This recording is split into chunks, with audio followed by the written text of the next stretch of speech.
expectations, they keep weighing me.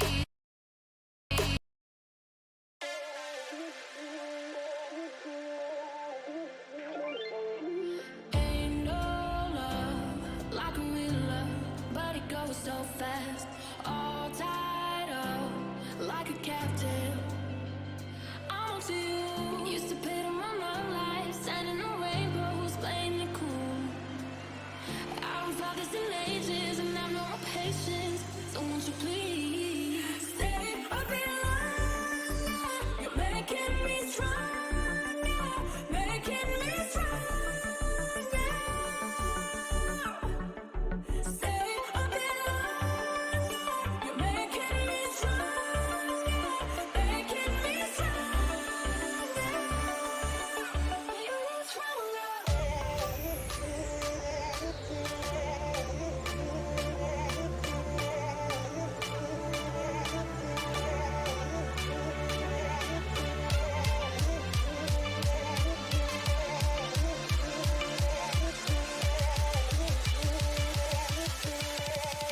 You need stronger.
Cause I'm done cleaning up your mess.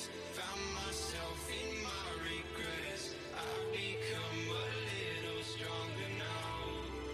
A little stronger now. A little stronger now.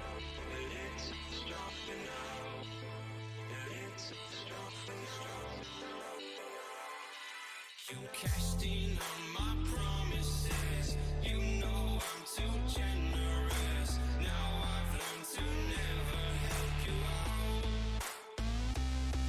Cause I'm done cleaning up your mess.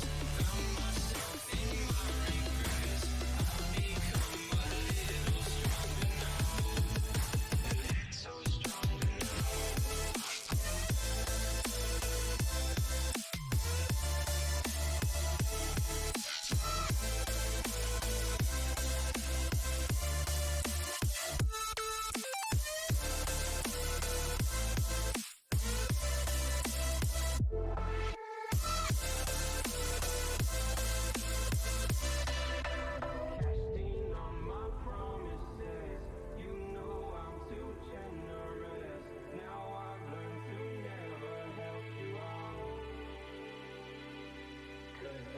done cleaning up your mess. Found myself in my regret. I've become a little stronger now. A little stronger. Open eye, feel the waves cut through me. Hypnotized by the sounds I'm breathing in. Hold tight, chemicals collide. Hold tight, hold tight, hold tight. Dripping lights paint the skies, all because of you. Dripping lights paint the skies, only you can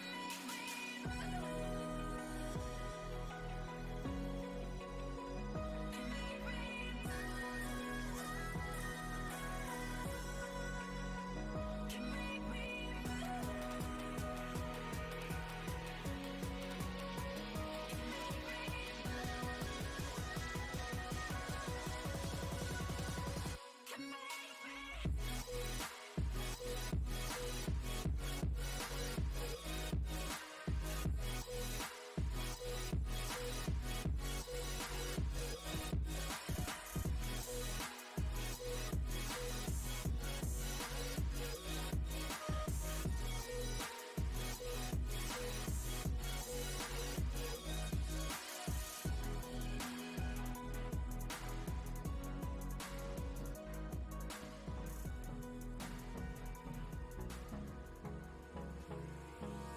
Hold me close till I get up. Time is barely on our side. I don't wanna waste what's left. The storms we chase are leading us, and love is all we'll ever trust. Yeah, no, I don't wanna waste what's left. And on we'll go, through the wastelands, through the highways, till my shadow turns to sun rays. And on we'll go, through the wastelands, through the highways. And on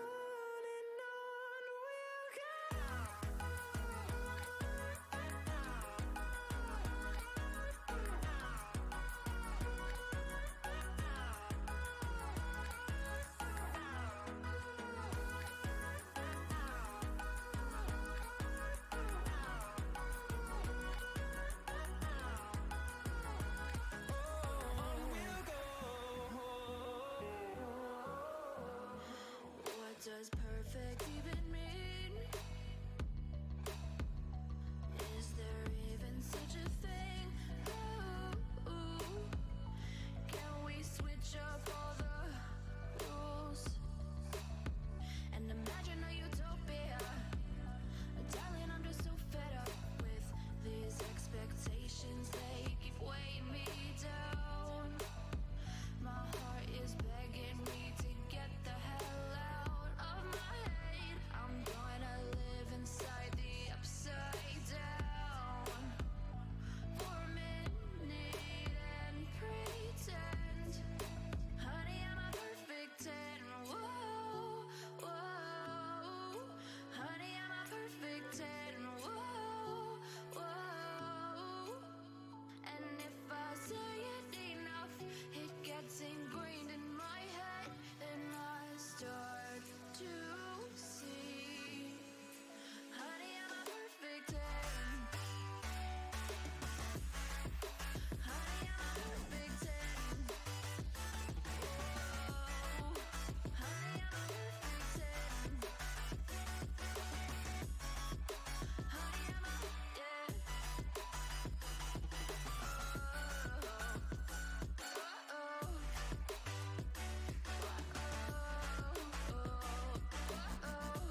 empty town.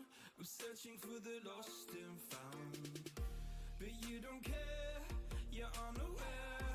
Keep moving like the scars aren't even there. It's in the air like a blazing flare. Just stare, 'cause the flames will burn us. I thought you were the one for me. That's why I gave you everything. Held you close by the stormy seas. Oh, you meant the world to me.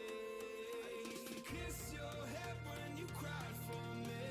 Hold your hand while the pain was over. Keep you warm by the roaring sea. Oh, you meant the world to me.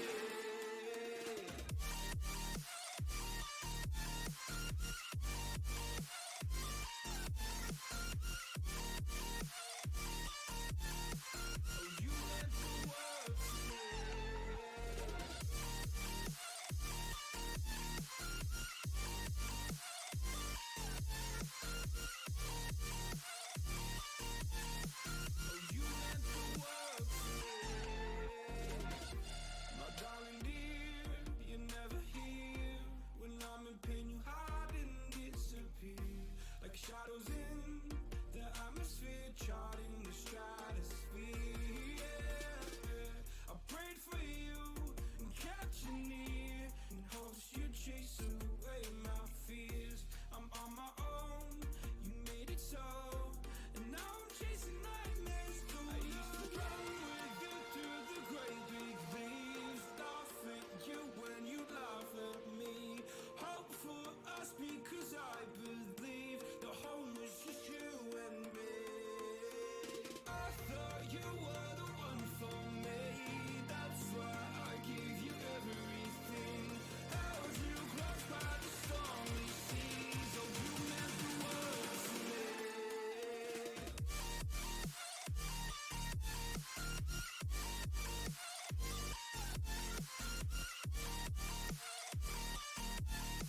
Oh, you meant the world to me.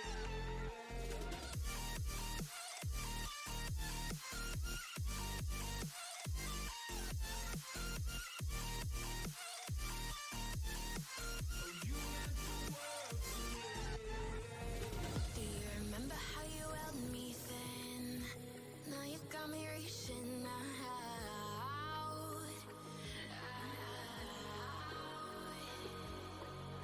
And do you see you got me falling in more times than I can get out.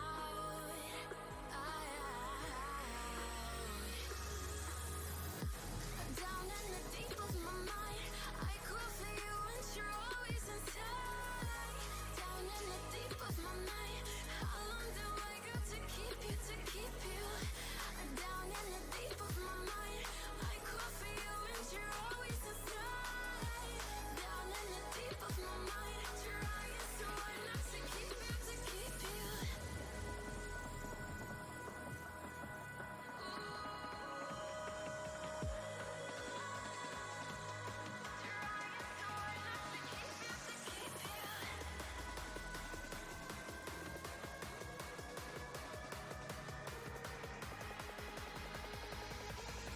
How long do I got to keep you, to keep you?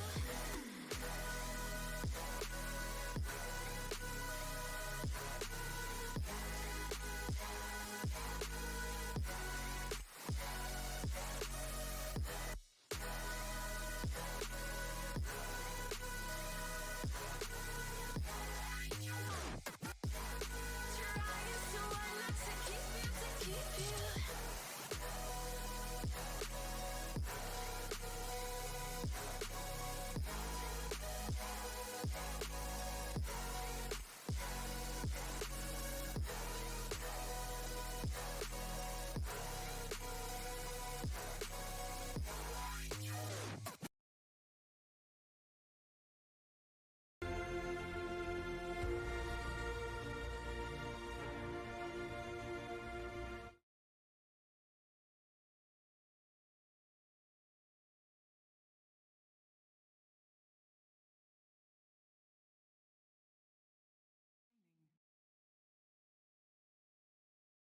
Five seconds remaining.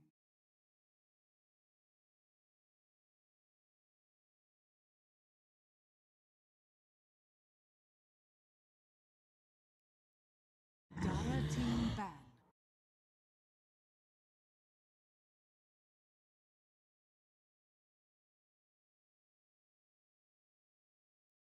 And good morning, everyone, Radiant and welcome team to the ban. Moon Studio New Year Showdown. I'm Harry Freak, and we're gonna start off our day with Execration versus Galaxy Dire team Racer. ban. Sorry for the delay. There was a misunderstanding. Nico from Galaxy Racer was being late, so they wanted to play with the stand-in. Of course, we checked the stand-in and all of 10 it seconds remaining. checked out, but as we were going to start the game, 5 we got seconds info that remaining. Nico could be back in a few minutes, so we waited for him. And now we are in this game number 1 draft with both of the full rosters here. Execration, the last team in the Southeast Asia Upper Division, uh, DPC, and Galaxy Racer, they're somewhere in the middle of the pack of the Radiant lower team division. pick. So basically, these teams are not that far apart in skill. Dire We're gonna team see pick. who's gonna be on top today. Also today we have 2 more series coming for you right after this one. The second one is gonna be HOYO versus SMG, and then Yangon Galacticos versus Execration. I've repeated this multiple times, but of course some of you guys are new here, and you 10 people might be seconds wondering where remaining. the Chinese teams, since this is a Southeast Radiant Asia and the team China pick. tournament as well. Well, the Chinese teams are going to be starting to play at about the 18th of February, but don't worry, we're gonna have a lot of Dota for you here Dire at the New team Year's pick. Showdown up until the 8th of March. Our tournament will last. So, with all of that out of the way, we can focus on the draft between these two teams. Execration opening up with the puck and then AA, and Galaxy Racer picking up an Earthshaker. So uh, 10 seconds remaining. uh, nothing too surprising when it comes to these 5 picks. As seconds soon as remaining. Execration saw the Shaker, they went for the Radiant AA just to team make sure ban. that Galaxy Racer won't go for that Morphling. So they're gonna go for the Jug. That's quite interesting. Pretty much Jug doesn't care about the puck, doesn't care about the A, naturally builds into a Manta, so he can get away from the puck silence, and of course, until there is an Axe on this 10 puck, spin seconds remaining. out of the coil is quite easy for him. 5 seconds remaining. Looking at the bans, nothing too interesting. I haven't seen the Mars Dire being team banned ban. Radiant team ban. for a very long time, especially not in the first phase. So the hero has still been popular, picked up here and there, but very rarely in the first phase, unless teams were looking to pick something like a Dire team Mars ban. and the Phoenix Radiant combination. team ban. So not really sure why Galaxy Racer decided to get rid of it, but we have seen Execration pick it up earlier, so it just might be their preference not to play against that hero. Galaxy Racer banning out the offlaners that can actually be 10 problematic seconds for the remaining. Jug. Slardar, 5 DLC, seconds even though remaining. Jug has a decent amount of armor, Slardar just enjoys the laning phase against any melee core, maybe apart from the Naga Siren and the TB. So we won't be seeing those offlaners in this game, whereas Execration, they're banning out the Beastmaster and the Lycan as well, so they're expecting Galaxy Racer to maybe even play the Lycan despite them having the Jug. On the other hand, this Beastmaster is definitely a nice ban. Has been one of the more popular offlaners for sure. Just take that first tower so quickly with the Hawk, secure the woods for yourself, and if the enemies are not smoking in for you, you're basically controlling a whole part of the map on your own, which kind of sets up your team to Dire team ban. defend your own safe lane tier 1 tower if you wish to do so. Execration are gonna ban out the monkey. So still they think that Galaxy Dire Racer will team go pick. for Radiant uh, team pick. 2 cores. Nope, they go for the lion. It's gonna be a lion jug lane. Usually with the jug, you like to have a support that gives you a lot of lockdown. There's the lion, so jug that deals the damage in the in the laning phase. With Dire this, team pick. Jag is gonna have a lot of space just going in on heroes, and I like how Execration respawn. Tidehunter can be quite formidable to the Jug. The Anchor Smash damage goes through the Blade Fury since it is physical damage. He doesn't care about the stuns from the Shaker or the Lion, 10 especially seconds Shaker. remaining. He would like to blink in and echo, and it doesn't really work against the 5 Tidehunter because seconds Kraken remaining. Shell purges it off. He immediately uses the Ravage and then kind of turns the fight around. Still, later on in the game, if he is caught alone, he can be chopped down by the Juggernaut on his own. But overall, a pretty decent pick from Execration. I definitely like how they're Radiant approaching team pick. this draft.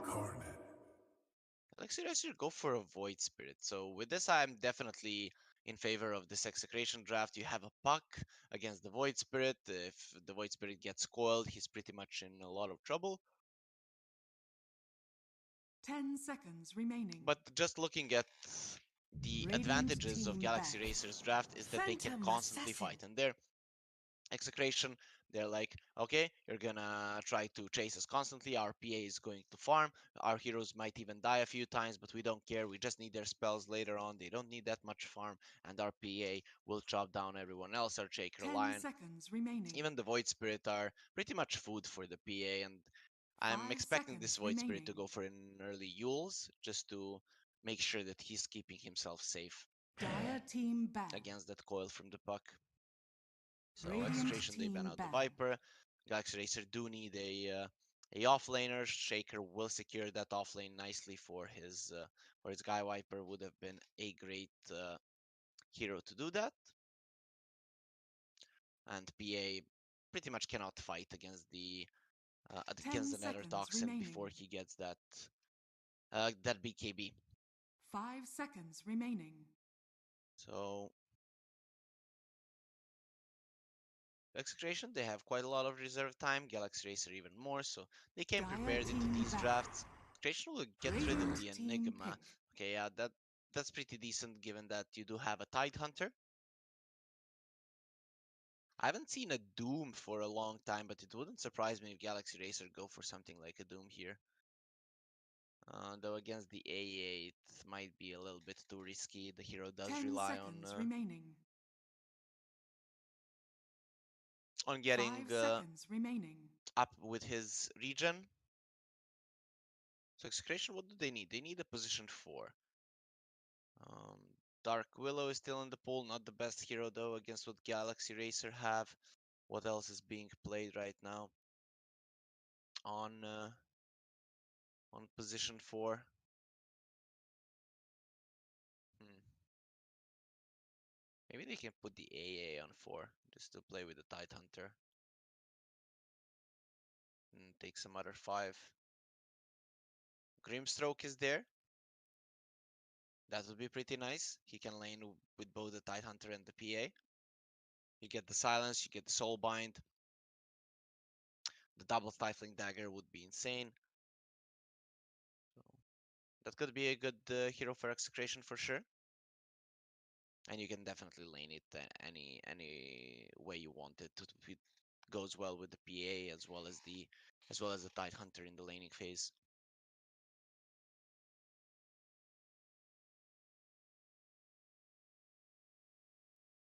Dire team pick. Wind Ranger It's gonna at be your the Wind service. Ranger. Okay, so that's gonna be their position 4. It gives them a little bit more lockdown. Maybe it might be a mid-Wind Ranger and just a support Puck.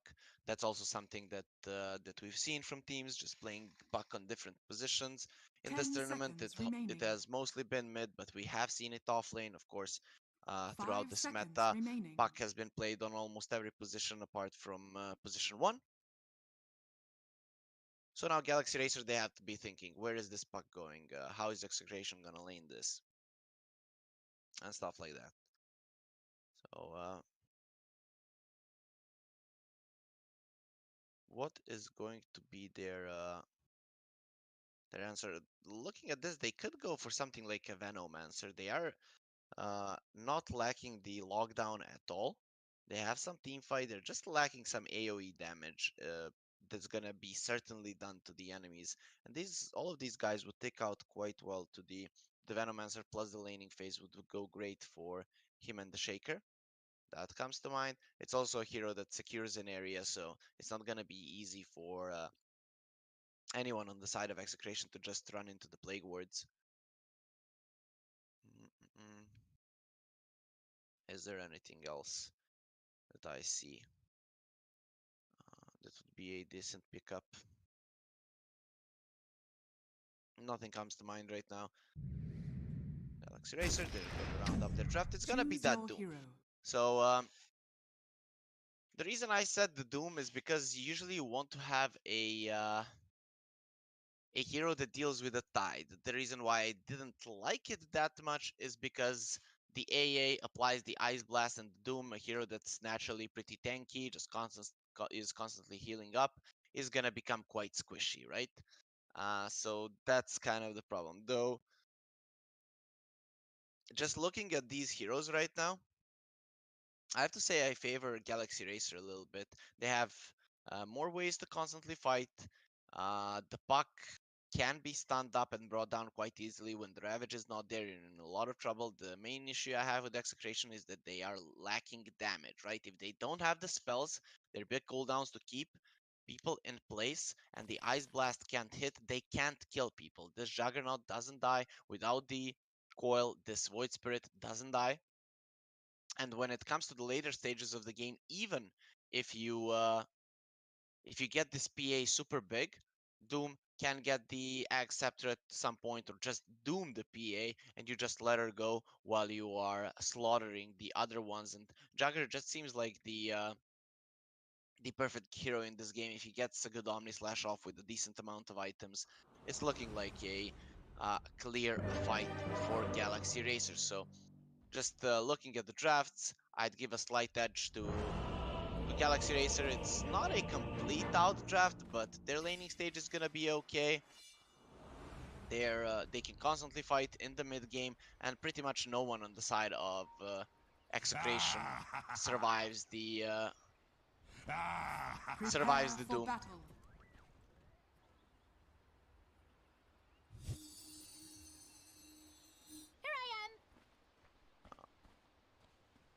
Okay, I'm going to need to reconnect. I'm latched onto one of the players. Once more, it was that bug. Hopefully it doesn't persist anymore, though the moon is streaming for you guys, so you're gonna be seeing it pretty well. If you weren't so damn dead, I'd shoot you again. Oh, I'm still in the player perspective of someone. Okay, I'm gonna have to restart Dota.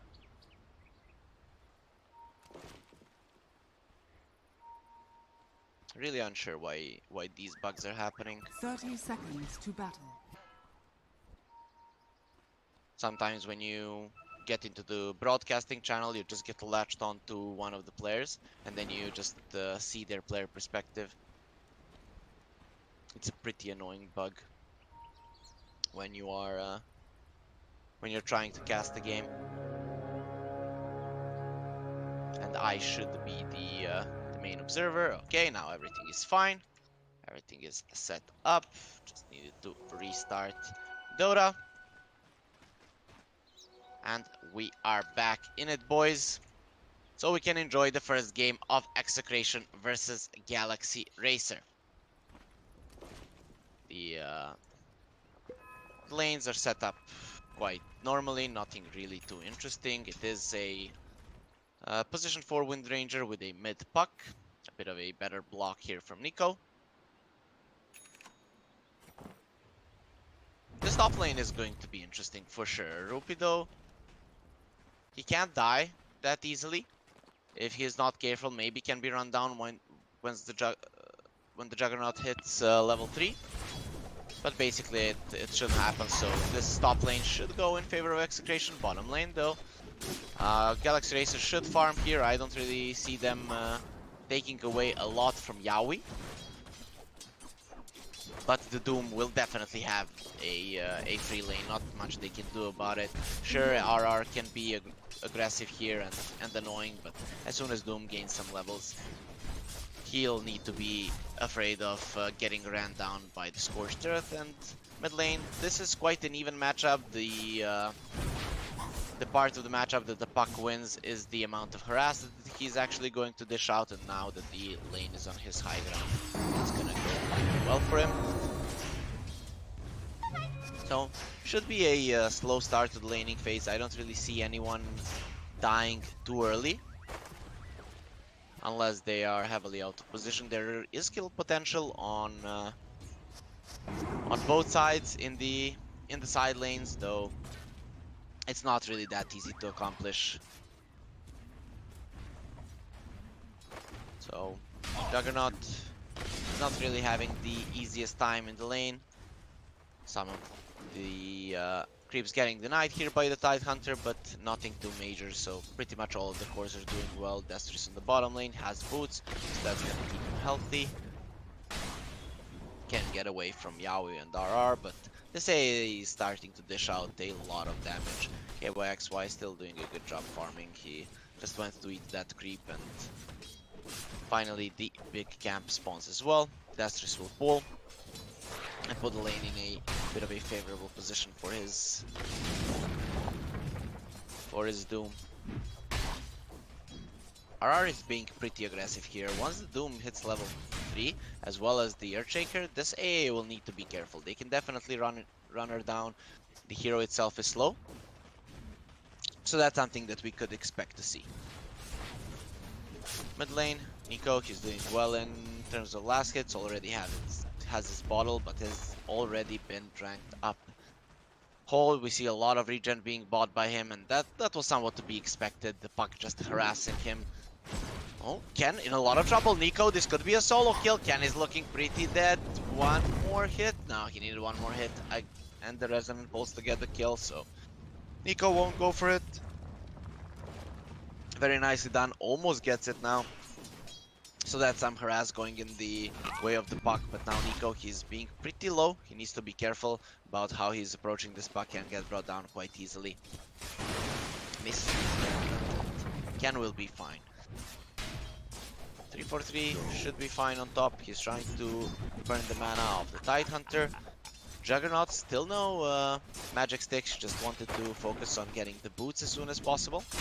Bottom lane, Doom getting ran down. He doesn't have the Scorched Earth. There's another slow, and this could be our first blood, and that's exactly what's gonna happen. Shaker leaves the lane to go for the runes, and immediately Execration are gonna punish it.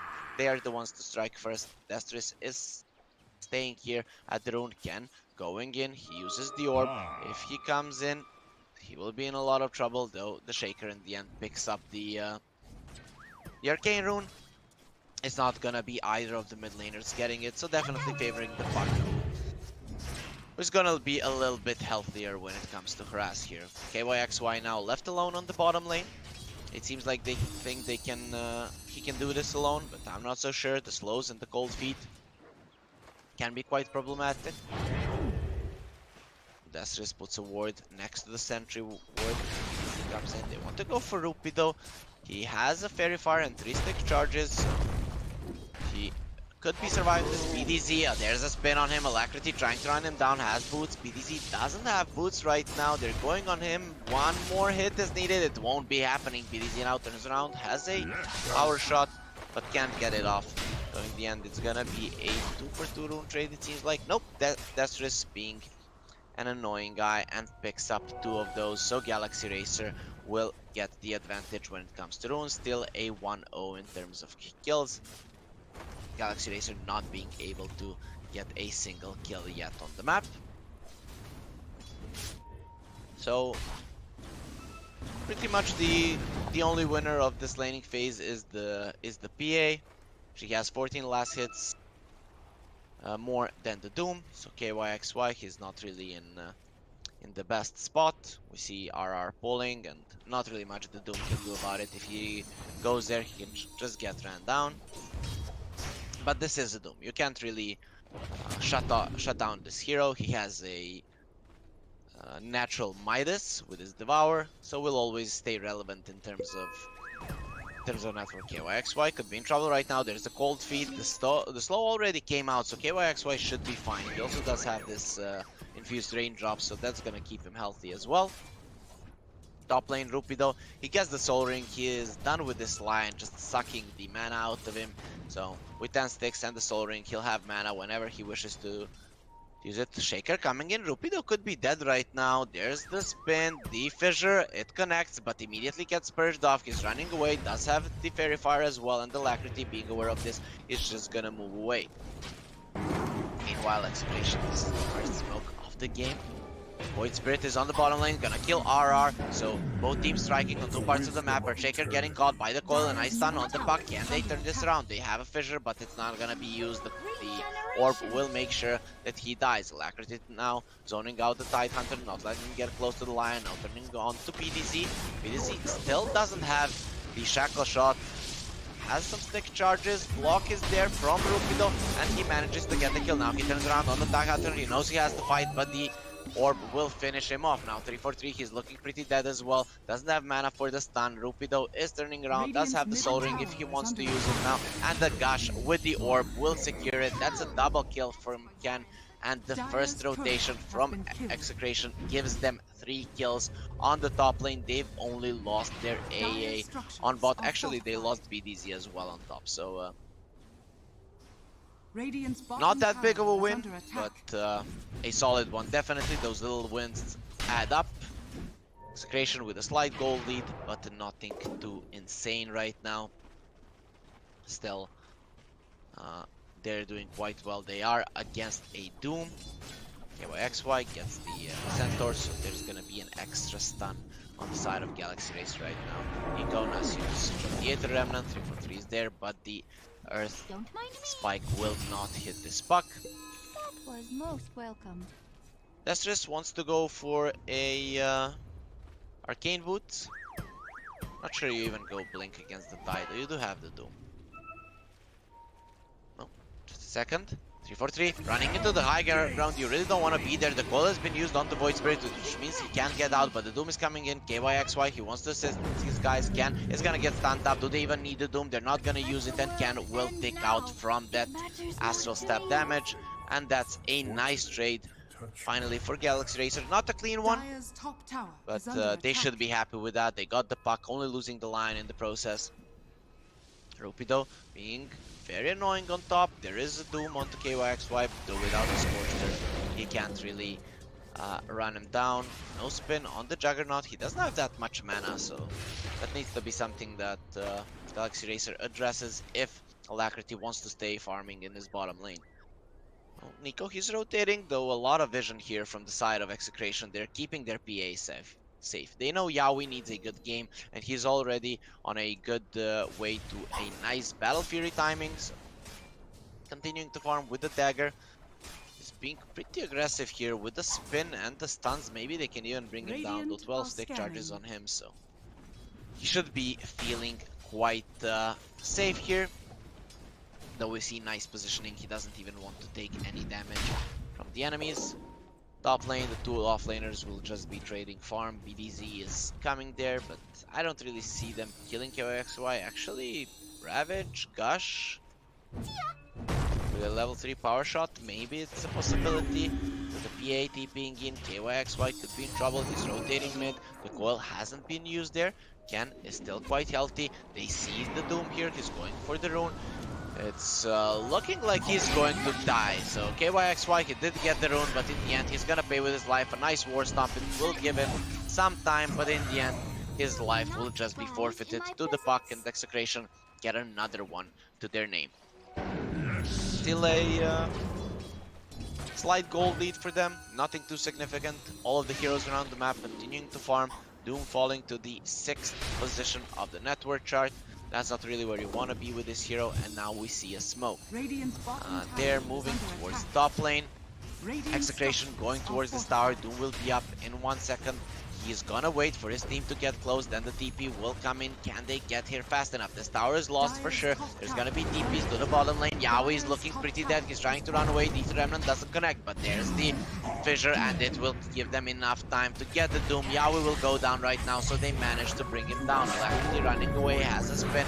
So now he's surrounded by a lot of heroes. You didn't go for a TP and will pay with your life because of that. So both teams get the enemy's score. BDZ loses his life in the process. He just didn't want Yawi to be alone in the afterlife. But in the end, Execration do get a solid trade out of it. Given that they've taken a tower, they should be okay with how this went in the end. And we can see the net worth reflect that. Finally, they've accumulated a 1k gold lead. Nothing too significant though. Nico continuing to farm. He wants to go for the Yules. That's definitely a good choice. He needs a defensive item against everything that Execration has. The silences from the Pug, the coil as well. He needs to be able to run around these fights. Doesn't want to get instantly brought down by the enemy team just using one of their ultimates. So Yawi, his Battle Fury timing is going to get slowed down a little bit. He has 2 of the damage components, so now his farming is going to get increased by quite a lot. Rupido's yet to use the Ravage, so this Tidehunter, he's been doing a good job posturing on the top lane, but still hasn't been able to find a good fight for his team. Galaxy Racer never really bringing too many heroes together, and now with the Hood ready, Galaxy Racer, basically most of the damage that they do is magical, so if they don't doom his Tidehunter, he's never dying, and even with that, there is a good chance that he can just outrun everyone. Smoke from Execration, they want to find the Doom. KYXY don't, he knows what's up and is immediately gonna TP bot, so this smoke won't actually amount to nothing. Execration already have the Veil of Discord. They have insane amounts of magical damage with the coil being able to keep heroes in place, so they really need to be careful on the side of Galaxy Racer how they are gonna take these fights. Jagger wants the Maelstrom. He wants to go for the SNY as well. People are valuing SNY right now a lot because it's the only item with the status resistance, though I kind of feel against the Puck Silence and Cold Feet that you do need a Manta. We'll see what Galaxy Racer decides to decides to do. They're gonna doom the Tidehunter. A nice fissure block. Stun will follow up. There's gonna be the Ice Blast connecting onto 3 of them. That's looking pretty bad for them. Tidehunter will die in the end. They use the Echo and they get Ken as well. Ken got too close there, and now the AA will follow as well. Alacrity has more than enough damage with the crits coming in, and BDZ has been caught in the backline. One fissure as well. They won't get the extra damage from the finger. Actually, they do, and 343 will have 2 of those stacks right now. So a beautiful fight for Galaxy Racer, getting 4. They thought they could save the Tidehunter, but he has been doomed. Just let him die, and that's gonna work out well for you. Bottom tower is under attack. Execration, get baited in. Sure, your PA is farming, but the Juggernaut is getting double kills. Meanwhile, he's definitely gonna be close to you in terms of farm, and now with the Maelstrom, he has a few minutes until that Battle Fury comes out when he will be the faster farmer between the two. So, Execration, they have problems with Discord. I don't know if you guys have watched the DPC where they have cameras when players say Discord problems and then they go to the bathroom. So, but of course, players that are playing the Moon Studio New Year Showdown, they're always very honest, so we have no reason to doubt them. They're definitely having some sound issues, and once they deal with that, we're gonna be coming back into the game immediately. So we now see the power of Galaxy Racer, that they can constantly fight, even if they have used some of their spells. Doom on the Tidehunter, they have so many spells left in their tank to actually run down the other heroes, and that's exactly what happened.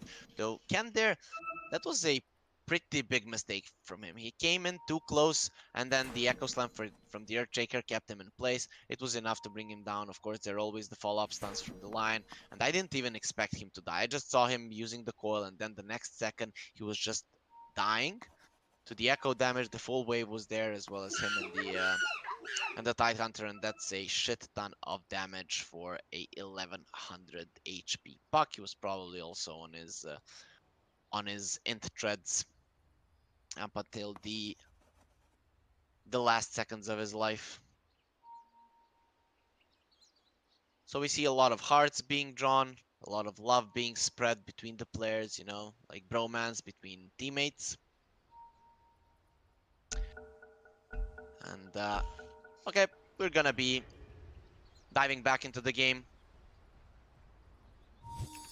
Nico, first on the net worth, he has his ult, wants to go for the Acceptor next. That's gonna be pretty important for catching this puck. 3-4-3, he's getting caught here by RR. They want to go for him, but without the Tide being able to close the gap, this line is gonna be fine. Electricity, he will spin and TP away to the tier 2 on bot. Just wants to continue farming here in the triangle. Nico and Destris, they are maybe gonna be able to kill Yaoi. Yaoi needs to be careful how he approaches this. Gonna get stunned up. Ether Remnant is there. Fissure up in 2 seconds. A blast will come in, but won't hit on no one. And Yaoi, his team is giving him everything, and he has made them really sad right now. But more than anything, he made himself sad. Just dying there with this Destris is getting dangerously close to his Blink Dagger. It looked like he wasn't gonna have it anytime soon, but one big fight on bot, and now a nice pickoff on the PA will bring him relatively close to it, and only 200 gold away. And we're gonna be seeing a Shaker blinking left and right, catching all of these heroes. KYXY going for a BKB. I like this really much. He needs to be the one who's actually frontlining, giving the space to his team, and it's really needed in this mid game before the Void Spirit and the Juggernaut are strong enough. So he's gonna be the one securing that the mid game goes their way. Doom is ready. Rupido is being super aggressive, though they are in the mid lane here. If they doom him here, I don't know if he's dying. We'll see. They need the Shaker as well. There's no Blink Dagger just yet. Fish is gonna connect. There's the Doom. He didn't get the hood off. Gonna get stunned up. The nice shackle shot with a coil, and the A blast connect as well. They're gonna use the Echo Slam. Is it gonna be enough for the side die with the Galacticos coming in from the side? They will get it. They did lose the Shaker in the process, but we'll be more than happy with that trade. So very close to the Blink Dagger Destris was, and now he's gonna have to wait a little bit more before he gets it, though the Echo Slam has already been used, so they wouldn't have that anyways. Tower defended, Doom used, but now when the Tidehunter respawns, this is a free tier 1 in mid for Execration. Galaxy Racer don't have the tools necessary to fight against the Ravaged Tidehunter, and also Ice Blast, plus the coil will be coming soon. Shackle Shot, it's gonna connect. Void Spirit in a lot of trouble. They do have the A Blast, there's the stance, he's gonna use the ult. That's gonna give him some time to survive. Has to assimilate and manages to survive. Uses the Ether Remnant, it will pull the puck in the end. The power shot doesn't connect. That would have maybe been lethal for him if the full power shot connected into his face, but Nico heads up play, just sidestepping it there and managing to get out of it alive.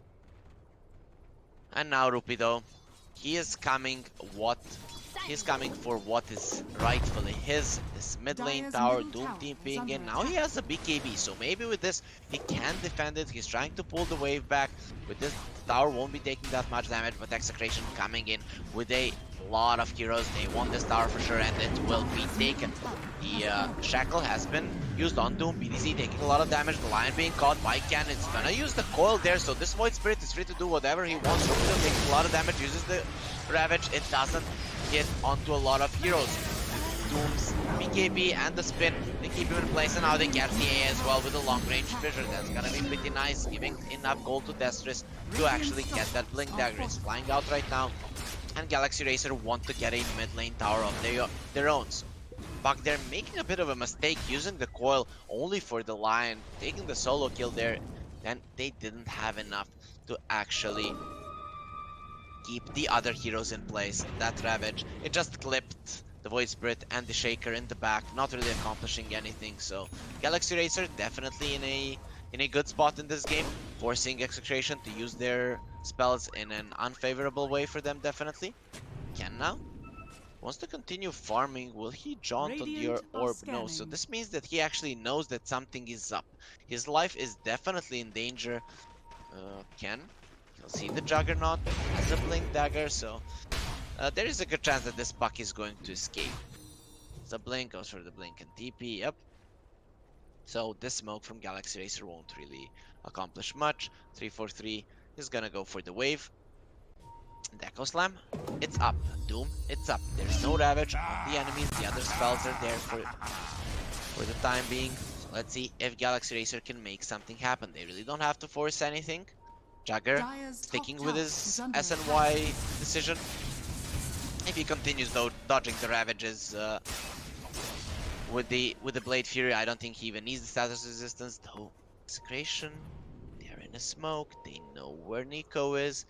Does have his Yule Scepter, and they find him with the coil. Yule is ready. He's gonna see the AA blast. Will he dodge it? Yes, he will. With that, I'm not sure that they're gonna have enough damage. The Shackle Shot will not connect onto anything, but Nico is looking pretty dead right now. He jumps to the side. He's okay for now. The AA blast won't take you through, and Nico will not shatter. So he got clipped there by the AA blast, but it didn't do the damage. With that, he was sure to survive. Shaker here, covering for KYXY, and once more, Galaxy Racer, they survive a gank and even get the favorable trade in runes. These two on the bottom lane will definitely go into the hands of Galaxy Racer, giving them an even greater gold lead for sure. So, no one really breaking up the game and taking a big lead, but Galaxy Racer definitely on a good road. If they continue playing this way, at one point this lead will accumulate in Galaxy Racer. Now they're going for a smoke. Galacticos pushing in mid. He needs to be careful, though it's very hard for the enemies to actually jump him. Has an SNY as well. His stats are great. And this mid lane tower is pretty dead. Rupido goes in as a Blink Dagger with a Ravage.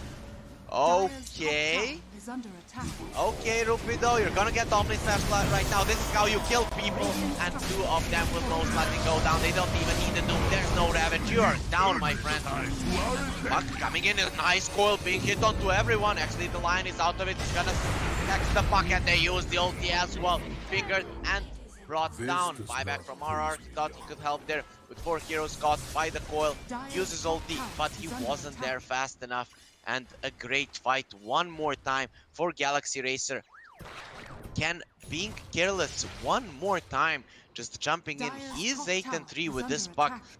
Pretty much the only guy on the side of Execration that's actually killing people. But he's being way too careless, thinking he can take everyone on by his own. And as I said, that no one has been able to break the game thus far. But now Galaxy Racer, they win that fight, they win it convincingly. I'm really not sure what Rupido was doing with that Blink Ravage. And it ends up in a disaster, really, for Execration. The one hero that we haven't followed for a long time is Yaoi. He has an Ag Scepter ready, so he wants to jump around killing people, but without the BKB, his fate is gonna be sealed every time he jumps. So, he places a ward once more. He's gonna deward the sentry as well. No vision there from the side of Execration. Puck TPing mid. It seems like they want to smoke. BDZ has a smoke. The Ravage is not ready though. So is this really a good time to go for that? Ag Scepter ready for the PA. If they start killing people, he can start running down guys a lot. Ether Lance on the line as well. Nice stun from the Shaker. Goodbye guys. Yaoi now. He buys the Ag Scepter. He starts critting everyone. He gets 2 supports just like that. And Execration finally get a clean fight. They only use the coil. That's not really that big of a cooldown, and will create enough space for them to get a the Ravage off. KYXY getting caught as a Blink Dagger in 2 seconds and should be able to survive. This has a BKB at the ready as well. It's an 8-second charge, so he wouldn't think twice about using it if his life was in jeopardy. Buck going for the E-Blade. They want to be able to burst people down. Just go Blink, Ravage, and then E-Blade someone. Just burst them with their spells. That might be a good idea to start off the fights. Execration, they're really lacking the potential to burst people with the E-Blade. That's not going to be the case anymore. E-Blade, Veil of Discord, Buck will know how much damage that can deal. And also has a 12 spell amp talent, so this can Puck actually dishes out quite a lot of damage, especially when the C-Blade is up, and it's gonna be there quite soon. Galaxy Racer, they're not gonna wait for that. They're already in a smoke. Nico has an Acceptor of his own. That's gonna be quite problematic, especially for the supports of Execration. Puck, he even doesn't have any defensive items. He's gonna be in a lot of trouble. BDZ getting hexed up. So, little fishy will get brought down. The fissure is there. No Axe shard on the Shaker just yet, but not even needed. KYXY slowly burns down BDZ. And now they're looking towards Roche. Ravage is ready. He played on Puck. Not there just yet, but very close. Only 200 gold away. And Galaxy Racer, they're thinking twice about this Roche. It's just they just don't do it that fast. Okay, when they see the AA blast flying through, they might just walk in the Roche. That's 30 seconds of downtime for them that they could actually bring it down. Nope. They're not going for it immediately, which means that it's not going to work out that well. PA going for a BKB. He doesn't want a Deso. This Acceptor is what he wants. He wants to be playing the hardcore ninja, jumping around, killing everyone. Will it work out? The first fight went well for him. We'll see how the second Radiant's one goes. top tower is under attack. Oh, Destra is getting caught here by the Shackle Shot. They really have to be careful how they approach this, but though the healing ward on the high ground will keep the Shaker healthy, so not much was accomplished there. Rubido about going in, the Ravage. Whoa, that's how you do it, boys. Can't get jumping in. You were on Vision. I'm not really sure that that's how you walk into fight, and Nico actually chases down the RRAA as well. That was a buyback, and the Ether Remnant on the Wind Ranger will keep him in place as well. He doesn't have the Resonant Pulse. No one really coming to assist, so BDC is looking pretty alive for now. The Silence is gonna come up. The Ether Remnant one more time. It's not gonna connect, but the Earth Spike is there. With the Dissimulate damage, they do get the kill. 3-for-3 will claim it. And now, without the Ravage, this Roche is looking quite free for Galaxy Racer. Execration just jumping into Vision there. Alacrity, he was ready. His fingers definitely ready to just use that Blade Fury. Usually when it's the first game of the day, sometimes the players can make mistakes, not be that fast, and really their reflexes could be bad, but that doesn't apply to Alacrity. He's always at the ready. The carry player of Galaxy Racer with fast fingers dodges the Ravage, and with that, any chances for Execration to win a fight have been lost. Buck getting caught here. If they get a Fissure on him, already have a Silence, and there are the multiple stuns with the Echo Slam as well. He's actually not dead just yet, but no way that he's running there. Oh, Wind Ranger just jumps in to the Ether Remnant, and he should be losing his life right now. Galaxy Racer, they want to change. BDZ doesn't have the Blink Dagger just yet, though this is a beautiful attempted play. In the end, the Puck does die nonetheless, and AA, he'll be the casualty. They will be happy with just getting the A. Sure, BDZ, you can run away, but we'll get more anyways. Galaxy Racer 9k ahead right now. Level 20 on the Void Spirit. This guy is insanely farmed and very over leveled. Sure, the PA is farming, has a BKB right now, but will Yaoi have enough damage to deal with Galaxy Racer? Let's see the armors on these guys. So Shaker and Lion have 6 armor, that's pretty bad. 25 on the Jug, that's pretty good. 12 on the Doom, he pretty much needs more, and Nico is just way too elusive for this PA to deal with. So Yaoi, there are chances for him to dish out enough damage, given that the enemies don't really have that much armor. We'll see how well he does at doing that. Or Shaker going for the Ghost Scepter right now. Lion, he's going for the Glimmer Cape. If he wants the Ghost, he can take it. Alacrity playing aggressively here, has the Aegis for another 3 minutes and 20 seconds. Oh, BDC. No, you're not gonna kill everyone though. 340 has been brought down. Yaoi now turns on to Alacrity. Healing Ward is still up, and with the spin there, that's a 10-second BKB for a position 5 support. Just shows you at what kind of a position they're in. They're gonna use the Shackle Shot. That's not gonna connect. The Silence onto the Jug is not gonna be enough, and he will save his Aegis. The Healing Ward has been taken down in the process, so Alacrity won't be able to heal up right now, but he doesn't care. He's almost close to his Mjolnir, and with that, Swift Slash, Omni Slash, and the Mjolnir, all of the guys on the side of Execration are gonna be dying. We see that he's not even bothering with going for the For the Monkey King bar, they can just doom this PA and she will be useless and fights Yaoi. He does have the constant blur because of the Ag Scepter, but for now has only been able to bring down the supports on the side of Galaxy Racer, so the cores don't really care about him just yet. Galaxy Racer, that they are ahead and just want to keep pressing this advantage. They've only taken one tier 2 thus far. Want to find a kill somewhere. There is an E-Blade on the puck, but if he does get stunned up, he won't be getting out of that stun alive. Ken in a pretty good spot.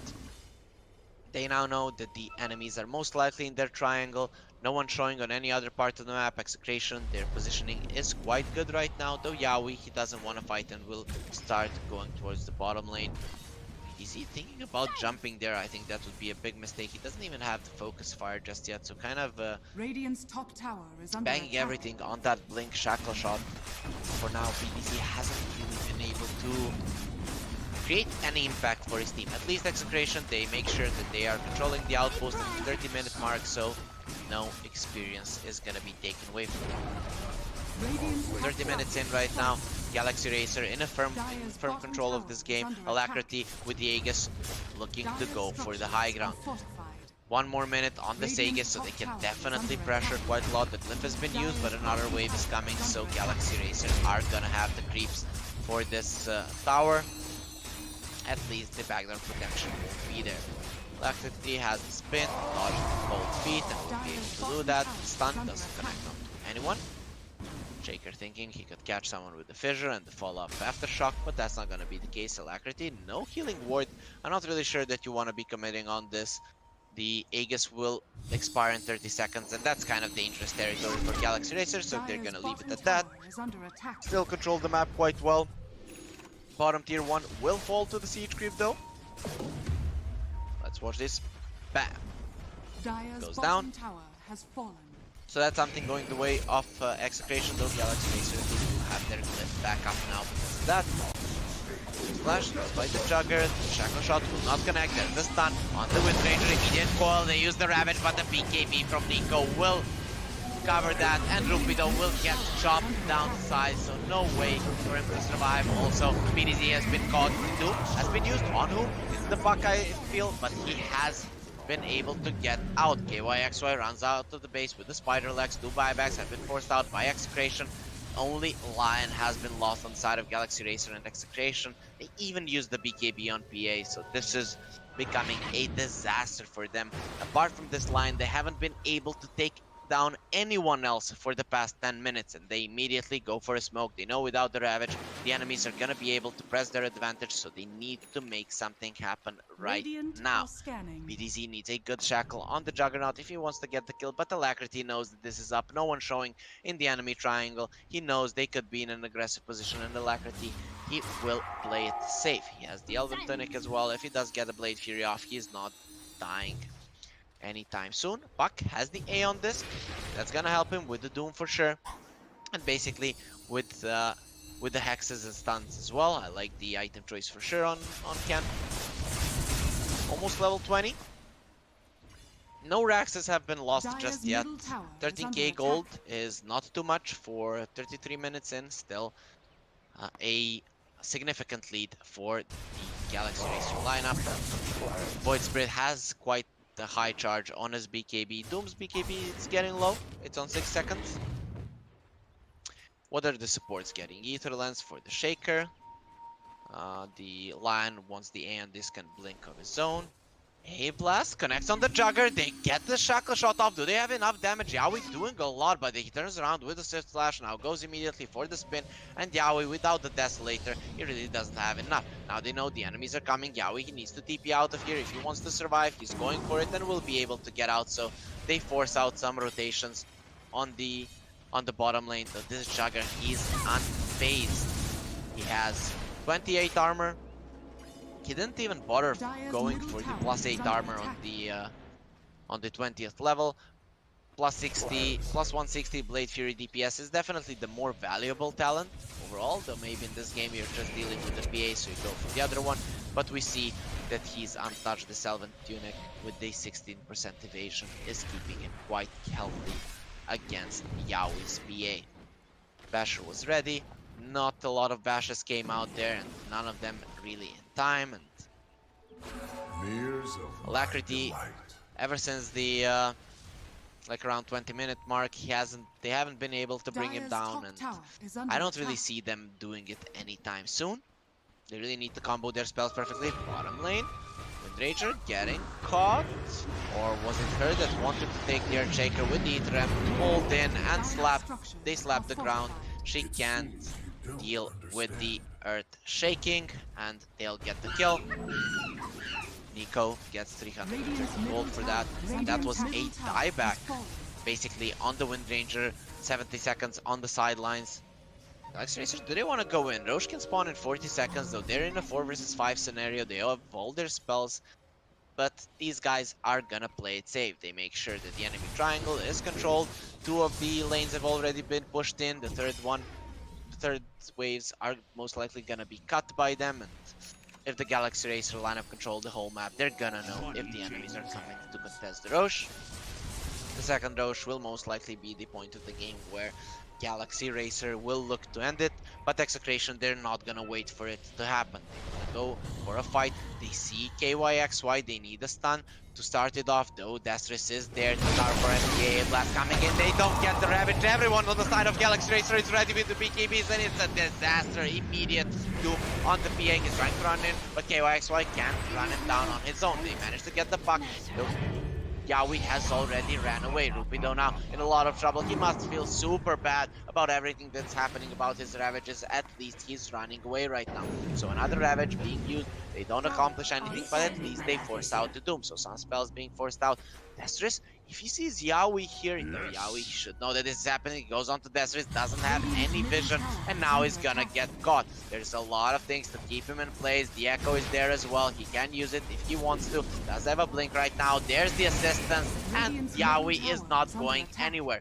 He's gonna try to jump to the side. Beautifully done from him. Maybe he's going to survive this. Does have a TP. They see him right now. Blur in 4 seconds. Beautiful juke there around the trees. He jumps to the right as well. Yaoi's alive for now. He goes for the blur right now. TP out. Oh, hello, boys. Where are your ankles? You don't have them anymore. They're chopped off. Not just broken here from the Yaoi PA. Beautifully done by him, keeping himself alive and without keeping himself in the game. He really doesn't want to buy back for this Roche with this, or at least doesn't want to buy back immediately. He wants to buy back later on to die once in a fight, though it doesn't seem like they're gonna be fighting the Roche at all.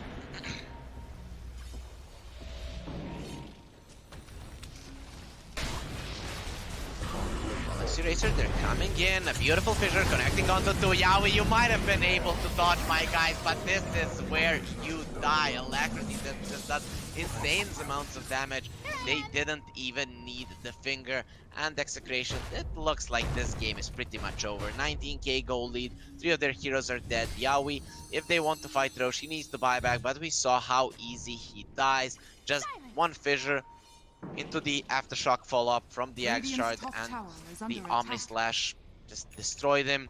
Mjolnir damage, too much for them to deal with. Yaoi, he really doesn't want to buy back here. They're trying to deal with the creep wave, and for now will be successful, though the creep wave is coming in from the mid lane as well.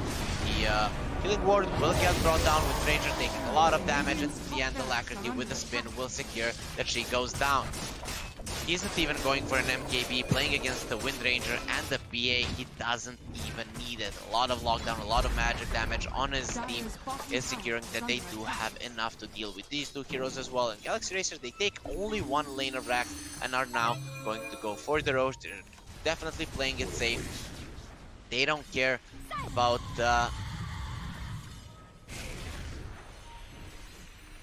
finishing this game too quickly. They are playing against Execration. They are in upper division teams. Definitely not something that you want to be taking lightly. They've caught Nico. He's forced to use a BKB. That's pretty nice. No Buck, who has actually caught who. He's gonna get fingered, and this poor Buck might have a buyback, but still. won't be able to do anything for his team. Srosh once it's down, it's high ground time from Galaxy Racer. Do they need any items? Jug not really close to his Swift Blink, so we're probably not going to be seeing that. They are farming the tier 4 items right now. Nico jumping to the side has a cheese, but once his mana filled up, to Galaxy Racer, they're going to push in the lanes, take it a little bit slow. They have been playing really safe in this game ever since they accumulated a big lead, and now they get all 4 tier 4 items as well. Okay, actually 3 of them. Whereas the PA has managed to find 1, so that's another advantage for the side of Galaxy Racer. PA wants a Divine Rapier. He definitely needs it if he wants to make a difference in these fights, but will he be allowed to take it? Has a BKB TP away, nothing really to cancel a TP through a BKB. Yawi, he knows. He knows that he needs to do all the heavy lifting here. Has the Orb of Destruction plus the -3 armor corruption. He knows he's being hunted, and Nico, he doesn't want to stop. Yawi, BKB TP out. They might have placed a ward, but he knows this is happening. I mean, his game sense is insane. Sorry about that. If his Puck getting caught, they have the follow-up stun, they have the echo as well if they want to use it for the stun. There is an Octarine core on the Shaker, so he can keep people in place for quite a long time with the Fissure Enchant Totem, Echo into an Enchant Totem.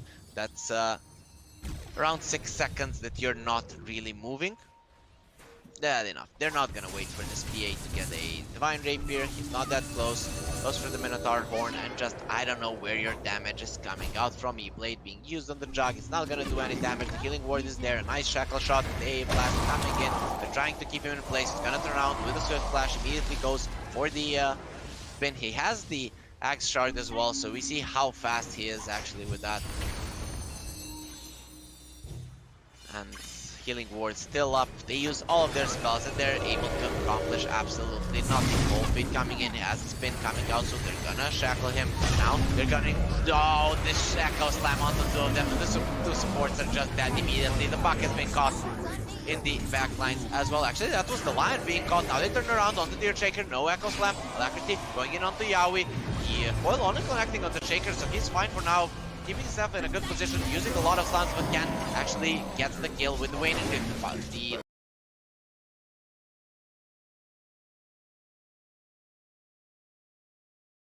Lion has bought back, he wants to come back into the fight. Alacrity taking a lot of damage, though he still has that Aegis of the Immortal. Blink is ready on him. Yaoi spamming out the daggers. They're doing a good job just getting the enemies away from their base.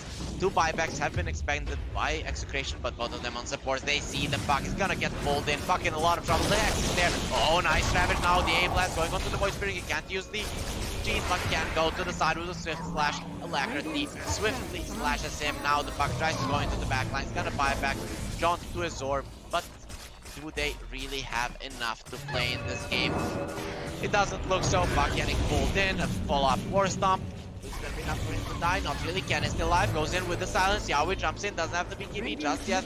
Forced to use the Minotaur Horn. Now getting stunned up. They're pulling him in. And Yaoi is looking pretty dead. He does have a buyback. Has to use it immediately. He's not doing it just yet. He's thinking maybe his team can defend this, but that's definitely not the case. Fight Hunter, no Ravage for 110 seconds. They just used it and they accomplished absolutely nothing. Just like most of the Ravages being used for nothing in this game. Jogger goes in. That's how you kill people, my friends. Yaoi now, he wants to do the same. He's gonna jump into the backline, killing the line. Now he wants more. They're gonna use an Ice Coil on the 2 of them. Doom and Nico not really falling low. Alacrity still has the Aegis. Now he goes on the Candy and this there, turns around with the silence and nice figure there. Onto Yaoi. There's gonna be follow-up as well with the Doom, and this poor BA is not going anywhere. With that, Execration have had enough. They're gonna tap out, say, okay guys, you've got this, you're way too powerful for us in this game number 2, but we will live to fight another day because this is a 3-game series. So first game goes to Galaxy Racer. I have to say, from start to finish, they were in firm control. Sure, in the beginning of the game, it looked kind of even, but basically all of the engagements went to the side of Galaxy Racer. In the end, the lead slowly accumulated, coming to a whooping 40k gold lead at one point, which was too much for Execration. They just didn't have the damage to bring these heroes down, and Alacrity was a too big of a mountain for them to climb. But really, Galaxy Racer, beautiful usage of their BKBs, of the spin, always dodging the Ravage. Rupido, he bought the blink, but these guys were just on point in this game number 1. We're gonna go on to short break. After that, we're coming back with game number 2, Execration versus Galaxy Racer Esports.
Oh, you make me wanna talk back to you. Say it like that. If I hate you, then find someone new. Baby, but you know I never will. No, so I choke you down just like a pill.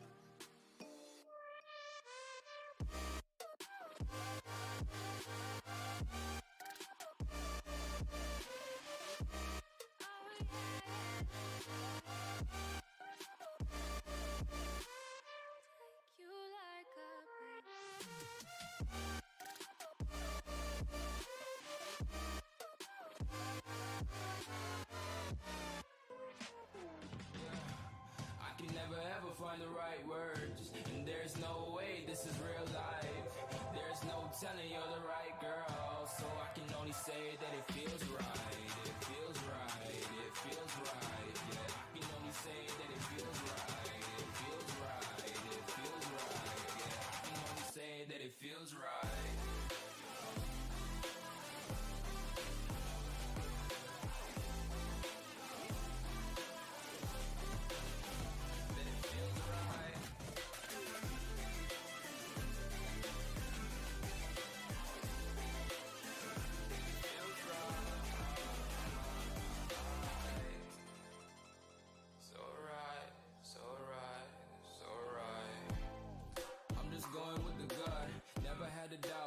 This is just a must. Put me in perspective, I'm the deepest in the cut. Everybody tuning in, but this is just for us now.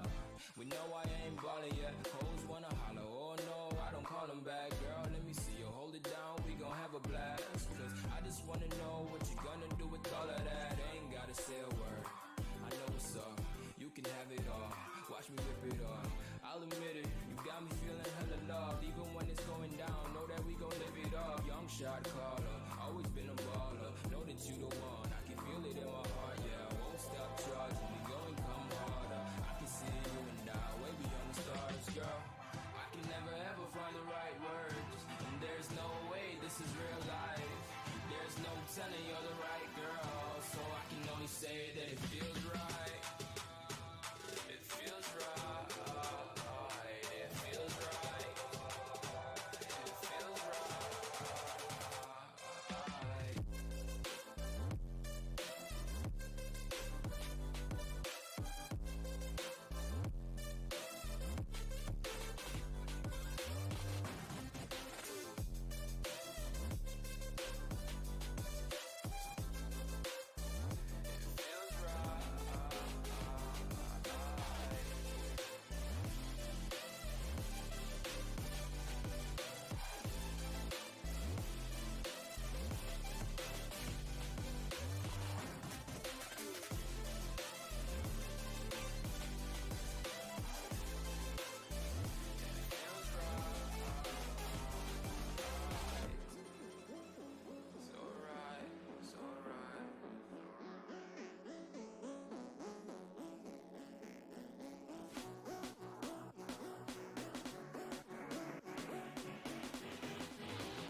Dire team back.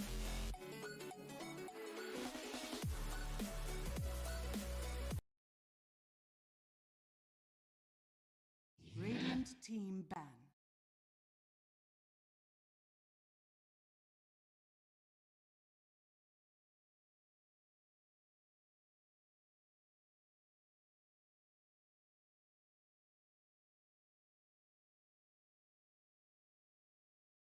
Ten seconds remaining.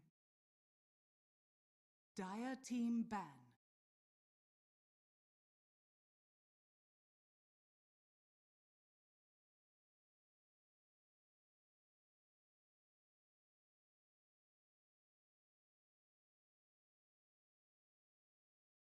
And welcome back to the Moon Studio 10 New seconds Year remaining. Showdown. We're watching a series between Execration and Galaxy 5 Racer seconds Esports. remaining ban. My name is Harry Freak, and the first game went into the hands of Galaxy Racer. If you haven't watched it, it was pretty much a convincing victory ever since the start of the game. Laning phase was kind of even, but when the mid game started kicking in, Galaxy Racer were just a better team. They were on point, basically, with using their spells, Radiant and team it pick. just ended up in a win for them. They did play the Shaker last time around, and they will do so in this game as well. But just to remind you guys to follow the Moon Studio English Twitch channel here, and also follow Moon Studio on Twitter, and follow me, Harry Freak, on Twitter, because there we will be posting information for 10 when the seconds games remaining. are starting for the New Year Showdown. We still have yet to 5 see seconds any remaining. of the Chinese teams, but they're gonna start playing at around the 18th of February. For now, they're just celebrating their New Year, and this tournament is in honor of the Chinese New Year. So, Galaxy Racer, they feel comfortable with their shaker once more. We see that both teams switched up their bans a little bit. Rubik being banned really, really early. You really don't like playing against the Rubik with the shaker. You always have to make sure that you're fissuring him. If you don't fissure the Rubik, your fissure will get stolen, and that's kind of a disaster for your team. Dire team pick. So you don't want that to happen. Execration. They go for the AA.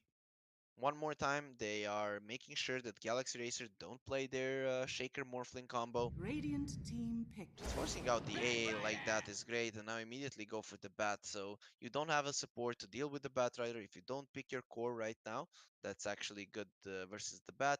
Most of them are going to get banned. The PL, the Jug mainly, and also the Slark. If those three get banned out, this Bat Rider will have a free lane, 10 especially with the seconds Shaker just remaining. securing the first few waves, giving him all the experience up until level 3, and then 5 Fissure seconds into remaining. the Firefly, and these people are just gonna burn down, or AA is just gonna melt. You could put it any way you like. Execration. How do you respond to this? I think you pick up the Juggernaut right now. Jug AA, that doesn't Dire sound team good ban. as the lane. They Storm go for the Spirit. Storm. Okay, I like this in a sense that it is a mid hero that deals well with the Bat, at least in the laning stage, and even later on. Storm naturally builds into a Linken's. He gets the Radiant Orchid team ban. before the Bat gets a BKB. Definitely, you can just jump him and bring him down. So Galaxy Racer, now we see them banning out the Wraith King. That's a great hero to go with in AA. And I think it's gonna be something like a Jugger and the Slark ban for them for sure. Dire team ban. Execration getting rid of the Queen. They're expecting this bat to be in the offlane. Queen is one of those heroes that actually deals well with the Storm. It wins the mid lane Radiant matchup, and team if he ban. does get the Orchid before the Storm, it can be quite detrimental. Dire team ban. There's the PL ban. Execration getting rid of the Lycan. So looking at what Galaxy Racer have, they could have a good laning phase. If you have a Lycan coming out of a good lane, you're in a lot Radiant of trouble. Though, team ban. just looking at AA and Storm, they aren't really heroes that are afraid of the Lycan. Oh, I like this. It's actually a Weaver ban. Weaver is one of the best laners against the Batrider for sure, against the Shaker. It can be problematic playing it, but Radiant team pick. I think with this, Galaxy Racer are showing us that this is going to be an offlane bat, most likely. If you have something in mind that you can play against the Storm, it's actually going Dire team pick. to win you the lane. You can go that route. Execration go for the Earth Spirit. I like the AA Earth Spirit combo. If the Earth Spirit gets a good initiation into a AA Blast, these two can burn down even the tankiest of heroes. Something that Execration was definitely missing last game was 10 seconds damage remaining. on their supports. They only had that AA Blast, but really BDZ 5 wasn't doing seconds anything remaining.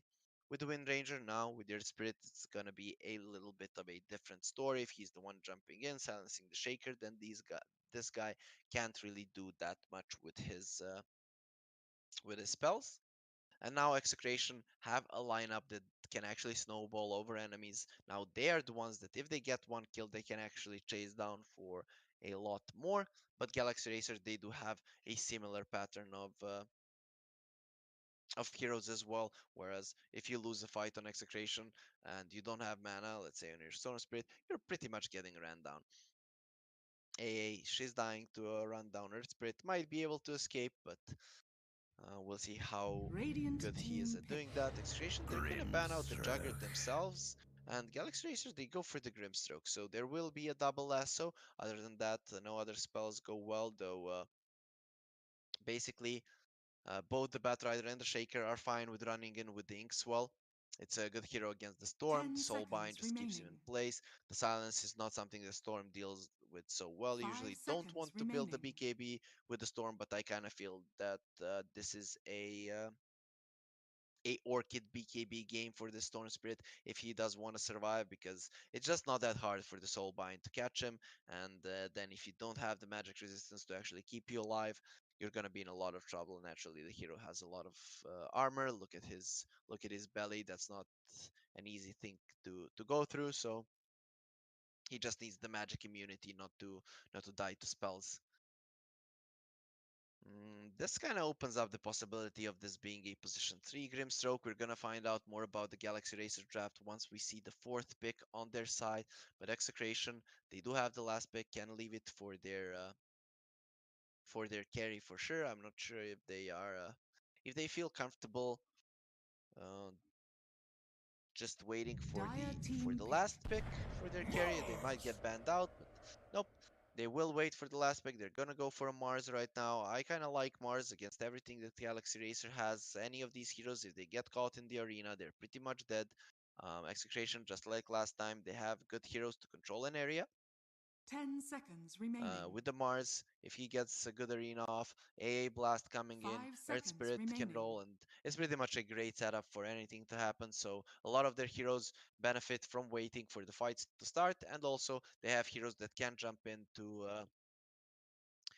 give vision to their teammates. So definitely, whoever initiates here from Execration is gonna have a lot of follow up from the rest of the team. And Batrider, until he gets that BKB in an arena, he usually just goes down. It used to be, and when the Mars came out, the Batrider could fly over the arena, but it doesn't work that way no more. So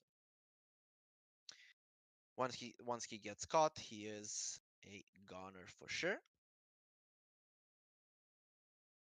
Galaxy Racer, they've lost a lot of reserve time. Same goes for Execration. So these guys won't have a lot of time to think about their next choices. Is Riki good here? Riki could be good for Galaxy Racer. They have a Grimstroke, Dire Grimstroke Riki. team They ban. destroy the Mars. Earth Spirit is gonna have to Night do some Stalker. shenanigans. And nope, they go for the Night Stalker. That shows it will be the Batrider offlane. I think this is a clear Riki ban from Execration. Galaxy Racer, they favored the Night Stalker over the Riki. You also have a double void right now going over 10 seconds remaining. the Soulbind as well. I'm not sure if it 5 works when you seconds get the remaining. axe on the Night Team ban. Stalker. I would assume not. They Dire ban out the team troll. ban. They don't want the Night Stalker to have the. They want the Night Stalker to have a free lane. Troll would be one of those heroes that is actually quite annoying and can bring him down. Works well with the A as well. Ricky immediately getting banned out. Nothing too surprising there. I think Execration, they get rid of 10 the AM seconds as remaining. well. Radiant team ban. This would be four heroes. AM Grimstroke, four heroes that can fight. AM Grimstroke is a quite formidable lane. You have a Storm Spirit on your side as well as an AA. Your lockdown is pretty limited, especially for a mobile hero like an AM. You have some lockdown, but 10 none of it is seconds really remaining. that reliant.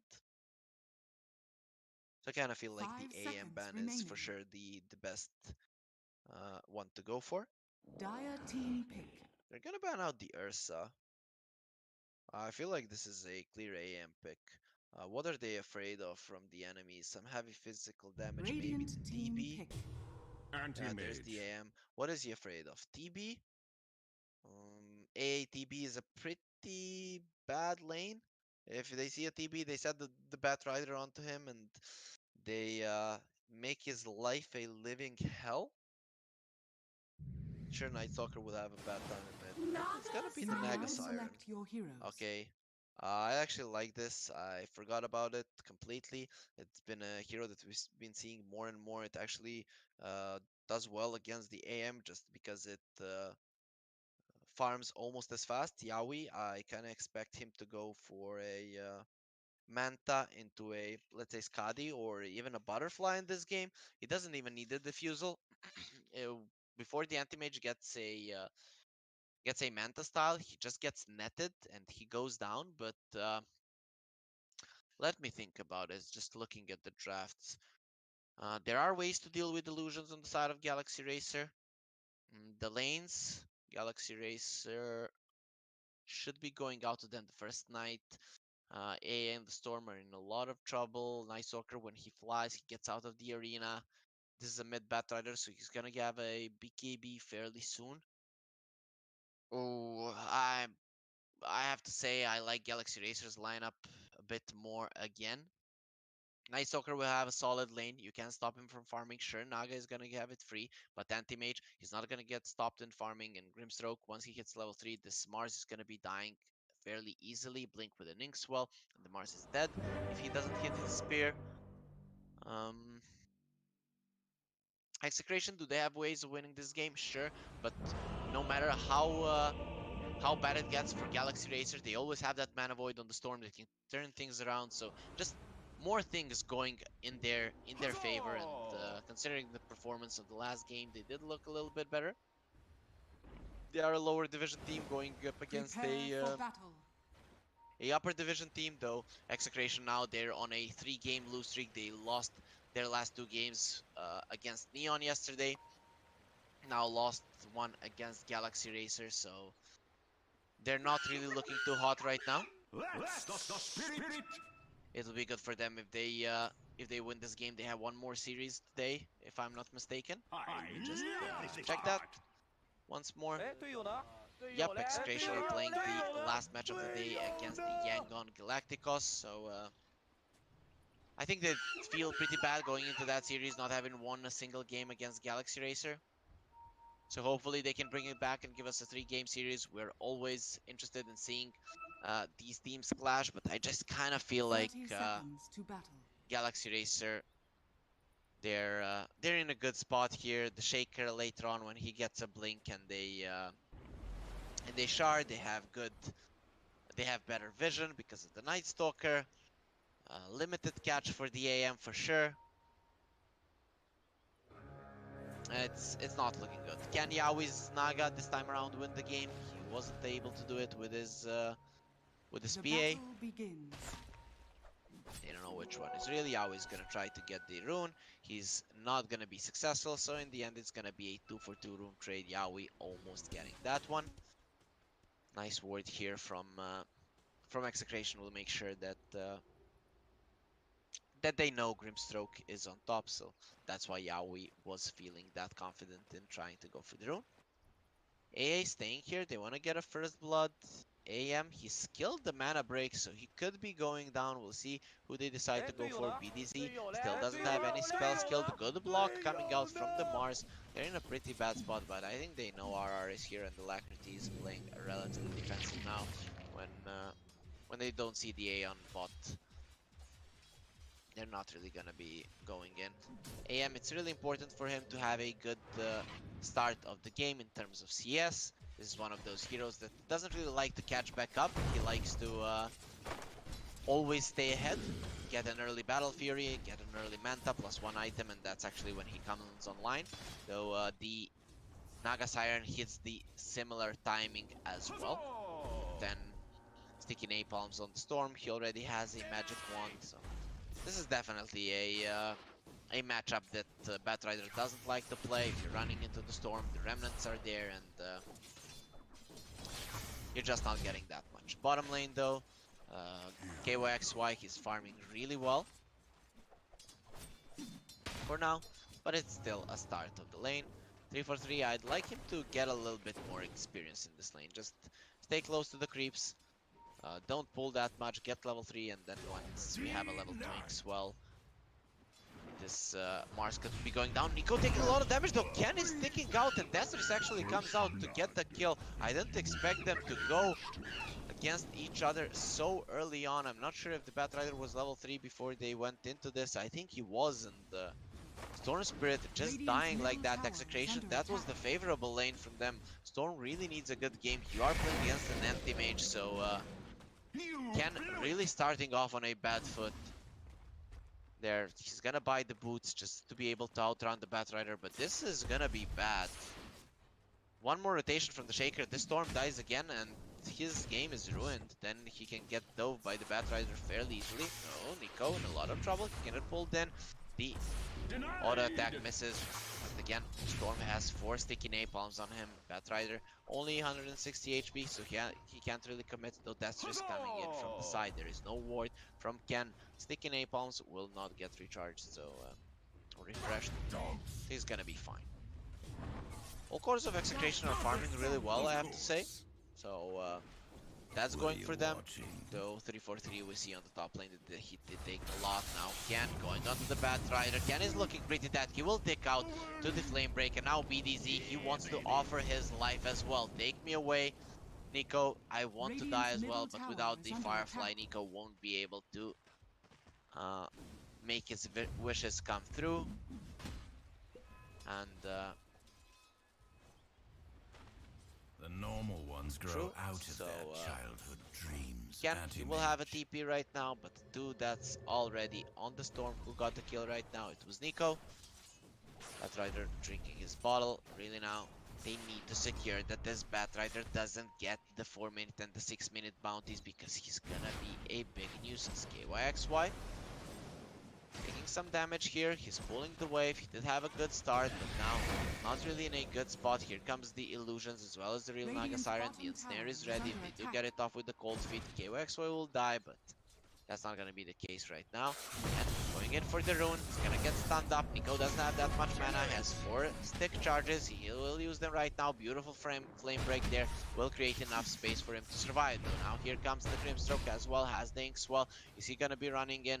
Destris is afraid of the Storm and will get out. Who got the rune? KYXY got the regen rune. So he's going to be able to continue farming on the bottom lane. Not really too scared for his life. A pretty fat hero. With 1 bracer, he's at 1k HP already. So Nico, his bottle won't get refilled anytime soon. He needs those bounty runes coming up. So no one will TP in, so he's gonna have to wait for those to actually get the extra mana and HP. Grimstroke still level 2. Haven't been able to threaten the Mars at all. He has the bottle as well. KYXY still not being able to buy his mid lane though. Ken has been caught. Will he take out? That was close. He did TP back to the tier 1 tower. If he died there without the TP, it would have been a disaster for him. He's actually winning in terms of CS, though has 2 deaths to his name already. Nico will be the one hitting level 6 first, and that might mean that this Storm will die, though it wouldn't surprise me if Ken just goes to the jungle and finishes his level 6 there. BDZ in a lot of trouble. Destro coming in. He's gonna put him at the wrong side of the fissure, though Nico, he will just hide that his teammate made a mistake. No silence onto the Mars. They go in with the Inkswell. Mars will get stunned up. He doesn't have any more mana. They don't have the mana void on the anti-mage, so they can't really kill the Mars, and he has a full bottle, so Rupido can continue laning here, though he has to be careful. If he gets low, he could get brought down by a rotation like that. That was actually a level 1 Inkswell, that's why it didn't do that much damage. RR comes in to offer his life. Actually, Nico doesn't want to go in. He knows that the Earth Spirit is there, and with the Storm Spirit hitting level 6, this could have been a dead Batrider if he decided to commit there. So Nico making a good choice for now. So despite 3-0 start for Galaxy Racer, Execration are winning the laning phase. I thought that this top lane was gonna go better. Alacrity is still farming well. He's over Rupido in terms of net worth, but definitely trailing when it comes to this Naga and the Storm Spirit. Ken has a DD. Nico has to be very careful. There's a jump with the DD. Fissure immediately. Batrider gonna use the lasso. Storm Spirit taking a lot of damage. Do they have the follow-up stun? Yes, they do. The silence is there, and Nico gets a kill. That's a killing spree for him. BDZ will be taken down as well. And Execration, they might have been winning the lanes so far, but now with a 5-0 start, it's really not looking good for them. Galaxy Racer, despite being in a net worth deficit, definitely riding the momentum right now. And even KYXY, who has been left alone for the majority of the laning phase, is gonna hit level 6 right now. So even he is having a solid game. Top lane though, Mars is continuing to farm. He has level 6 right now. His bottle is empty, so mana not really there, but the Soul Ring gets brought out. Electric now finally has a mana void. Has the Orb of Venom, as well as 2 rings to heal him up. But won't really be able to threaten the life of the Mars, and this Mars will continue to farm. So Execration still holding the net worth lead. 3-4-3 goes for the 2 points in Stroke of Fate, not for the Inkswell.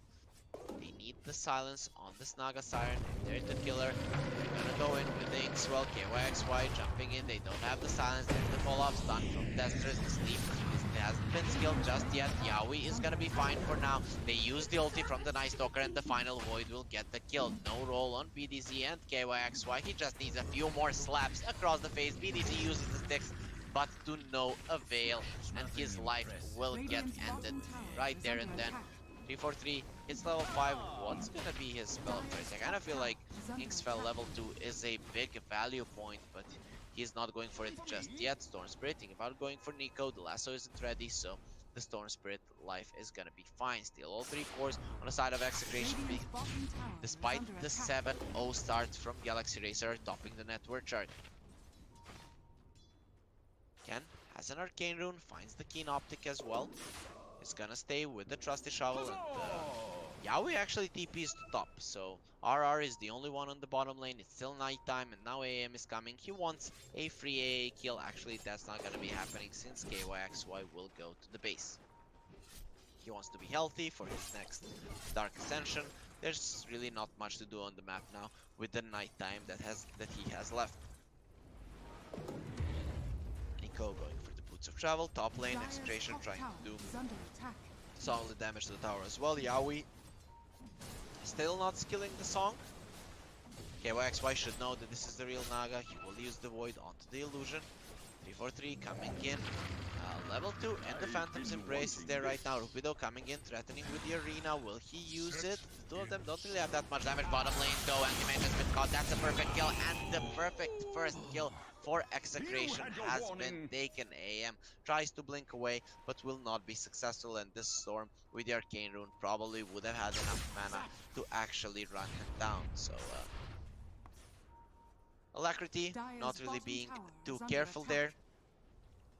Gives a kill to Execration. That is the kill that they needed the most for sure. BDC, a lot of trouble. Nico's coming in. He does have the lasso. The pull in from Ken. BDC taking so much damage. Here comes the Fissure as well. Yeah, now he's going in on this Batrider. He wants the kill. Has mana for one more zip. Won't be going for it. The Cold Feet finishes him off, and now the Shaker, he needs to go for a TP out if he wants to survive, though the pool is there. Destress is running away, has a Fissure fairly soon.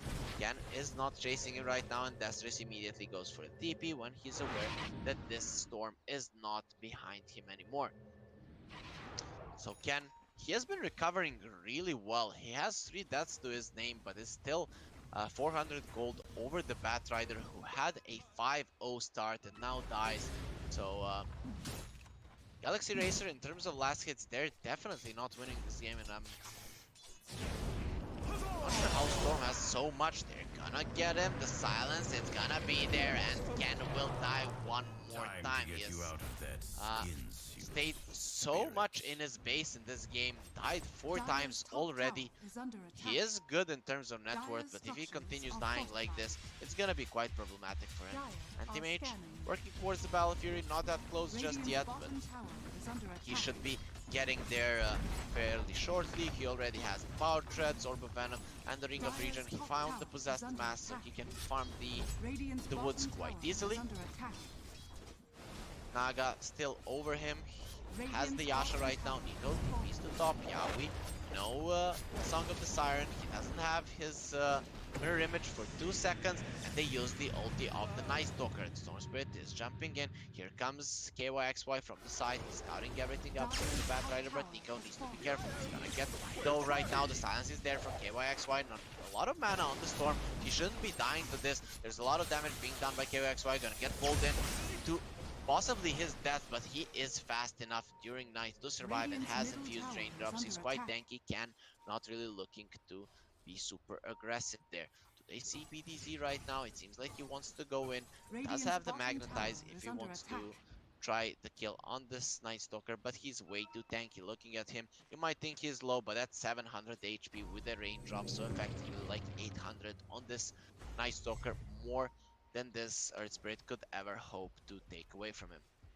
Dire's top tower AA is under attack. at level 6, he has the AA blast, it's gonna be quite big. Silence coming out on the storm, that's a level 3 Phantom's Embrace, so they really want to keep this storm in place. Staying with a level 1 Inkswell is something that you don't see too often, especially with having a Night Stalker and a Batrider who can jump in quite easily. The Blink Dagger reveal on the Mars and the AA Blast. Nico will go down. Silence immediately onto the Shaker. He does have the Echo. We'll see if he uses it. Now they jump onto Ken. The big Mana Void is still not gonna do enough damage. Destris running in. Does have the Echo Slam. Is just gonna try to do the damage and will be successful in doing so. Destris now. He goes. Try to stun Rupido. No Mana Void right now on Alacrity. He has Blink and Rupido will fall in the back lines. The Shaker has lost his life. Alacrity wants to get a bit more. There is a roll on PDC. A Blink Dagger not really ready on Alacrity. He tries to turn around on him, and Alacrity with that, he will not risk his life. It's a 3-for-2 trade, but relatively even. 2 cores for a core and 2 supports on the side of Galaxy Racer. Not really a big swing on either way, but Nico, he TPs in, doesn't have the lasso, he's gonna use it for BDZ, so this AA will be able to TP away. He has Boots of Travel, not going for a BKB, he wants a Blink. So they really want to be jumping this storm and ending his life. That might be a good choice. So BKB will come out late. Ken will have his Orchid. And if you get the Blink, you might be the one jumping on him. So that could change your fate quite a lot. Alacrity only 200 away from his Battle Fury. So with that fight there, he did get quite a lot of net worth. Yaoi was farming, so he got a little bit more. His Manta is gonna be ready fairly soon. We all know how much damage this Naga Siren can do with all of her illusions. A heavy amount of physical damage, that's something that the Anti-Mage doesn't like dealing with. So we'll see if Alacrity gets that Manta fast enough so that he doesn't have to be afraid of the silences and of the nets. Rupido is here, Arena is ready. If they do get the spear on the AM, he's most likely gonna die. The silence from the Earth Spirit will be enough, but he will not risk it. He doesn't see anyone on the map. We'll just go farm this camp. The runes, they're coming in. 3-4-3 going in, gonna silence the Earth Spirit. They've used the Dark Ascension as well. KYXY running in. The Soulbind is there. They're gonna silence the Earth Spirit. He's gonna try to remove that Phantom's Embrace. Will be successful in doing so, but won't be successful in living through all the damage that Galaxy Racer had. Not a lot of committal there from Execration that did use their arena, but apart from that, nothing else. Not even the AA Blast got used there. Though when the Dark Ascension goes down, maybe they can go for a fight. They see 3-4-3, they will jump on him. Ken is there, and 3-4-3's life will be taken away from him. Now, KYXY, he's in a lot of trouble as well. The song will come through, and the nice sound from the Siren is keeping Night Stalker in place, but still, he will pay with his life most likely. With the AA Blast connecting, that's gonna be enough. Mars, though, getting lassoed, getting pulled into his death, but will it be enough? Rupido is sticking out, he will burn down. The Alacrity goes in, and Ken is dead. Now he wants to get more. Yaoi has taken a lot of damage here, and Destris is coming in as well. A nice roll from PDZ, he's gonna keep him away. Nico taking a lot of damage, but he's alive for now. He's gonna die to the illusions. A beautiful fissure there, connecting onto Alacrity, trying to get Yaoi here. That would be a perfect kill, and I don't think Yaoi is going anywhere. Alacrity gets one more kill. Now BDZ is gonna get silenced up, stunned up, and this Inkswell will keep him in place long enough for Destris to get the kill. It might have been better if Alacrity got it, but it doesn't matter in the end. A beautiful jump there from Alacrity. Both of the cores on the side on these teams coming in, and Galaxy Racer coming out ahead. The Mana Void was just insane. Storm not really respecting the Anti-Mage there. He has 1300 mana. That's a lot of damage being done to him. Finally, the Orchid is ready, and Grimstroke will go down. He might be okay in terms of net worth, but he has already died 6 times, so he definitely doesn't feel good about this game. And this AM is gonna be an even bigger problem as the game progresses. He's gonna start flash farming right now with his Battle Fury already up to the Yasha, and this Manta is looking very close to him. Naga Siren going for the heart. He knows his illusions need to survive the heavy magic damage of the side of Galaxy Racer, but now the Shaker has the Blink as well. Destris is waiting in the mid lane. He doesn't have the Echo Slam, and Execration are gonna go for a smoke. They need to kill this anti-mage and slow him down a little bit. He's less than 2k gold away from the Manta. That should be coming out in a minute and a half or two. Bo3, he's gonna show his face, and his face will get kicked in. A beautiful link out from the Shaker, though the Batrider has been caught. Shaker waiting with a fissure. He's gonna connect onto two of them, and that will give enough space for the Batrider to survive. The Dark Ascension has been used already. They're playing around their ward. Beautifully done there from Destris, just holding it together, waiting for the storm to jump, and as soon as that happened, he was able to protect his Batrider. The Arcane Rune will be taken by the Bat, and the nice fissure there, just making sure that BDZ is caught away from his team. A nice spear there onto the Night Stalker. BDZ, he went back, didn't want to commit. KYXY is very strong. He's gonna be using his Void on the enemies, has the Axe Scepter, and that's one more way for them to deal with the illusions. So that smoke from Execration doesn't do too much for them. They might have killed the position 5, but other than that, they don't accomplish anything more, and the mid tier 1 from Galaxy Racer is still quite healthy. 1k gold lead for Galaxy Racer. They have been in a deficit in terms of gold for a very long time. They've been leading in kills ever since that 7-0 start, but now Galaxy Racer, it's their turn to go. They're gonna smoke up where they spotted Rider Ward. They didn't get pinked out. Storm Spirit will be a perfect target. That will be his 7th death. Nico has the lasso. He's not gonna be able to use it, and the Storm has more than enough mana to get out. A big mistake there from Galaxy Racer. They really needed this Shaker to be closer, to just use the fissure, make sure that the lasso will connect. Top lane Yaoi gets out, so Galaxy Racer, they're gonna be the ones wasting some time right now. They don't even get the position 5 that Execration were happy to get last time around. Ult going for Alacrity. The silence is there, pulled into the ult. Can they save the AM? He's trying to run away. The silence will pop him, and he does shatter. Destris uses a nice ulti there, but he's still gonna get caught in the arena. Can't manage to get out with the Glimmer Cave being used on him. Destris running in with the Inkswell. Nico, he wants Ken dead. Ken will simp away. He's not gonna be playing with his life anymore. Here comes the Night Stalker. The fissure doesn't connect on the Storm Spirit. Mars is okay for now, but in the end he will die for sure. BDZ will cover for his Storm. Actually, Rupido, he's okay for now. This Glimmer Cape doing a lot of work.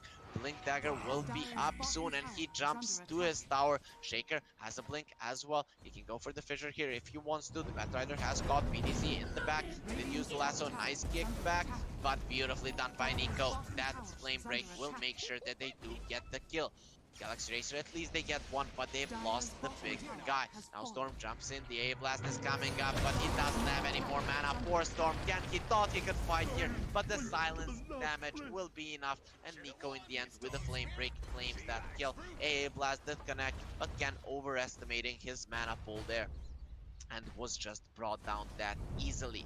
I think he is getting a little bit nervous about his performance in these two games. Even on the puck, he was having a lot of troubles, especially against the Shaker, and once more Destris is making his life a living hell. Mars picking his mid tower, he wants to fight, he didn't want to TP in, and with that, Galaxy Racer will easily take it. In the end, Nico, he didn't want to go for the blink first. He does get a BKB, and this is a 10-second charge. Even without this, Galaxy Racer were coming out ahead in fights, and now it's gonna be even easier. AM finishing his Manta style, and now going for the Basher. Once he has that, the Spore Storm is gonna be in a lot of trouble. He doesn't want to go for a BKB. Bad choice, my friend. You're gonna get annihilated by the Mana Void. A lot of stuns on the side of Galaxy Racer. I kind of feel like Ken needs it. He has been doing so well in terms of net worth, but now he's actually so far behind the AM and the Naga, and the smoke is coming through. There is a Dark Ascension on the Night Stalker. He's going towards his BKB. They see the two supports, BDZ. There's gonna be Soul Bind on him, but not really gonna catch anything more. So I think BDZ is gonna be happy and accept death quite easily. Can TP's away to base, and Galaxy Racer, they use the Dark Ascension but don't accomplish anything, so the Knight will be down for quite some time, giving the opportunity for Execration to possibly do something around the map. The heart will be done in 500 gold on the Yaoi Naga. Radiant's bottom tower is Then under these attack. illusions are gonna start being a problem. Though, just looking at the lineup of Galaxy Racer, they definitely have ways to deal with those illusions. AM Battle Fury, the Ags on the Night Stalker, Batrider is pretty great, and both of the supports actually have AoE spells, with Grimstroke, Stroke of Faith really being a great spell to deal with it. So, I wouldn't say that this Naga Siren is that this is a great Naga Siren game. It's a solid one, but you need to be ahead. He is actually behind the AM. AM has been able to accomplish more in this in these 22 minutes. Has more creeps, has more kills. Even in that one fight, Yaoi died, whereas Alacrity picked up a Radiant's couple of bottom kills, tower is under attack. and that's making all the difference right now. So Basher ready on the AM, and this is when an AM actually becomes strong. This is the big timing for the side of Galaxy Racer. Immediate usage of the sleep. Yaoi wants to run away. They won't be getting this tower, and now without the sleep, Bat, he wants to chase. He's gonna hit the flame break, but won't push Yaoi back, so this Naga will be fine. Nico, if he had used the BKB there, that would be one deck Naga. Despite her having the heart, they would have enough damage to burn through her. And look at what Execration are forced to do. They're just split pushing with the Storm. This isn't the hero that you want to be doing that with, and Ken finally decides to go for a BKB. A good choice for sure. There's no doubt that he needs it. He needs to get into the backlines, kill the supports with the BKB, and just hope that his team is gonna keep the AM in check so that he doesn't get destroyed immediately after his BKB is down. Though, Alacrity, the Abyssal Blade will be there fairly soon. So I'm not sure how he approaches the Dusts. The Shaker and the Night Stalker. Batrider as well. So all three of the heroes that are running in from the side of Galaxy Racer do have Dusts. The Glimmer Cape from RR won't surprise them any longer. Storm jumping to the side. His mana is already in a bad spot. If he gets caught, he's going down immediately. Nico coming in. Still doesn't have a Blink Dagger. Fairly close to it though. Galaxy Racer, the three guys are smoked up though. They're not even close to finding anything. There is a ward here for Execration that might be giving them a false sense of security. It's gonna be a ward placement here on the high ground, but still the ward of the Execration lineup persists. If this tier 2 falls, though, the outpost will be taken, and with that, their ward will get brought down. Execration for now doing a good job dodging Galaxy Racer. Galaxy Racer definitely hitting a big timing, though I don't know if there's a timing now that Execration hit that's gonna change the game. They have the BKB on Storm, that's big. Naga Siren working towards the Skadi. The item itself doesn't change the game too much, just makes him a little bit more tankier, but the smoke comes in. Storm Spirit, you might have your BKB, but the Echo Slam will keep you in place, and that's a 10-second BKB that doesn't manage to get used. KYXY has a Dust, though they don't manage to do anything with it. Yaoi coming in, gonna use the sleep, and TPs to the bottom lane. They just want to continue pushing out. They're gonna be living with the fact that their poor Storm Spirit just got picked off. They can't get any redemption or revenge for it, and will just live with the fact that they were unable to avenge their fallen friend. Galaxy Racer switching up gears, immediately going for the bottom lane, though there are only two here. Destress needs to be careful. He's gonna go on a stun. He will get silenced up, so no Blink Dagger will be used on that day. The arena has been used immediately. Nico does have a BKB. Destress will fall for sure, though Nico, he wants to get Rupido. Alacrity is here. Rupido will fall. A blast being used. It only clips this Batrider, but the Naga has been caught. They do have the Mana Void as well. Storm comes in. They know they have to save her, and the Mana Void will make sure that he goes down. The Basher is there. Actually, the full Abyssal is onto Alacrity. He will bash the Earth Spirit, and with that, end his life. 343 might get the gold for that kill, but it was basically Alacrity doing all the heavy lifting when killing that BD's Earth Spirit, and Galaxy Racer really looking to end this game or to end this series in this game number 2. Execration looking really sad. Even the 10-second BKB was used by the Storm. Ken jumped in but wasn't able to accomplish anything, and he has really been having a bad series against Galaxy Racer. They definitely have his number, and them not banning the AM, I'm not sure what they banned. I know that it was a pretty clear Ricky and an AM ban from them, and now they're definitely regretting their choices. The AA blast being used, they're not in the Roche, they just wanted to scout it. It will clip Nico, Radiant's top tower won't is accomplish under much. attack. Anyways, one more time.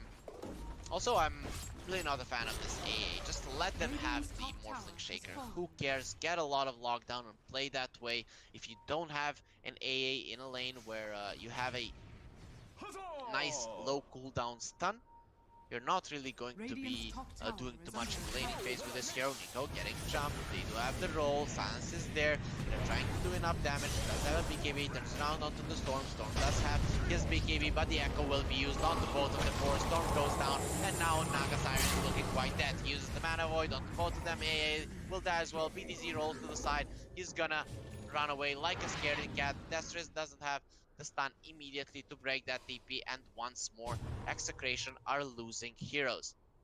There's just no way for them to survive. Alacrity chasing this career, he just knows that his life is not in any kind of danger. Naga Siren, he hasn't had an item for a very long time. This is a pretty much underfarmed Naga. He needs to have at least one more item at this point, and even if he had it, I'm not sure it would change much. If you give him a Skadi right now, they still lose fights. That's how far behind Execration are right now, and that's why I'm so afraid for them. Like, usually you're gonna be like, okay, how can they actually win? But to be honest, if you give a full item to the Naga Siren right now, I'm not sure that they win a fight. I'm not even sure if you give him both the Skadi and the Butterfly that he's gonna be doing enough. There's just so much lockdown on the side of Galaxy Racer, so many ways to deal with illusions that he had to be so far ahead, and now he's 8k behind the AM. Naga Siren is a timing-based hero, just like the AM. You need to get your items early. It's not that Radiance type build. Okay, Grimstroke getting caught. There is a follow-up stun from Destris. BKB will be used by the Storm Spirit. There's the Soulbind, so they can't move. Batrider wants to go in, doesn't have the lasso, so no double lasso will be coming out. Ken doesn't have his BKB anymore. AM will he be jumping in?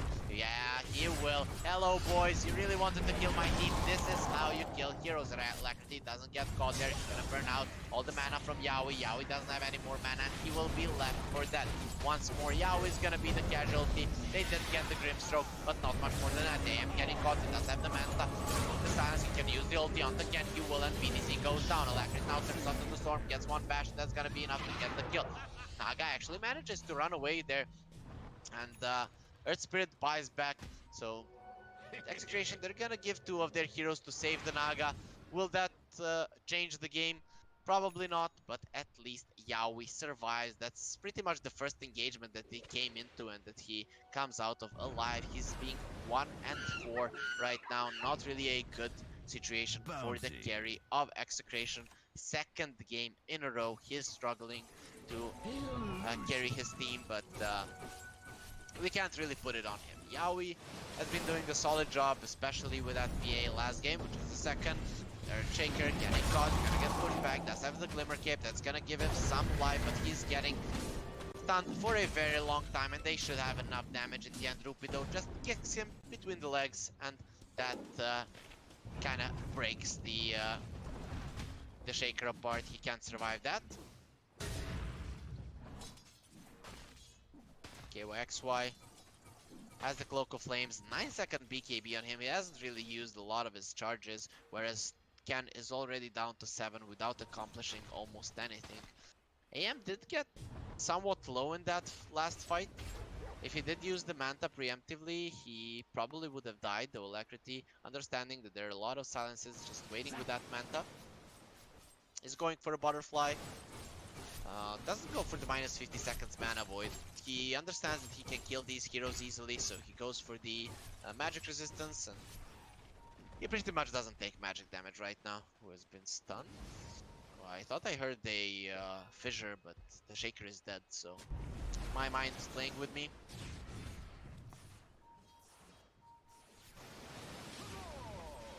A blast being used towards Roche. Still the first Roche hasn't been taken. Galaxy Racers don't really have a good Roche taking lineup, and it's not like they really need it. Tier 3 items. All of them being farmed up right now. No one really taking the enchanted quiver. Shaker has the spider legs on top of his axe shard, so this is quite a mobile Earth Shaker. Very hard to catch. He wants to go for a Nocturne core. He did have it in the last game. Galaxy Racer wanna go in. Nico wants to get a lasso. He won't be catching anyone. Has a haste rune, but really no one is that close to him. Storm Spirit showing on bot lane. Finally he has level 18. He wants his Ag Scepter, but that's not gonna be coming out anytime soon. They force out the glyph, and now they're smoking towards the enemy jungle. If Execration want to leave the base, they're most likely gonna be doing that towards bottom. Storm jumps in. He's gonna clear the creep wave, and with that he reveals the smoke. RR might get jumped on here. Nope. Alacrity will not be putting his life in danger. He doesn't have a BKB, so they're not gonna fight right now. Dark Ascension has been used already, so Galaxy Racer are just gonna pull out. They're aware how far ahead they are. Rupido jumps in, he has a BKB, doesn't get to use it just yet. This Earthshaker, nice fissure there, stunning them in place. He can go for the Echo right now if he wants to, but no, Rupido will go for a BKB and TP out, but there is a guy that can cancel that. It's Alacrity. He comes in with the Abyssal Blade. Rupido, he is thinking about running away, but no such luck will come to him. He's gonna get destroyed from all sides from Galaxy Racer, so his big shield will be almost useless. The Anti-Mage has a Butterfly Tune, only 2 deaths on Alacrity. Has been having a great series, 20k gold ahead right now. The Galaxy Racer lineup is, and well, just a second, maybe the Batrider can get caught. He does have a BKB, so he pretty much doesn't die. Naga Siren has a butterfly right now, okay? I like this. This is a solid item against the Anti-Mage. Gives him a lot of damage, a lot of survivability, though. AM has a butterfly of his own. A blast connects on the 3 of them. This could be quite dangerous for Galaxy Racer, though no one is really close on the side of Execration. They should know this. They have nice vision there in the triangle, and Alacrity gets the Aegis right now. They couldn't kill him once. Killing him twice is an impossible task for Execration.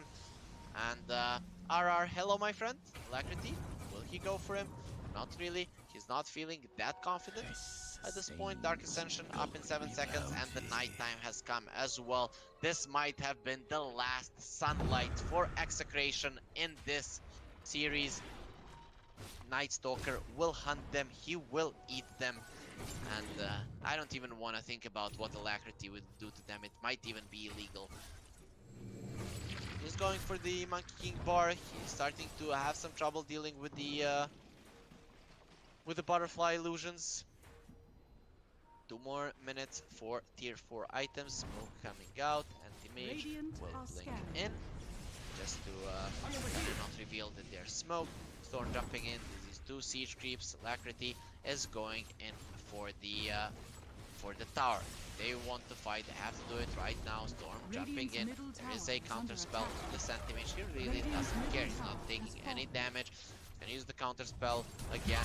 Gonna get lashed on the racks, but immediately they jump onto the Mars. They have the stuns. He's not using the BKB just yet. The Abyssal Blade will connect. They have the lasso if they want to use it right now. Rupido will die without using his BKB. Does have a buyback, so he can come back into the fight. Stun onto the Naga Siren. Galaxy Racer, they do have a lot of long range spells, and the Alacrity continues to go for the Raxes. I don't really know what you do. You need to find a good jump. So, Execration, they're jumping in onto the Anti-Mage, they're pulling him in, a buyback now from the Mars. AM is still fine, even as the Aegis. Storm gets pulled in, he's in a lot of trouble, though AM's Aegis is looking to get brought down. Storm has already died, he does have a buyback. If he wants to fight, he needs to do it right now. Alacrity, it doesn't look like he wants to stop, he's just gonna blink away. He's getting fairly low, they might know that the Storm does have his buyback, and AM, he's just gonna go to base. They're playing it safe. Galaxy Racer want a clean 2-0. They're really not thinking about their viewers. Come on, Galaxy Racer, make a stupid play so that this game is interesting since it has been really clean. We did see a lot of blood, but most of it was from Execration. We can see their intestines being kind of spread throughout the whole map. They've been dying left and right, whereas Galaxy Racer, they've been relatively healthy when it comes to surviving against Execration. We can see the kill score reflect that quite a lot. Only the supports on the side of Galaxy Racer have really died a lot in this game. The cores have been almost untouched ever since the beginning of the mid game. Alacrity gets a Monkey King bar right now. He doesn't even have boots, has Penta-Edged Sword. This guy hits like a truck. He has the Aegis right now. So guys, you have to deal with him. He's actually alone here without the two cores. Alacrity is feeling that confident. He doesn't even get hit by that kick from the Earth Spirit. Thinking about jumping in, that's not gonna be the case. He just continues farming. He's level 27. Naga level 20. Storm level 20. He's 7 levels away from anyone else on the enemy side. Just looking so bad for them. Timeless Relic being found out. It's gonna go onto the Shaker most likely. Who are they going for? Nice fissure there. They're gonna catch the Naga. The lasso will come through. Actually, he just turns onto the A. Nice latch with the spear. Antimate taking a lot of damage, but he does have the Aegis. Remember that. You're focusing down on a hero you really can't kill. He's gonna turn around with the Abyssal Blade. Storm Spirit has to use the beekeeping, but will accomplish anything. Antimate goes in. He will accept his death with the Aegis Storm. He doesn't have a buyback. He bought out actually. Spear onto the Antimate. Will keep him in place. KYXY coming in, but Dastris with the Echo. He's gonna seal the fate of Execration in this series. Alacrity gets an ultra kill, and with that, Execration have been forced out of this best of 3 series. Galaxy Racer with a convincing 2-0. A lower division team from the Southeast Asia DPC wins against the upper division team. Execration really hasn't been doing that well in the upper division, and Galaxy Racer, they still have a chance to advance. So we'll see if Galaxy Racer can take Execration's spot. Looking at this game, they definitely deserve to do so. And of course, here at the Moon Studio tournaments, it's always much more important than the lowly DPC league. So guys, thanks for watching. We're going to go on to a short break. And after that, we're going to be coming back with the second series of the day. It's going to be HOYO versus SMG starting very, very soon. So stay with us, and we'll be back as soon as the teams are ready to start the next series of the day.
never see you with such tired eyes. And everything we said we'd be, we just traded for a suit coat and a tie.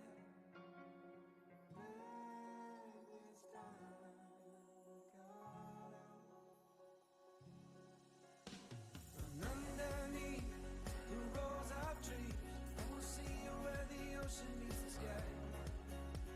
Under your toes, the fire grows. You are ready for a different kind of life. You're silent for the wind is cold. You must return to the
name is Harry Freak, and we're watching a series between Team SMG and HOYO. This is our second Dire team series ban. of the day. The first one was Execration versus Galaxy Racer, where Galaxy Racer took a convincing 2-0 victory over the upper division. Series coming up after this one, it's going to be Yangon Galacticos versus Execration, 10 but we're seconds going to focus remaining. on this series here and now. Also to remind you guys to follow the Moon 5 Studio seconds Twitch remaining. channel here, and also follow Moon Studio on Twitter, and follow me, Harry Freak, on Twitter to know when we are live with your favorite Radiant Southeast Asia team ban. and Chinese teams. But with all of Dire the team formalities pick. out of the way, let's focus on the Radiant draft. team pick. SMG didn't manage to get into the DPC, though they're very close to some of these lower division teams of Southeast Asia. So uh, they're playing quite well. They have a lot of 10 big seconds names remaining. in their team. Mushi and Ohio being the 5 two seconds most remaining. known ones. And HOYO, they pick up an X Assassin. This has been a staple pick for Team SMG ever since I first saw them. They were under the name of IO Dota 2. Now they got Dire sponsored team pick. by a famous singer, as far as I'm told, and they've been playing the Snicks for a very long time. That goes to show how well they know the hero. Nyx Assassin hates to play against the Clockwork, and the SMG immediately pick it up.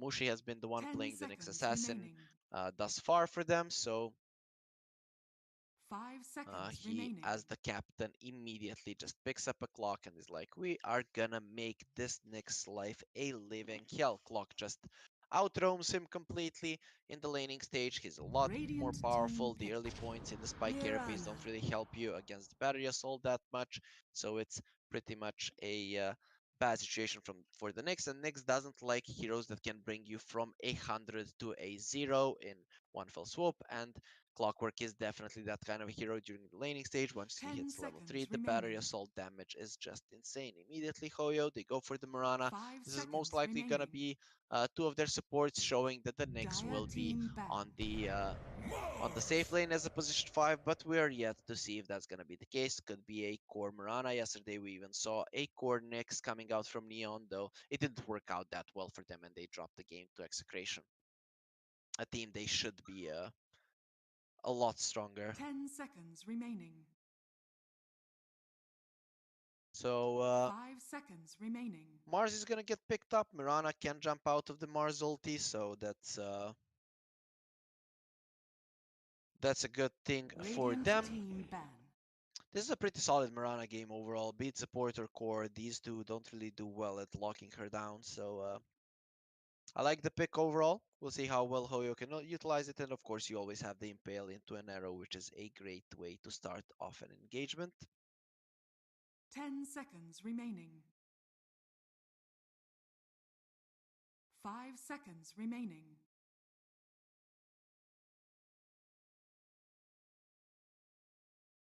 HOYO, they ban out the Dire Ursa. team ban.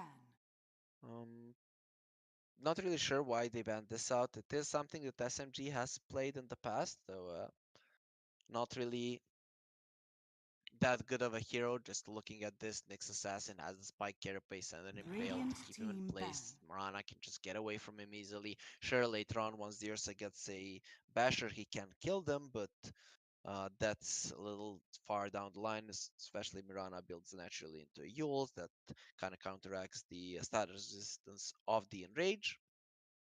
So a 10 pretty weird band. seconds The Monkey remaining. King, that kind of makes more sense. This hero has been very popular. It's 5 seconds remaining. kind of weird that it didn't get Dire picked up in team the ban. first phase, being that it wasn't banned. Team SMG, they're just getting rid of the heroes that are kind of good against both the Clockwork and the Mars.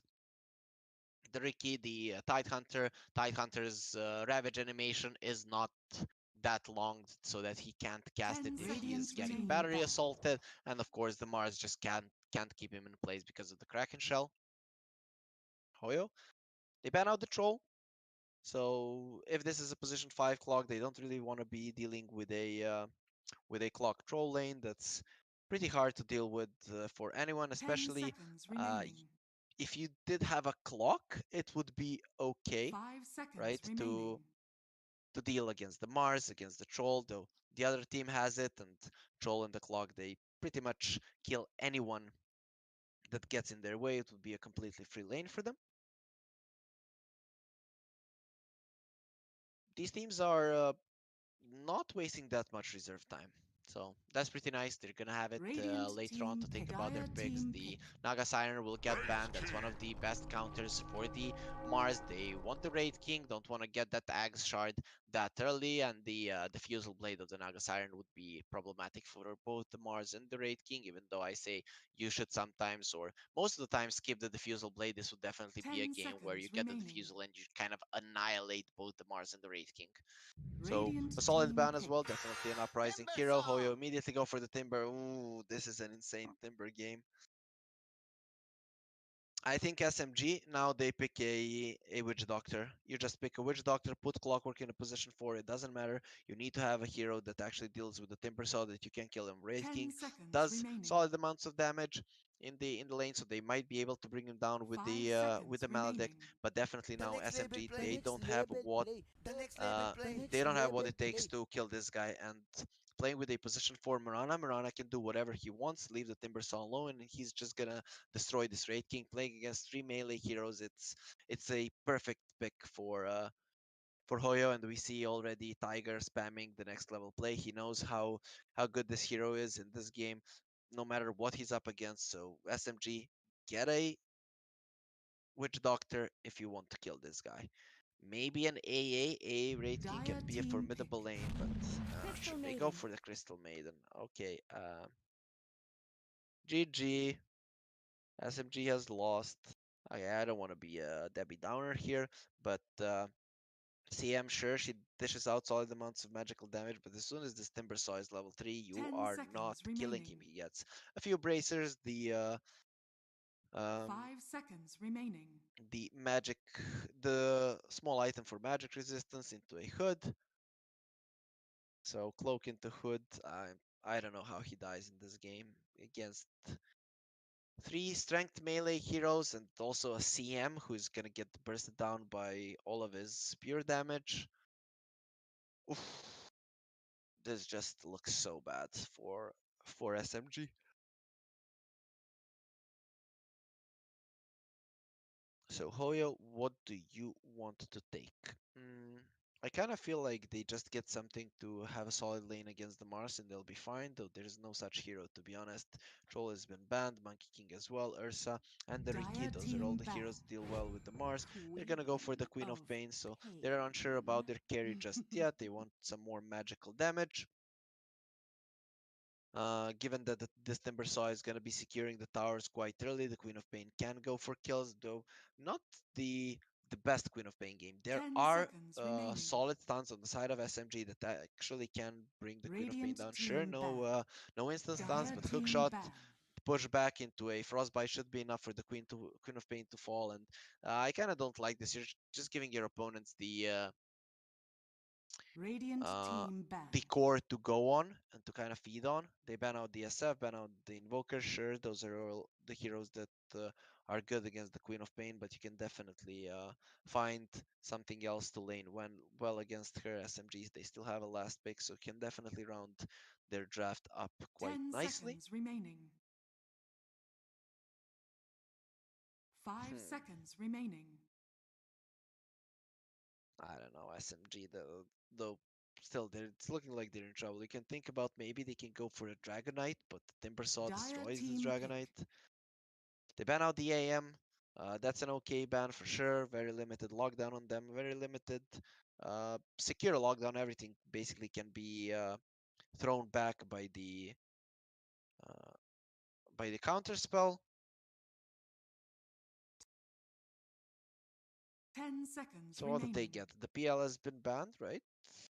Yes, the 5 Naga Siren seconds is banned. remaining. Illusion-based heroes would be okay for HOYO. Really nothing on the side of SMG to deal with that. But TB is in the pool. If they want to go that route, they can get a very hard carry given that the Timber Saw will be creating so much space. We haven't seen too much TB in the last month or so, but it's still a pretty solid hero.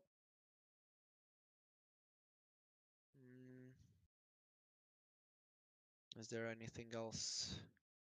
Pretty much every meta hero has been banned. Maybe I'm missing something. It's gonna be an Ember Spirit, okay. So HOYO going all in. They just want to run in on the enemies, start killing everyone. If they follow the Timber Saw, they're gonna be doing enough though. They are kind of lacking the tower push, and SMG go for a Meepo. Okay. Okay, this is actually something that can turn the game around. You have Queen of Pain, Ember Spirit. These two heroes don't really deal well with the Meepo. If they get caught by the net, they're in a lot of trouble. There is solid amounts of AoE damage on the side of HOYO, not really a lot of single target damage. We'll see if Nia gets too farmed. He will be able to survive through it all.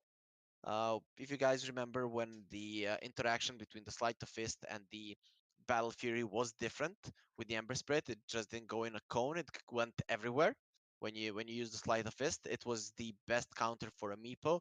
It wouldn't surprise me if he maybe goes for something like that, though it's gonna be Fearless in mid and the Mizu taking the Queen of Pain. For those guys of you that don't know, Mizu is Miracle with an E, not an I.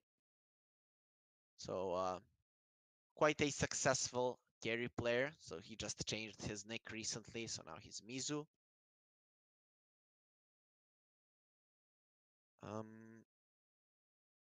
Whose team am I gonna go for?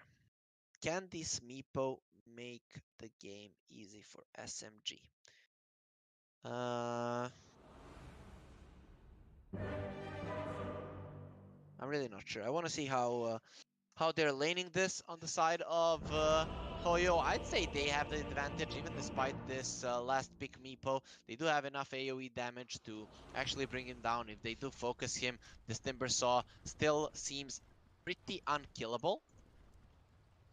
So in my mind, this is still their win. If they send the Queen of Pain against the Mars, she will have a solid lane, and Mars won't be able to do that much, and that's exactly going to be the case. Mizu with a Nyx with him.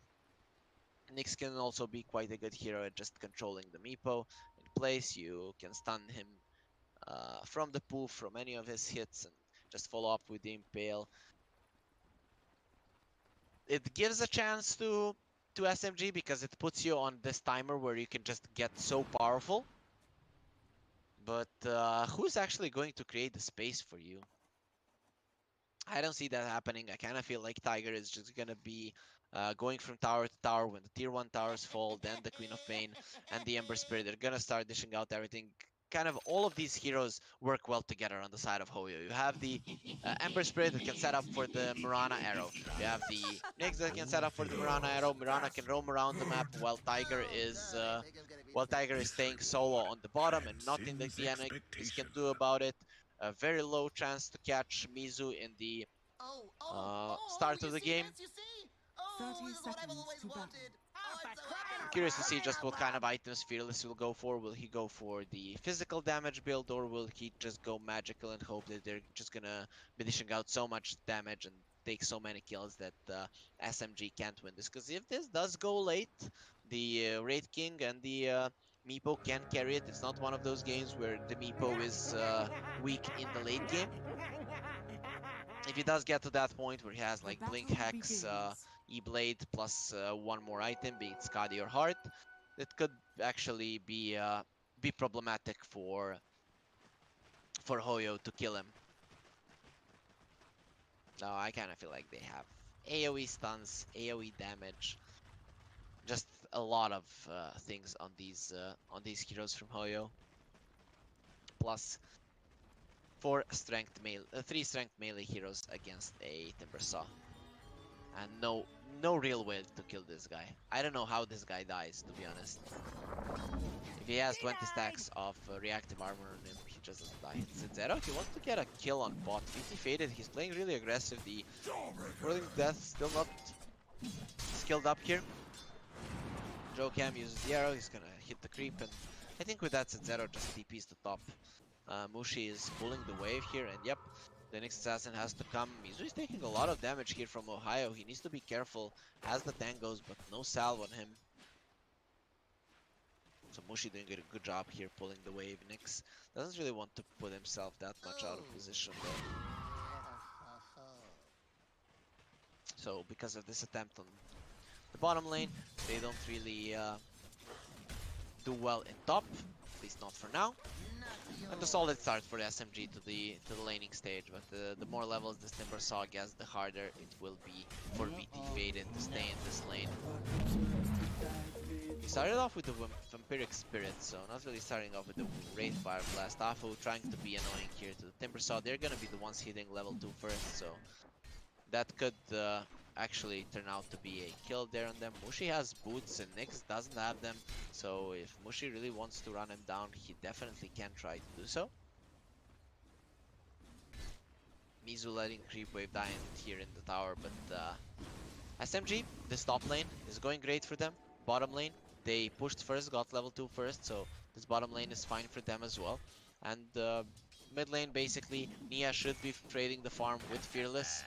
Nice deny there from the mid laner of HOYO. Top lane, Mushi, he's threatening set 0.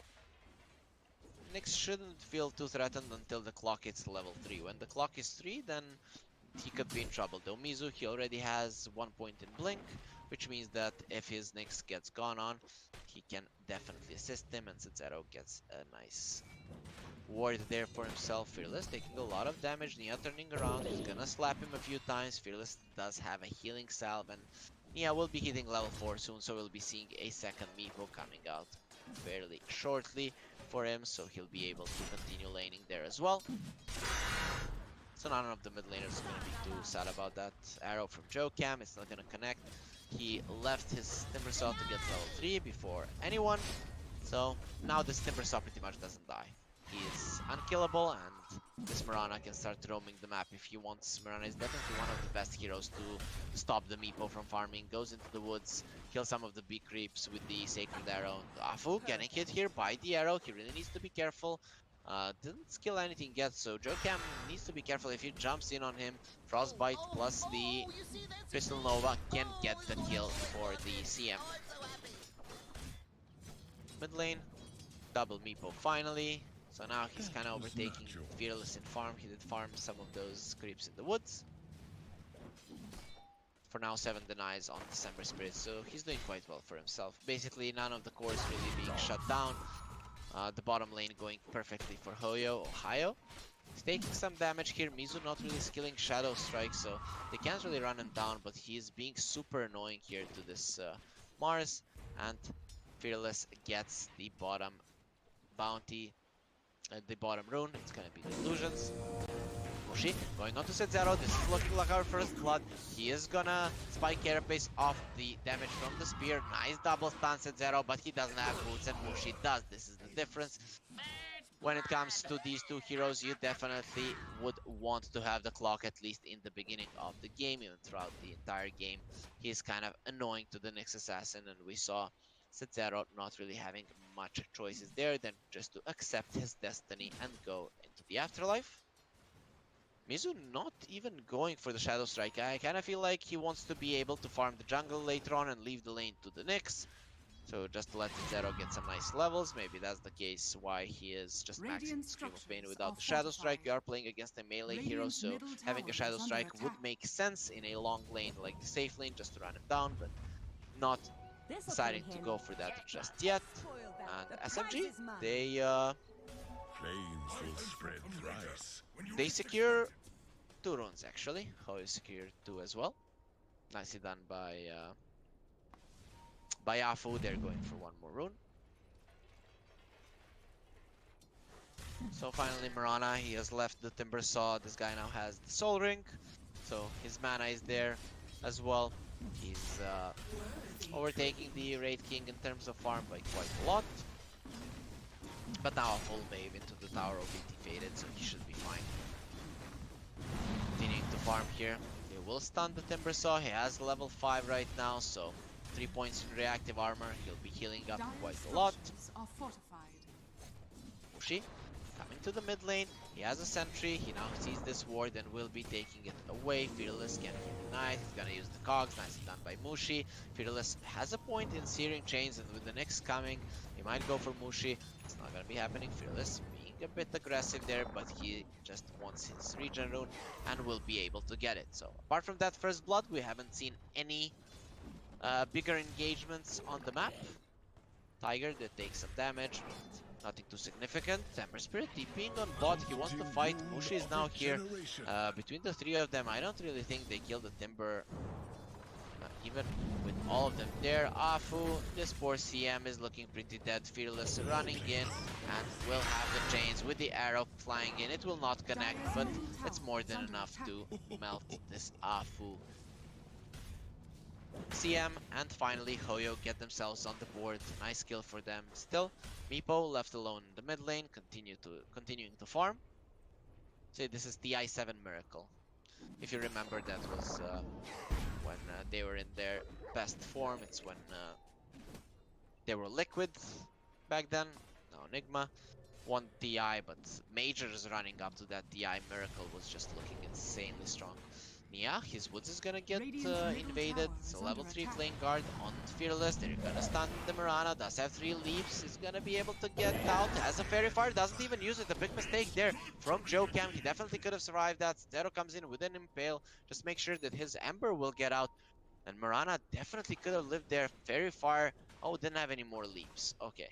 Okay, I thought he had 2 more. I'm not sure when he used those. So it was my bad. He was actually dead anyways, no matter what he did. Jocam just accepting his fate, doesn't want to use the fairy fire just like that. He has the Urn of Shadows, Spirit Vessel will help later on. VT Faded has a skill point, he's gonna skill it, does have magic 1 charges. He's gonna lose his life once, but it looks like he's gonna lose it once more. Searing Chains are ready in 3 seconds. VT Faded has been able to create some distance. He does have this phase boost, but Tiger is still chasing. They're gonna connect to the chain. Mars is TPing, the follow-up impale. They're doing a lot of damage to VT Faded. Mars will not finish his TP, and VT Faded goes down. Afu, he's looking pretty dead as well. Spike Carapace is being used by Sub-Zero, but no spells on Afu, so that really won't matter in the end. He'll go down as well, and HOYO, they strike hard. They even take the Dire's middle tower is under attack. the Wraith King down Radiant's twice. bottom tower is under attack. And in the end, HOYO, he knew that he was just gonna feed down there, knowing he couldn't really help his guy. He's just gonna decide to continue farming now. VT fading, TPing on top. He really needs to get some more farm. He's been struggling quite a lot. Both the position ones have been struggling a lot. Mizu not really looking too hot right now, but will get up to level 4 Scream of Pain so he can go into the jungle and continue farming quite effectively. HOYO thinking about arena, using the arena onto Jocam, but this Mirana is in a defensive enough position to be okay. Sub-Zero. He sees the Wraith King on the sword. So if they get a rotation, VT Faded can die once more. He's still 2 minutes away from having his reincarnation, and HOYO, they're aware of this. Mizu needs to be careful. If he gets hit by the net, he goes down. Still, he knows that this is a possibility and will just walk away. And we see HOYO are holding a bigger portion of the map. Tiger, TP the top. This guy, he just doesn't die. Has a Hood of Defiance, his boots is coming up right now. If you have 5 heroes of SMG, he just doesn't go down. Once Afu hits level 6, maybe the Freezing Field would be enough to bring down this Timber Saw, but before that happens, this guy is just untouchable. HOYO, he wants to secure the rune for himself. Zero coming in, the Impale will miss, they do secure the rune with it, and HOYO will survive. Bottom lane though, the Meepo has been caught, the arrow into the face as well, but Afu is there to cover for him now. Here comes Jocam with a double Star Storm, it's only gonna connect to one Meepo. Do they have the Sonic Wave? Yes they do, and Nia goes down. So, SMG, they lose their main hero right now. Clockwork is looking pretty dead as well. Does have the hook shot to get away. Let's see if Mushi is going to be successful in doing so. He goes with the cog. Zero will not connect. Mushi still joking around, but here comes Zero with the impale and the vendetta hit. He will make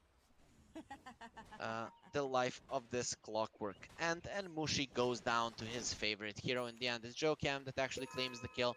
As the Urn of Shadows, the Spirit Vessel against the Meepo's Ransack is pretty good, so that might be something that we see coming out soon. Clockwork has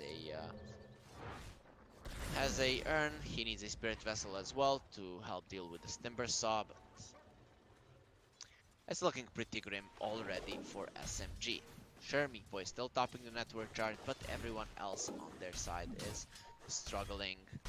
BT Faded finally has his reincarnation back. He wants to go for the armlet, knows that he can go for a greedy Midas or something along those lines since he does have a Meepo in his team. Now, they found the Timber Saw. He has 24 stacks on him, has the Hood of Defiance. Can they do enough damage? They do have the nets with the poofs, should be enough to bring him down. And finally, they get him.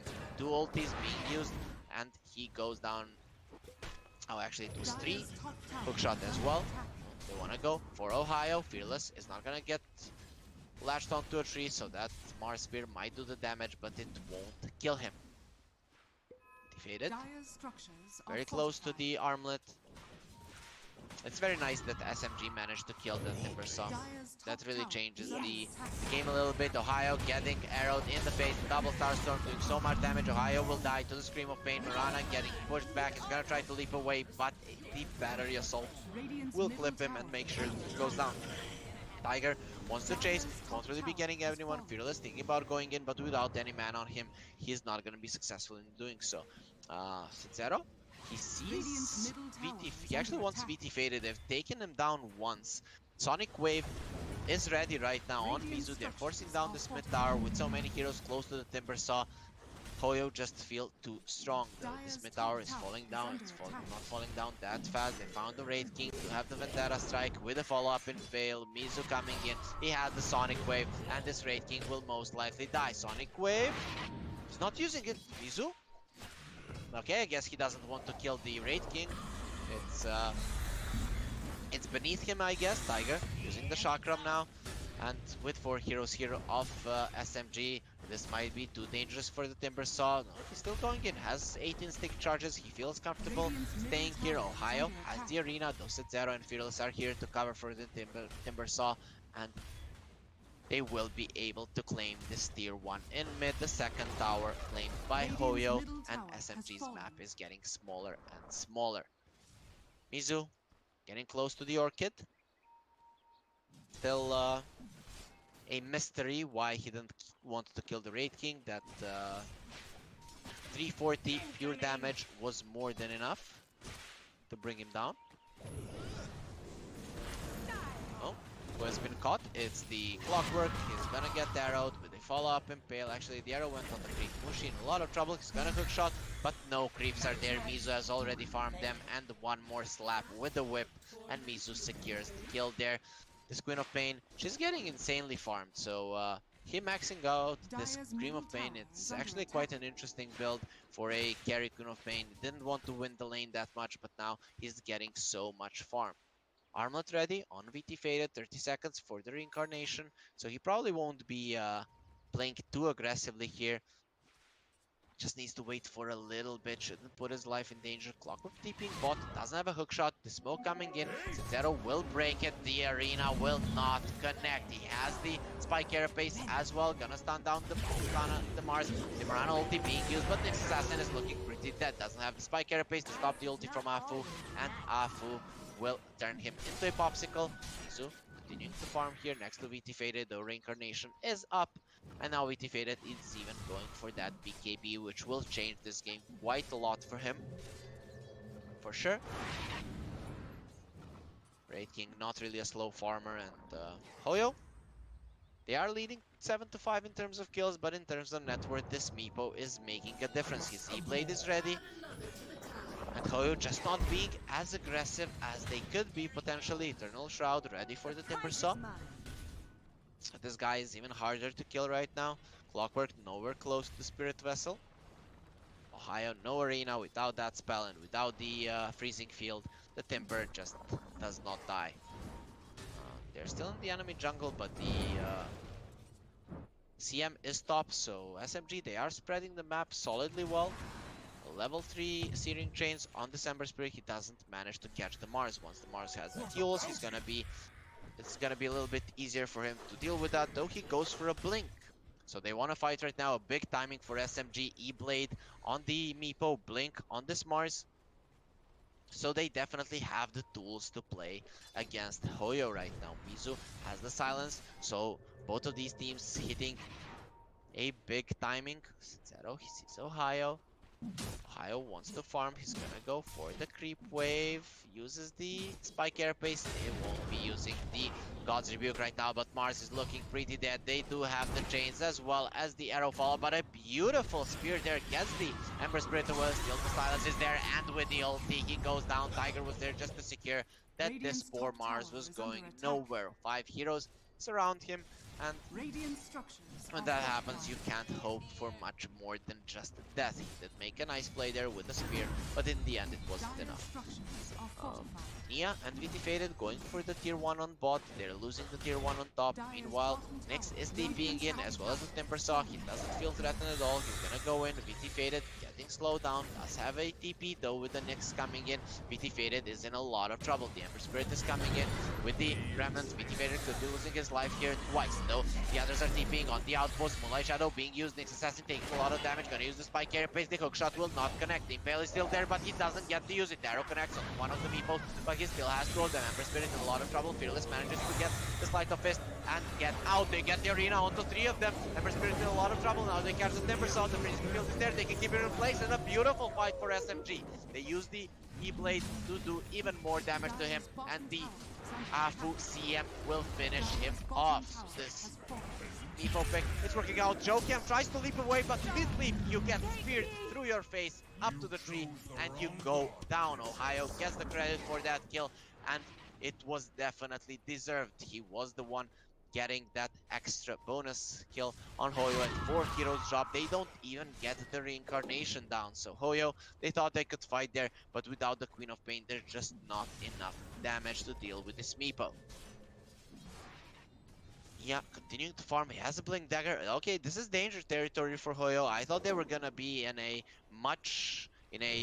advantage. They're actually losing right now. Mushi getting stunned up. They finally get a kill. They do have a silence as well. Mushi, is he gonna survive? Yes, he is. Okay. Another kill being denied from HOYO. Queen of Pain just not being there fast enough to use the Orchid and do her damage. And SMG, they're just denying everything from HOYO. I really thought HOYO were going to be in a big advantage at this point. Like I said, they do have ways with dealing with the Meepo later on, but it's not looking good for them. Maelstrom ready for Fearless. It's gonna go onto the Mars. The arrow not coming in. Zero doesn't hit the Impale. It's just gonna whip completely. And HOYO have been scouted out by the Rocket Flare.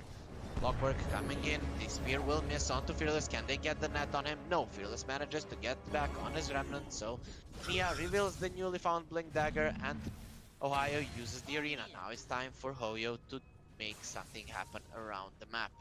Can they do it? Dire's top tower is under Okay, attack. this Clockwork not rushing the Spirit Radiant's Vessel. bottom He's going tower for a is hood of under his attack. own. If he wants it, he can finish it right now, and that's actually going to are be the scanning. case. And now tier 2 items are gonna get farmed up by both teams. HOYO still don't have all 4 of those, only two on their side. Crystal Maiden gets a 4 staff. This is quite big. The stun into an arrow or the chains into an arrow is pretty big, but if there's a CM there to save his teammates, it's really not gonna accomplish that much. Nice denying ward. SMG really, I mean, they are playing so cocky and they're getting away with everything. Zero uses a sentry here, ward, but a nice observer for SMG is giving them all the info they need. They know where the Nyx is. They can kill set Zero. The arrow is coming in. VT faded. They can use the spike carapace and the nice stun on VT faded. Now he turns around on the Ember Spread. The hookshot will not connect. He manages to get the Remnant out, and HOYO, they don't want anything to do with this fight. It's a BKB done on VT faded. It would be a disaster. Now they find the Clockwork. Can the arrow hit? Yes, it will. He's taking so much damage. The Chakram doing much. They do have the 4 staff, and Mushi will survive. Actually, not for long. Brana comes in, manages to get the kill, but gets speared through the face. this Murana will have some nightmares. Though in the mid lane, Nia has found Mizu, and Mizu just goes down. That's your position 1 Queen of Pain. Now they want to chase Timbersaw. He knows he can't fight here, and this tier 1 tower is looking pretty dead. It's already quite low, and with that, SMG will open up the path to Roche, which is kind of their path to victory. Once this Meepo gets the Roche and Skadi, HOYO, you're in a lot of trouble. Ember Spirit going for the BKB, so their damage output won't be increasing that much. Queen of Pain, at least she needs that BKB to survive. It's, Meepo, now he's at 1700 HP. Once the Skadi's out, he's gonna be at 2.5. And how do you kill him then? I'm really not sure. Level 18 coming out soon. There's gonna be a lot of Meepos on the map right now. 4 of those suckers just hitting on you, shoveling you to death, digging your graves, and there it is, level 18. 4th Meepo comes out. Ember Spirit, he gets stunned up. He is a goner. There's a net. They don't even need a stun, and Fearless has been brought down. Nia doesn't even need all of the Meepos. He will leave one in the back just to make sure that he can get even more amounts of farm. A 7k gold lead now for SMG. They've been rolling over HOYO ever since the ending of the laning phase, and now they walk into Roche with the 4 Meepos. Hitting the Roche, this poor dragon doesn't stand any chance. This could be the, I don't want to say this early, but 6k gold lead, Meepo this much in front. This could be pretty much the end for HOYO in game number 1. SMG really outdoing themselves how they play this, but I have to say HOYO, they could have played a bit more aggressive. There were quite a few mistakes made from them, and now they're in a tough spot. I don't even know how they approach this. You can't kill the Raid King. You can't. If you commit on the Raid King, the Meepo will kill you. If you commit on the Meepo, again the Meepo will kill you because he does have an Aegis. Skadi almost ready. BKB is ready on the Queen of Pain. So HOYO, they want to fight Mushi on the high ground. He will make sure that he sees everyone. The arrow connects on him. Can they kill the Clockwork? They do have the 4-staff. Hafu really on point with his 4-staffs now. Mizu comes in from the back. He's gonna make sure that Mushi dies or will keep. Mushi is alive for now. Mizu getting stunned up. He does have the BKB, but it gets critted. Beautiful impale there. Hitting on all of the Meepos. Can they kill him once? Yes, they can. They get out of the arena. All of them for now are safe. Timbersaw is gonna be fine for now, but he gets stunned up. The arrow connects onto the Raid King, and they're out for now. It's a 1-for-1, definitely favoring the SMG, but they did lose the Aegis. Beautiful impale. One more time. Dagger tries to run away. He's gonna be able to Timber Chain to the side, and for now he's alive. There's gonna be a spike carapace used by the Nyx. Tries to go for the Vendetta, but the nets are there keeping him in place. A bit of a bad usage of the Vendetta there, but in the end, HOYO, they shouldn't be too mad about this. They showed just that they can kill the Meepo. They have enough AoE damage. Even without the Queen of Pain, they were able to bring him down once. Nia is gonna have to be very careful, though now the full Skadi is finished. That's his 2.5k HP, and he could go for a heart right now. I think that's the right choice. Just go full stats. The Hex is the other item that Meepo players like to go for, so we'll see which one he actually decides to make. Kinda feel with the heart that he doesn't die. Okay, he's hunting Fearless. If he gets one net on him, Fearless will die. No vision here, just yet. He does have the Remnant back. Here comes Ohio. They don't connect the net, and Fearless is fast on his fingers. He was waiting for something like that to happen. I kind of feel like Ohio, who could have just went for the Spirit, it would have been enough. The hook shot connects onto the Nyx in the mid lane. Mushi needs to run away. He's gonna get yuled up.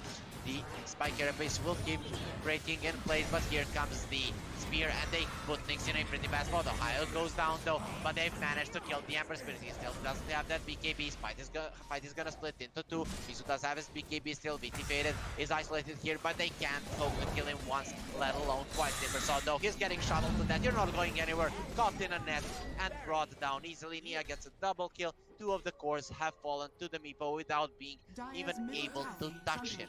This Meepo is just looking too powerful right now. Nia doesn't even need that Hex. He sees Joe Cam. Only one more leap is left. He does have a 4-staff as well on the Mirana. Nia, I think thinking about chasing, does have a blink dagger. Let's see how cocky does he actually feel. He doesn't have a Aegis anymore, though. Two of the cores on the side of HOYO are dead, so he shouldn't be too afraid. Mizu has a 9-second BKB, so he's not really that easy to kill. Going for a Shiva's Guard, definitely a good item to deal with the position 2 player of SMG. He's not the only one that you have to worry about. We saw how much damage VT Faded could do. That was a 10-second BKB charge used by Mizu, and he just gets critted across his face. Pretty bad spot to be in. Fearless doesn't have a BKB just yet. HOYO jumps in, but they won't connect the spear. So maybe they would like a Hex just to make sure that these BKB targets don't get away. Zero is coming in. Meepo jumps onto the Mirana. He does have a Force Staff. Can force to the side. They use the E-Blade, but don't connect onto the Mirana. A bit of a misclick there for Nia. They catch the Zero, though. This is going to be their constellation prize. They did save the Mirana, but the next assassin falls. Mizu needs to get out if he doesn't want to use the BKB for nothing. But still, he is staying in the vicinity. The Moonlight Shadow still going strong. Nice dodge there from Fearless. He's really been on point with these dodges and doesn't let himself be caught. But despite that, he has died 3 times. If he does get netted, there will be no escape for him. And Nia is going for that Hex, so the instant blink initiation will be there. And it's not gonna be easy for HOYO to deal with it. 11k gold lead, most of it on this Meepo, but Raid King, who has had a bad start to this game, has also been able to climb almost to the top of the net worth, overtaking any of the cores on the side of HOYO. Fearless now, he does have a BKB, so that changes things somewhat. Let's see if they can kill this pesky Digger. Now it doesn't seem like they are too eager to go for a fight. Nyx has a Force Staff, so Force Staff, a very, very important item in this game for sure, for both sides. Mirana going for an Axe, so the added Star Storms are going to be very nice, even more AoE damage. Okay, now close to 3k HP. HOYO goes for the Timber Saw. He's gonna get caught. Does have the Yules. He's gonna use the ulti from Afu. Immediately gets cancelled out. HOYO taking a lot of damage. Uses the arena, but is in a lot of trouble. Timber Saw is actually the first one to fall. HOYO trying to run away. A nice hook shot will keep Fearless in place. They use the Sonic Wave, but it whips completely. Mizu doesn't get HOYO, and HOYO is still alive. It's a disaster for HOYO. Their next assassin will die. Half of his HP just gets destroyed by this Raid King. Spirit able to remnant to the side, so he's still alive. They've only lost 2, but without any chances to kill a hero. HOYO was getting dangerously low there, but he manages to survive. Did have a full bottle, and with a few earned charges, he's gonna keep himself healthy. They're still going strong. They want to go for their access immediately without the 2 heroes alive. They feel super confident. VT Faded jumps on the Ember Spirit, but Ember is able to jump to the side. Rocket Flare, just gonna give them some vision. They're throwing out nets. Will be happy with just taking the tier 3, and the Raxes will still remain unharmed. Mushi doesn't get hit by the arrow, and they're just getting away right now. Mizu running away, still has the 9-second BKB, so he shouldn't feel too threatened. Nia still not up to that Hex, and Mizu, you're going to have to BKB right now. If you want to survive, you have to use it, and he's even going to do it through the BKB. He's getting chased down by Nia. The Moonlight Shadow is keeping him safe for now. He does have the blink, going for a TP out. Nia not being close, but in the backlines, they've already used the arena. HOYO maybe have died. Mizu goes down. He has been found out by the Meepo on the top lane and goes down in the end. He didn't get that net on him. Now a nice hook shot on the Fearless Ember Spirit. They don't get any more stuns on him, so he's gonna be fine. Raid King loses one of his lives. Now maybe they can kill him once more. Going for the mana burn. The chains are there as well. Arrow not gonna connect. Raid King does have stick charges, so he's gonna be fine. Turns around, and the Vampiric Spirit will keep him quite healthy. Domibo, he's coming in. They catch the next assassin. Does have the impale. He has got stunned. He gets Force Staff to the top of the cliff. Nice. Impale there, goes for the Vendetta. We will see him for a second, but for now, Sub-Zero is fine and will be able to move away. So HOYO, they will survive that fight.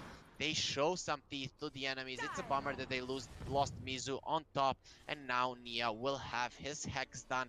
It's a disaster overall for HOYO that Mizu died in top. Nia, this is a Good go. Ember Spirit is here. They're gonna go for him. The arrow will connect. They're jumping in. They really need to kill him fast. He's coming in with the other Meepos, taking a lot of damage. Nia, can he survive? Does have the Essence Ring, and he's okay for now. In the end, he goes down. They managed to bring him down. In the end, it's gonna be Setsero getting killed. Jocam will get stunned, jumps over the trees. He's in a lot of trouble if he gets critted here by VT Faded. VT Faded blinks in. He's gonna find Jocam. He's getting ran down right down, and with another stun and crit, VT Faded is on an unstoppable streak. So you might have killed the Meepo, but you lose 2 in the process. It's still a nice exchange for HOYO in terms of gold as well, but nothing too game-changing at all. Meepo did just buy the Hex, goes down. His next item will be the Silver Edge, so he wants to have even more initiation and movement around the map, but he's not your only problem right now. The AC is done on VT Faded. This guy is a beast. Level 20 already. Meepo level 23. Really no one even close to 23 on the side of SMG, and Red King even manages to TP back to base without getting caught by the enemy team. So there's a lot of fights happening. The 3 items haven't been farmed up completely. 1 missing on the side of HOYO. This next assassin, he needs an axe this game.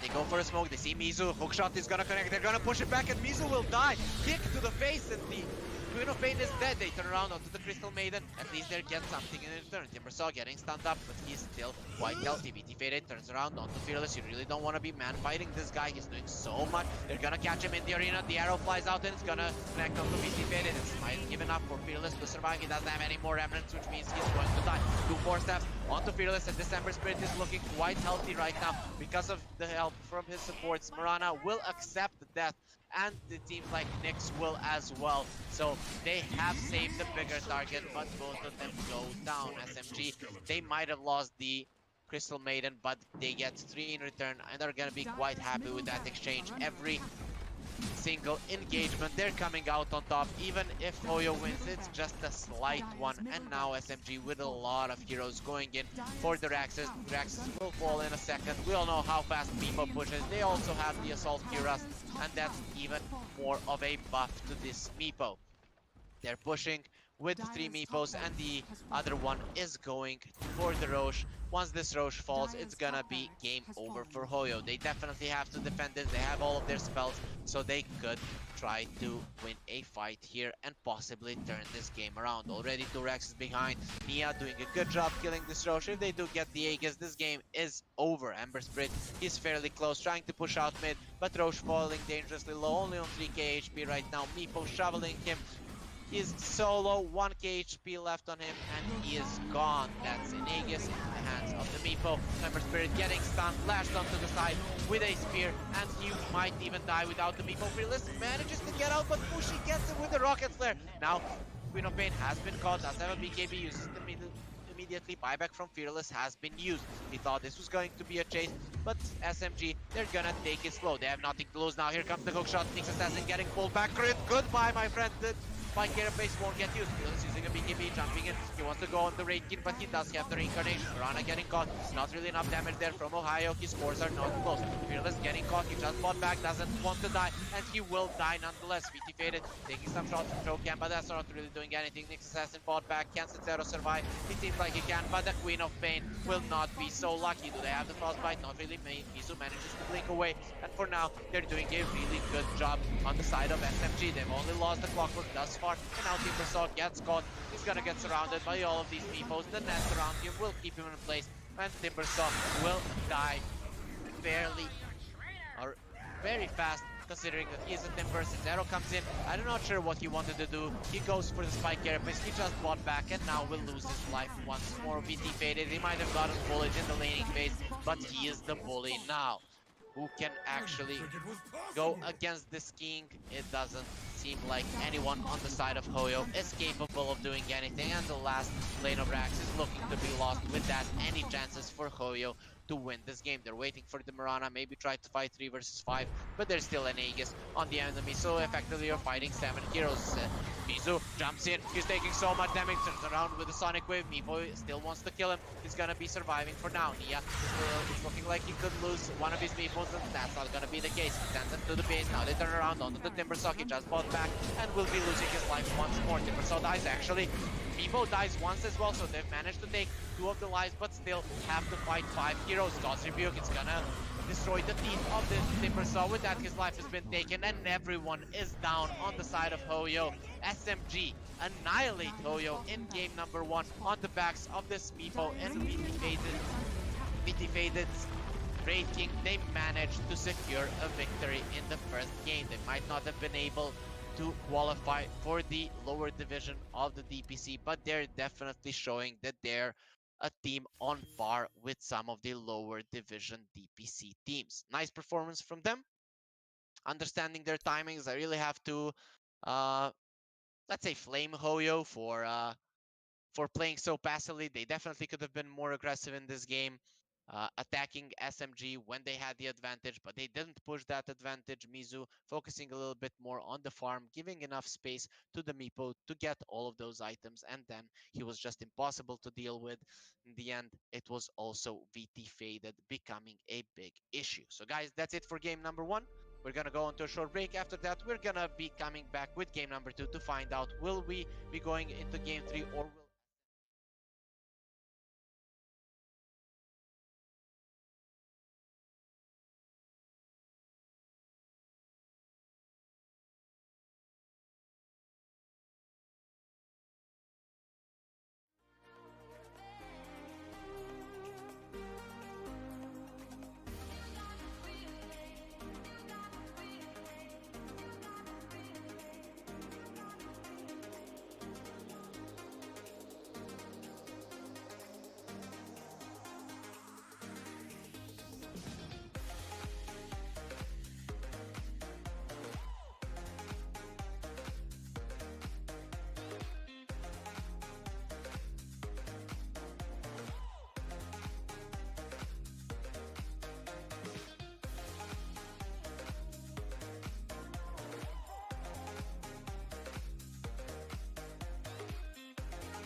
want to get off the darkest ground, but gravity pulls you straight down. Earth from a bird's eye view. You should grow feathers and see this too. When you want to get off the darkest ground, but gravity pulls you straight down.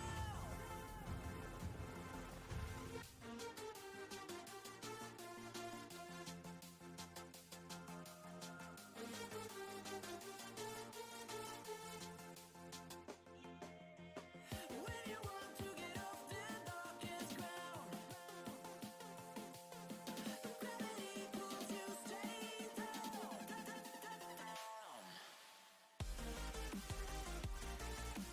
Clear sky.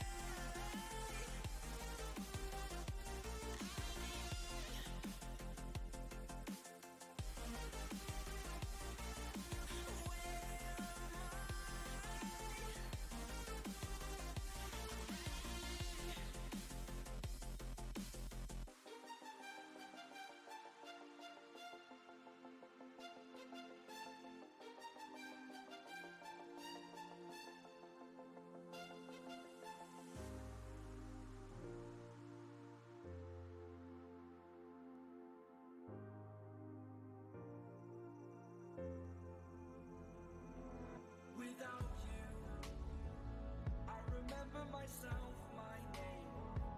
Forgot about all you tried to change. Familiar was the sound of your voice as I continue to walk on by. It has been a year and now I'm living on the line. It has been a year and now I'm thinking what's mine, that I'm better off right here without you.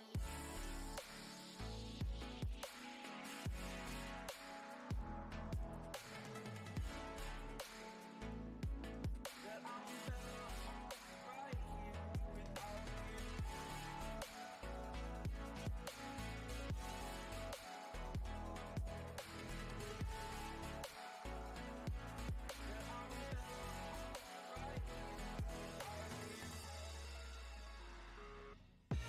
I live inside my own world of make-believe. Kids screaming in the cradles, profanities.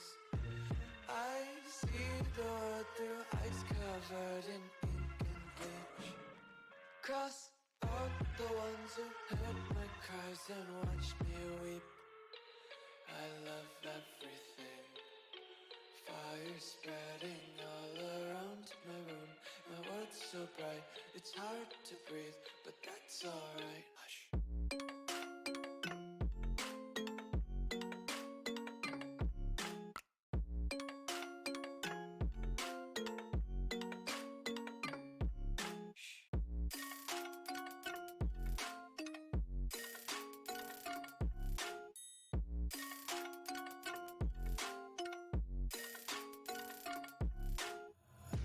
Take my eyes open to force reality. Why can't you just let me eat my weight in glee? I live inside my own world of make-believe. Kids screaming in the cradles, profanities. Some days I feel skinnier than all the other days. Sometimes I can't tell it. Dire team ban.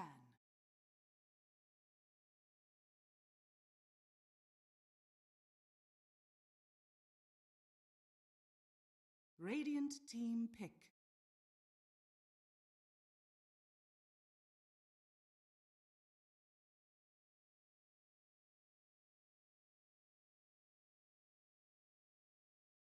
Dire team pick. Puck! Radiant team pick. Earth Shaker.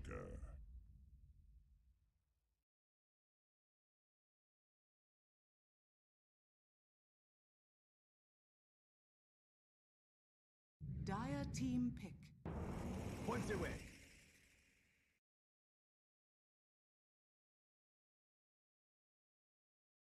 And welcome back to the Moon Studio New Year Showdown. I'm Harry Freak, and this is a series between Team SMG and HOYO. First game goes to Team SMG in quite a convincing fashion. HOYO came out strong out of the laning stage, but after that weren't really able to accomplish much, and in the end just lose a game without really putting up a fight. Team SMG's last pick Meepo worked out well for them, but I wouldn't give all the credit to them, though still Dota is a game of mistakes, and HOYO not knowing really how to approach the game, not having the idea of how to play in the mid game could be considered a mistake, I guess. So they were a little bit too timid in the first game. Hopefully that's not going to be the case now. SMG opening with a puck and Pango, and HOYO respond with a Shaker Void Spirit. Basically nothing too interesting here. All of these heroes are pretty good in the current meta.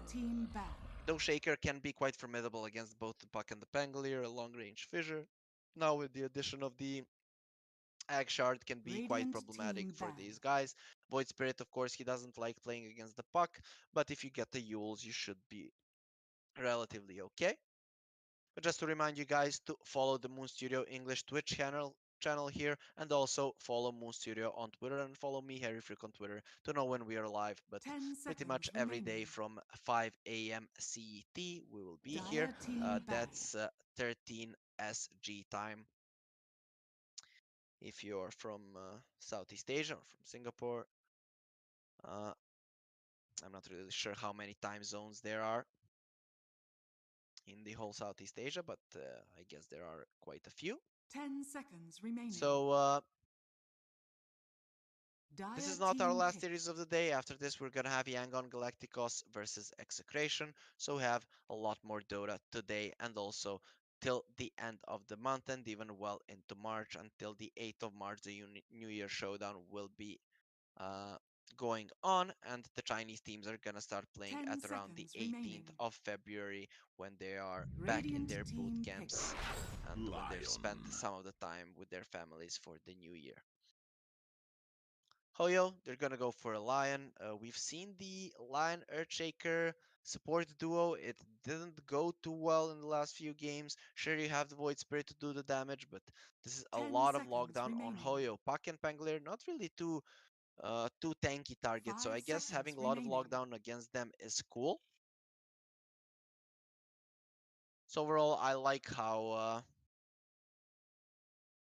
HOYO are approaching this. They have two guys who definitely don't like getting stunned up, and a lot of potential lockdown for them. If they do catch them, which is not that hard, these two are gonna die. But on the other hand, if any of these heroes on the side of HOYO get caught in the coil, they're gonna be in a lot of trouble. In the SMG, they go for the Mars as well. That's a tanky hero on their side right now. This probably puts Pango on a position 4. So HOYO once more will be playing the Mars. He didn't have the easiest laning stage earlier, but he didn't get pressured that much. We'll see if this time around HOYO are going to be able to pick a carry that's actually going to work well against it. It might go for a Riki. They have a lot of lockdown. The smoke cloud is good against everyone on the side of SMG. Basically, but they do have the puck to keep him in place. So Riki also, just like the Void Spirit, doesn't like playing against the puck. Sure, you like playing against the Mars, but they go for the Jug. We've seen Jug and Lion lanes work out, though Pango and the Mars both have ways to get the Jug away from themselves and not get caught by the Blade Fury, so that's nice. But overall, this is quite a good Jug pick. They don't have that much physical damage up until the puck gets the Aghanim Scepter. This Juggernaut is going to be okay. They can't really lock him down. He's pretty good against all of these heroes. If he uses the ulti on the Rolling Thunder, he can even kill the Pango while rolling. So overall, a pretty decent pick. SMG go for an SF. What?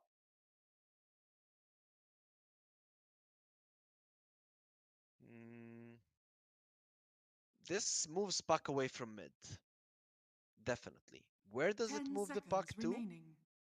Either position 4 or 5, so we're unsure where 5 Pango is gonna seconds go. Where remaining. puck, I prefer to see the puck with the Mars in lane, I guess, than the Pango, and just put Pango on the safe lane. Pretty interesting go for them. Dire Shadow team Fiend ban. is known to be very good against these melee heroes in Radiant the mid team lane. Void ban. Spirit is kind of a weird matchup, obviously, because he can use the Resonant Pulse to just secure the range creep, so he doesn't really ever get out of position. Shadow Fiend with the Yules is quite good here to just burst down the Void Spirit or any of these guys once he does get a BKB. 10 seconds remaining. But I'm not the biggest fan of this pick, to be 5 honest. seconds remaining. It's not a hero that deals well with the Jug overall until later on when you have a Hex. You do have a lot of lockdown to keep people in place so that the SF can do the damage, but overall, not. I don't really see a reason why not to put Puck in the mid lane. I guess you are afraid of the extra lockdown, then you're just gonna be happy with the coil being used on the Void Spirit to keep him in Dire place, team and ban. then just pick something else that can deal with them. But why then? Why the SF? Yeah, sure, the laning phase is fine, but overall, he's quite susceptible to getting stunned up and brought down as well. 10 SMG, they ban seconds out remaining. the Viper, ban out the Lina as well. They're expecting 5 HOYO to move seconds this remaining. Void Spirit to the offlane now. SF is a counter to the Void Spirit, but it's not that hard of a counter. Radiant team pick. You can still lane with it. We'll see what HOYO decide to do. Will it be an offlaner that they pick or a mid laner? It still kind of depends on what SMG are gonna go for. HOYO have a lot of reserve time, so they definitely have enough to think about their last 10 pick. seconds SMG, they need a remaining. carry for sure. I doubt they're gonna put something like a Dire Pango carry. team pick. It's gotta be a Razor. If the Razor gets tanky here, gets like SNY BKB, uses the link on the Jugger, the fight is over for HOYO. This guy 10 doesn't die. seconds remaining. But if they catch him 5 seconds remaining. before he uses the link, use everything on him, he dies. The fight goes the other way. But interesting pick from SMG. Interesting idea of how to approach the game. They do have the coil to keep these guys in, so Razor is gonna be fine. They kind of want to force this Void Spirit into a bad matchup wherever he goes right now. He's not gonna have a good time.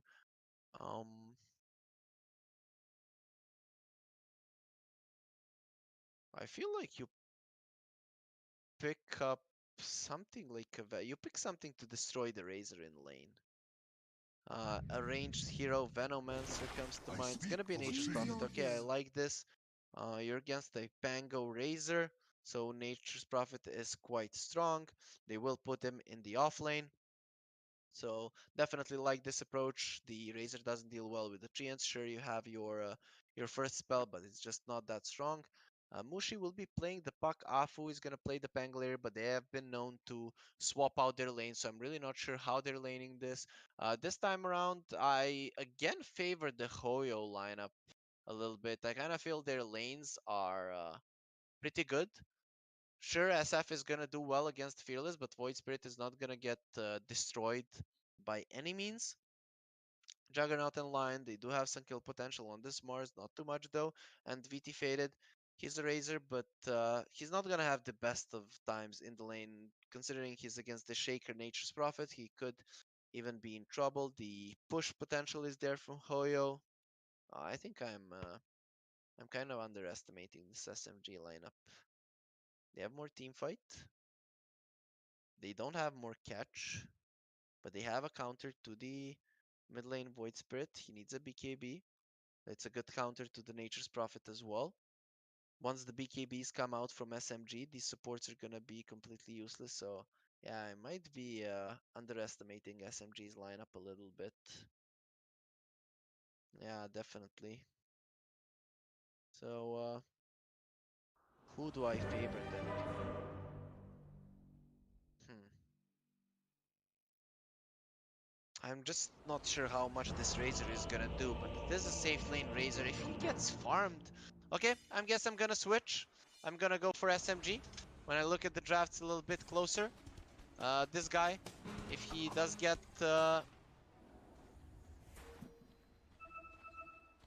if he does get tanky enough, it's gonna be very problematic for them to deal with him. So we'll see if they have what it takes to kill this Razor in the later stages of the game, or will VT Faded have a complete free time? It's gonna be Afu laning on the bottom lane with the Orb of Venom. See if he can secure the lane for his guy. Has a ward here. Jokam has a ward of his own. Yes. Not sure if he knows that Afu warded. You will be forever. He wants to log the camp, but VT Faded is there.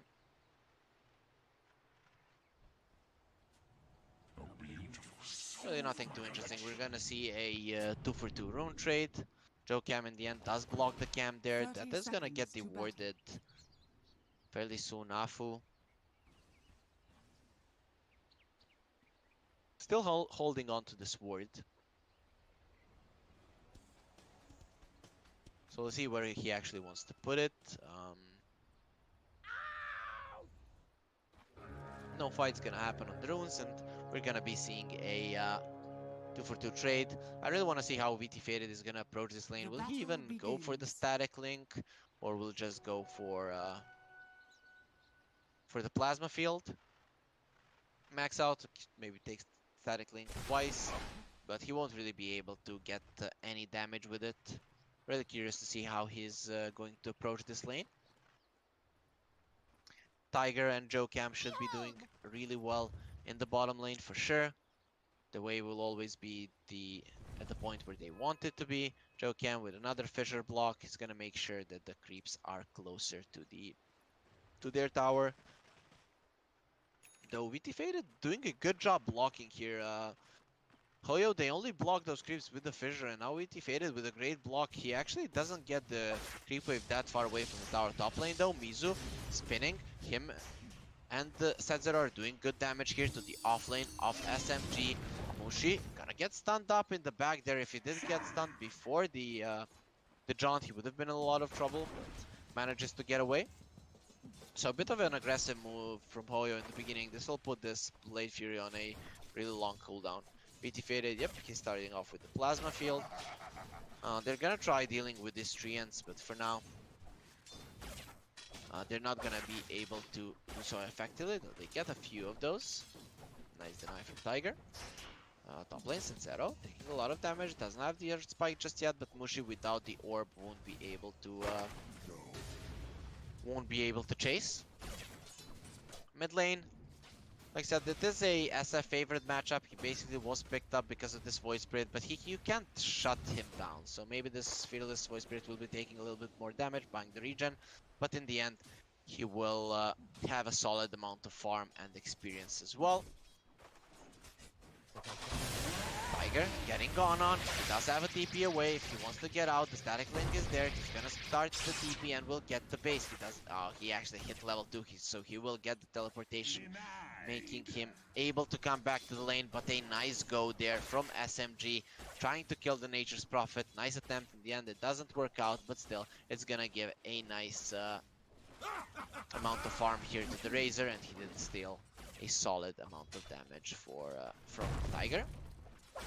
Fissure connecting onto Afu. I'm not really sure what that was for.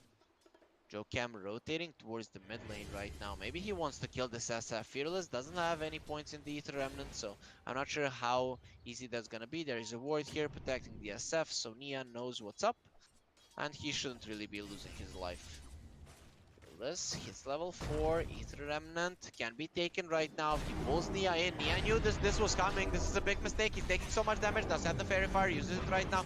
The simulate damage. It's going to be enough. Fearless gets the kill. Afu comes in. Lucky shot onto Fearless, doing a lot of damage. He does have this Watchbuckle, but he's nowhere close to killing this Void Spirit. So Jokam, he goes over the ward and Nia dies. Anyways, the Spirit, he pulls them in. Jokam doesn't have level 3, which means that Afu will survive. There is a bottle on the SF, so he can heal Afu now. Goes for the Swashbuckle as well, doing solid amounts of damage to this Void Spirit. So despite that kill, the SF is gonna continue farming right now, but a big difference has been made between him and this Void Spirit right now. So really good rotation, but a mistake from Nia being made there, definitely.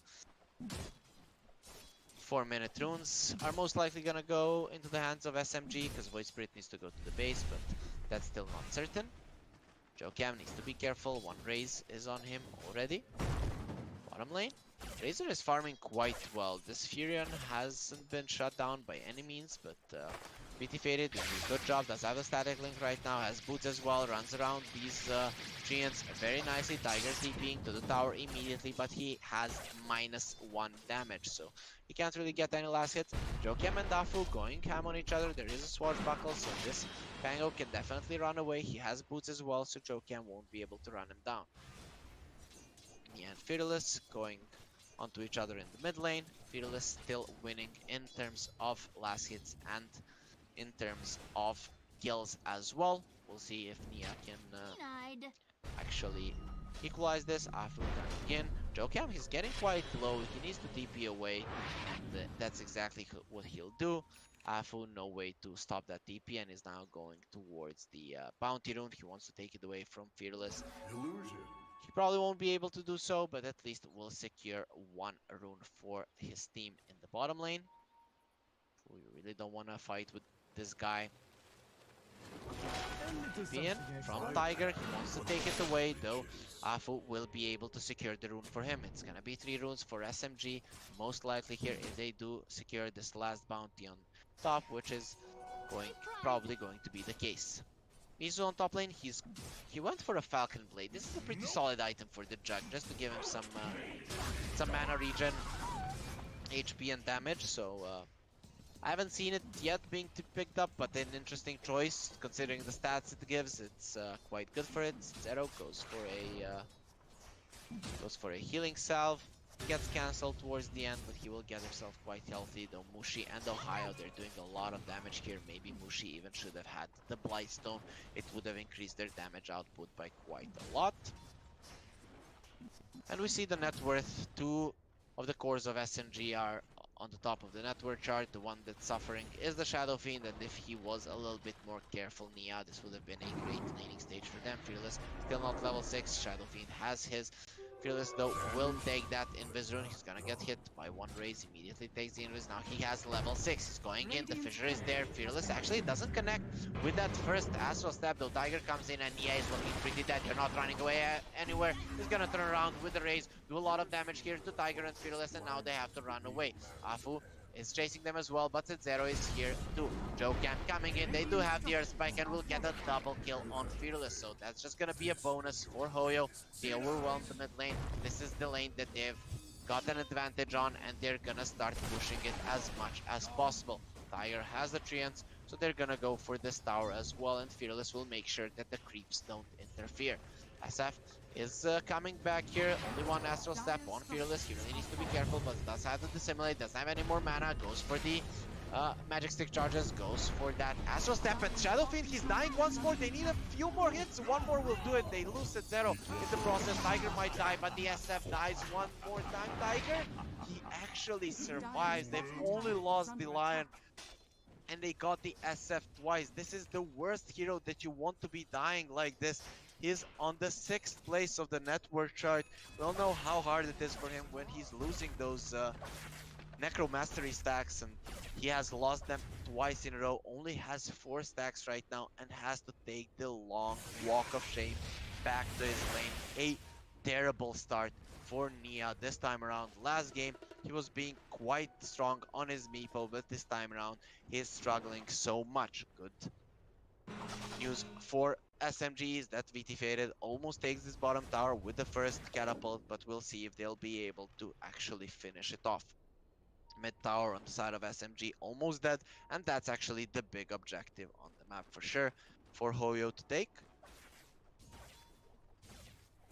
SF will hit level 7 soon, so Level 4 raises will be up, he'll start catching back in the jungle, but this is not why you pick this hero. Mushi trying to deny the tower, he's not gonna be able to do so, even gets stunned in the process and will go down to dissimulate damage, as well as the ulti from Tiger will make sure this puck goes down, and that's another kill into the hands of HOYO. They want to continue playing aggressively, they smoke up immediately, running towards the bottom lane. Void Spirit has TP'd in, he does have 2 Astral Steps, PT faded, he's not that tanky though, he has almost 1300 HP with Strength Treads active, and it seems like him and Afu know what's going on. Afu hiding in the trees, and for now is fine. He's working towards the Blink Dagger, and now on a nice way to get it up until like minute 13, 14. We'll see if his journey is gonna be slowed down. Mizu continuing to farm, has that Falcon Blade, he wants to go for the Boots of Travel, so this might be a magic damage dealing Jug. That's pretty interesting considering he's playing against a Razor, that might be a good choice. We'll see how well it works out for him, so that he has a lot of movement speed and just goes in, spins, and starts dishing out the damage. You might go for the Maelstrom and the Axe Shard that way, or maybe the Radiance. I'm not really sure what the build is. We'll see what Mizu decides to go for, but for now his idea of a game is going for the Boots of Travel. If you guys remember, he's the one that started playing the Lifestealer Radiance all the time, just infesting the Ancients, but that was like 2 years ago though. He likes these kind of builds, so we'll see if the Radiance will be the play for Mizu. He's actually looking to steal the rune here.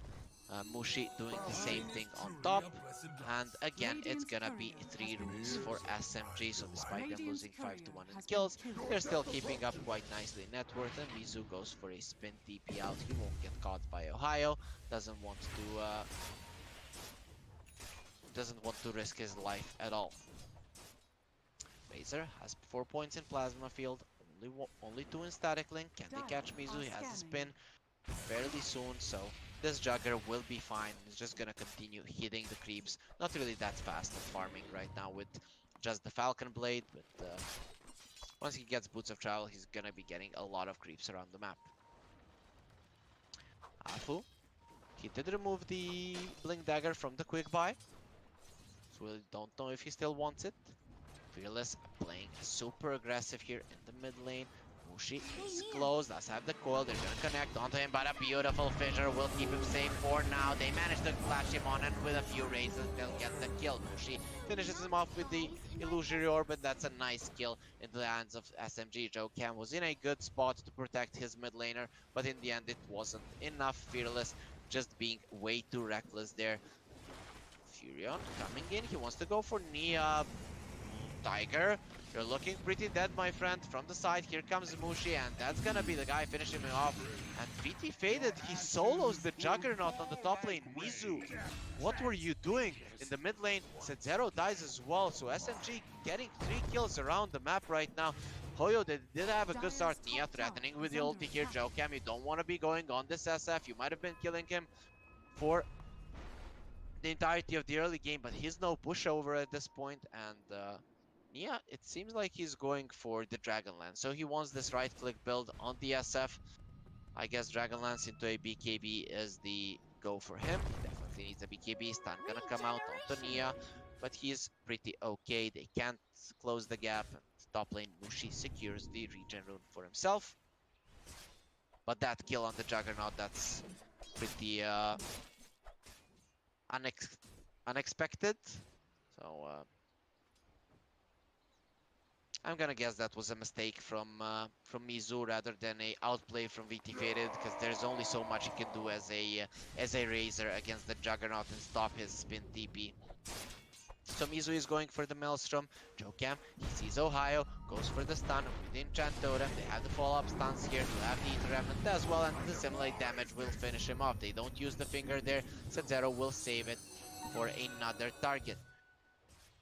Mushi is countering them out with the illusory orb. He doesn't have the sentry on him, but they can expect that there is a ward there. Now Fearless, he sees Afu. Afu has the swashbuckle and the roll as well. Tiger getting caught on top. VT Faded did suck out a lot of damage, but now he might be in trouble. The fissure doesn't connect on him. VT Faded is pretty fast, but Z0 is there as well. They do have the finger, and that will be enough to bring him down. So finally, HOYO, they get a few clean kills. They're gonna get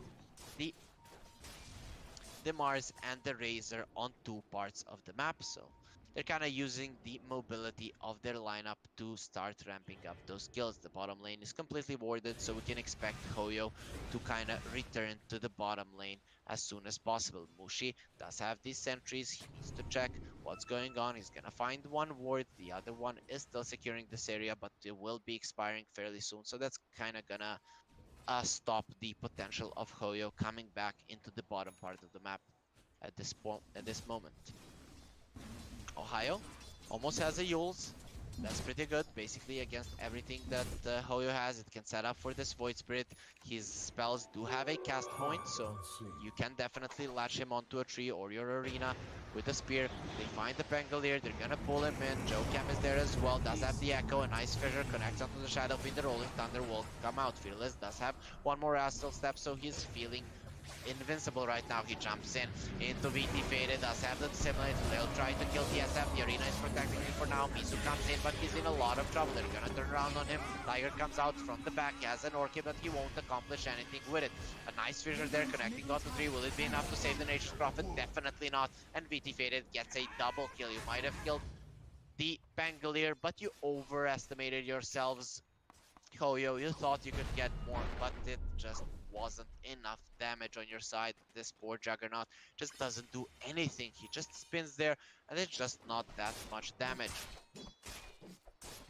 So Mizu continuing to farm, working towards the Maelstrom. It's not gonna be the Radiance build. He wants the Maelstrom Axe Shard on him. So he's gonna be very fast. I'll give him that when he uses the Blade Fury. What else will he be doing? I'm not really sure. Okay, the silence going on to the Ancients. Mizu has a spin. He's gonna get lashed onto a tree. Do they have enough to bring him down? Nope. Rolling Thunder not gonna be there fast enough. And Ohio can't really hold him in place that much. SF has been caught. They do have the Earth Spike with a fissure, and that will keep him in place long enough. Mizu comes in with the Omni Slash. I think he could have accomplished the same with a right click, but he wanted to make sure that he was the one getting that kill.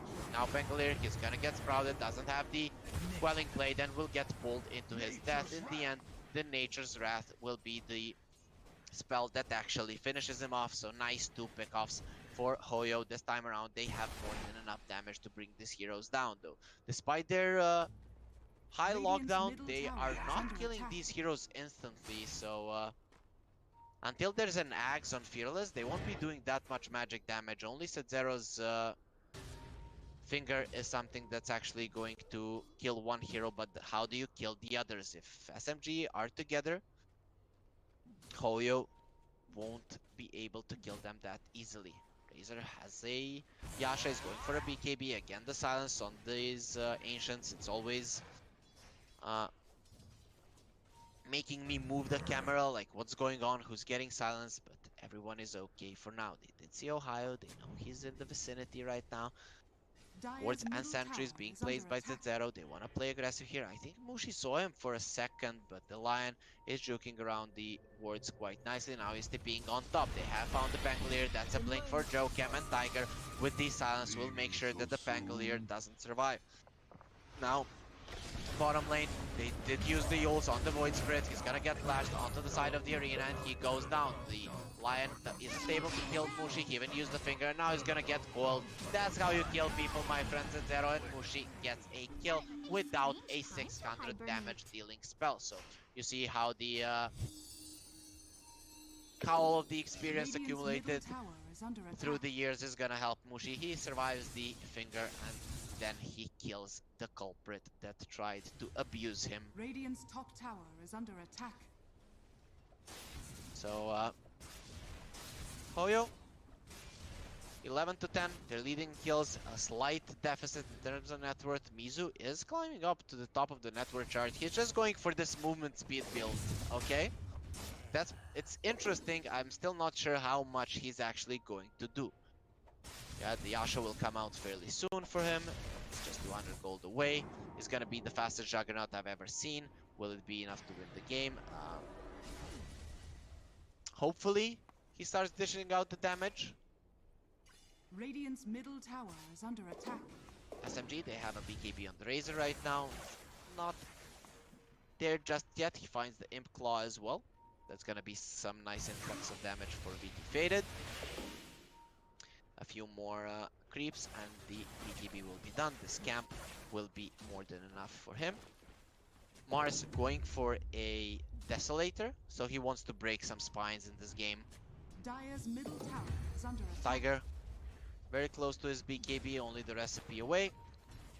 Tower getting gone on. The BKB is still not blown out to VT Faded, but he will have it now. Top lane, Mizu taking a lot of damage. It does have the spin, but will use the healing ward to keep himself healthy. The back lines, they have caught the Nature's Prophet. He still doesn't have that BKB, which means that his life will be ended quite easily. That's Fissure also making sure that he is not gonna get away from the walls of the arena, and the added damage will be enough for him to die. HOYO gets a kill, and they're looking towards this mid tower. The BKB Razor is not something that they can actually challenge. They go with the Echo, but immediate Yule on Joe Camp. He thought he could combo the stuns. That's not gonna be happening, and he goes down. VT Faded now. He wants to go for the Void Spirit. He's trying to suck his damage out, but that won't be happening since Zero, though, he has been left for that here. The God's Review will make sure that he does not survive, and the Shaker has died in the fight as well. A beautiful Yule's there from the Mars.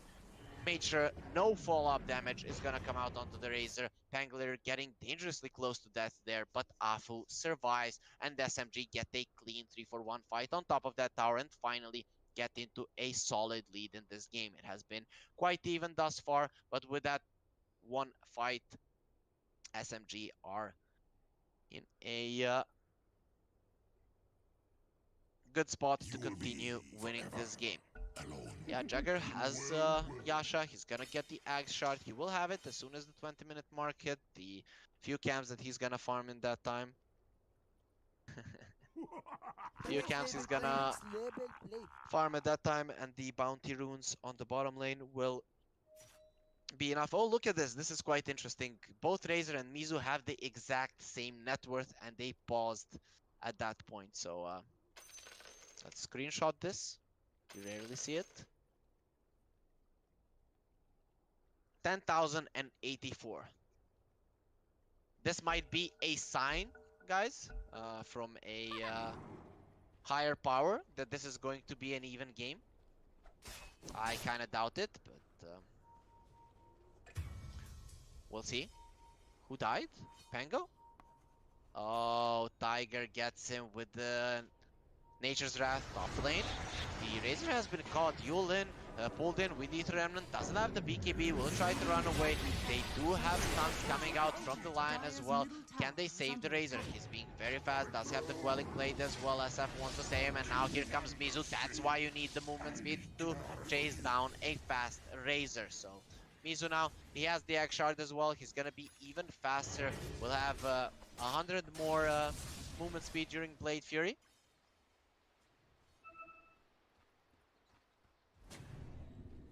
Let's see how much he's actually gonna be doing. The Swift Blink is gonna be his next item. So he's full on mobility here. SF finishing off his BKB. So now he's actually becoming a big force. Jagger, if he gets stunned up, he's dead.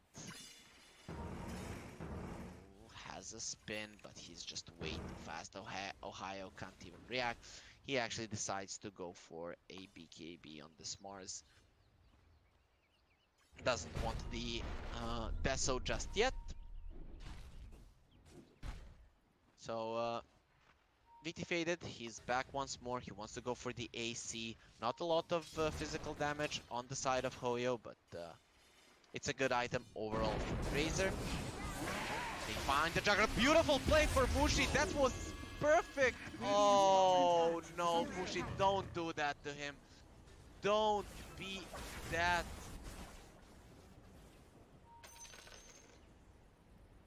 good. That was just insane. Like, you want to say that old players don't have skills? You want to say that? Well, talk to Mushi. Dr. Mushi, he's gonna prove you wrong. A beautiful blink, 4-staff into a coil break. And BT Faded and Ohio were there just to make sure that they have enough damage, but all of the heavy lifting was done by Mushi. Now he dodges the fissure, goes for Joe Cam, doesn't have a Yules on Mushi, so he can't keep this shaker in place. 4 seconds until his blinks. Now it's 3. They're gonna go for the roll. Nice jukes from their shaker, but Ohio comes in, has a DD, and just breaks his neck Dire's in a structures are swift fortified. hit, and that's a nice pickoff once more for SMG. Dire's bottom tower has fallen. Radiant's bottom tower is under attack. Mushi going to top this time around. He doesn't have the coil. Mizu, I don't think he gets caught by that once more. Gonna get silenced up. Mushi going in. The Tiger Nature's Prophet thinking about TPing in. He has a BKB of his own, so a lot of BKBs coming through. He wants the Egg Shard. Zero. Going for a Blink Dagger. He's 500 away. What does the Shaker have? Does he have the Egg Shard? Not even close. He's really not that farmed. The supports on the side of HOYO are struggling quite a lot. Zero protecting his triangle right now. He's expecting SMG to come in, but they decide against it. Razor now, he has this Hyperzone again. Tiger is silencing the creeps in woods, and it's a really just giving me the chills every time I think I'm missing a fight. Mizu now comes in. He wants a Manta to remove the silence from the puck and give him some more movement speed, even though he has maxed out once he hits once he uses Blade Drill. Ohio uses the BKB, goes on to set zero. This line will be the casualty. BT Faded comes in to secure that kill, so kill secured from him. Someone would say a kill steal, but 10-second BKB for a position 5 support on the bottom lane. Afu gets caught, so HOYO will definitely come out on top with that play. Mizu does have a TP out and will be able to get away just in time, gets to the base. His damage doesn't even get sucked out, and will have a Manta fairly soon. No one is really stopping his farm. He's still topping the network charge. Stun coming onto the puck. He doesn't get the coil off on this Void Spirit, so everyone is going to be fine. Mushi, I can expect his next item to be the Aghanim Scepter. Fearless now has the BKB, so he can deal with the coil as well. That's not gonna pose that much of a threat for him any longer.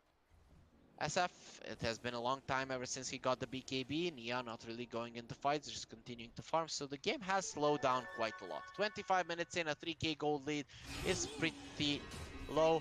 He tries to go for a 4-staff, but Mushi making a bit of a mistake there, using the coil a bit too close to Fearless. Fearless still not going for a BKB. He's gonna use himself. He does have the Astral Step. He uses the BKB right now, trying to run away. They need a few more hits, but in the end, Mushi is gonna be the one to fall. Tiger now fighting Ohio in the backlines.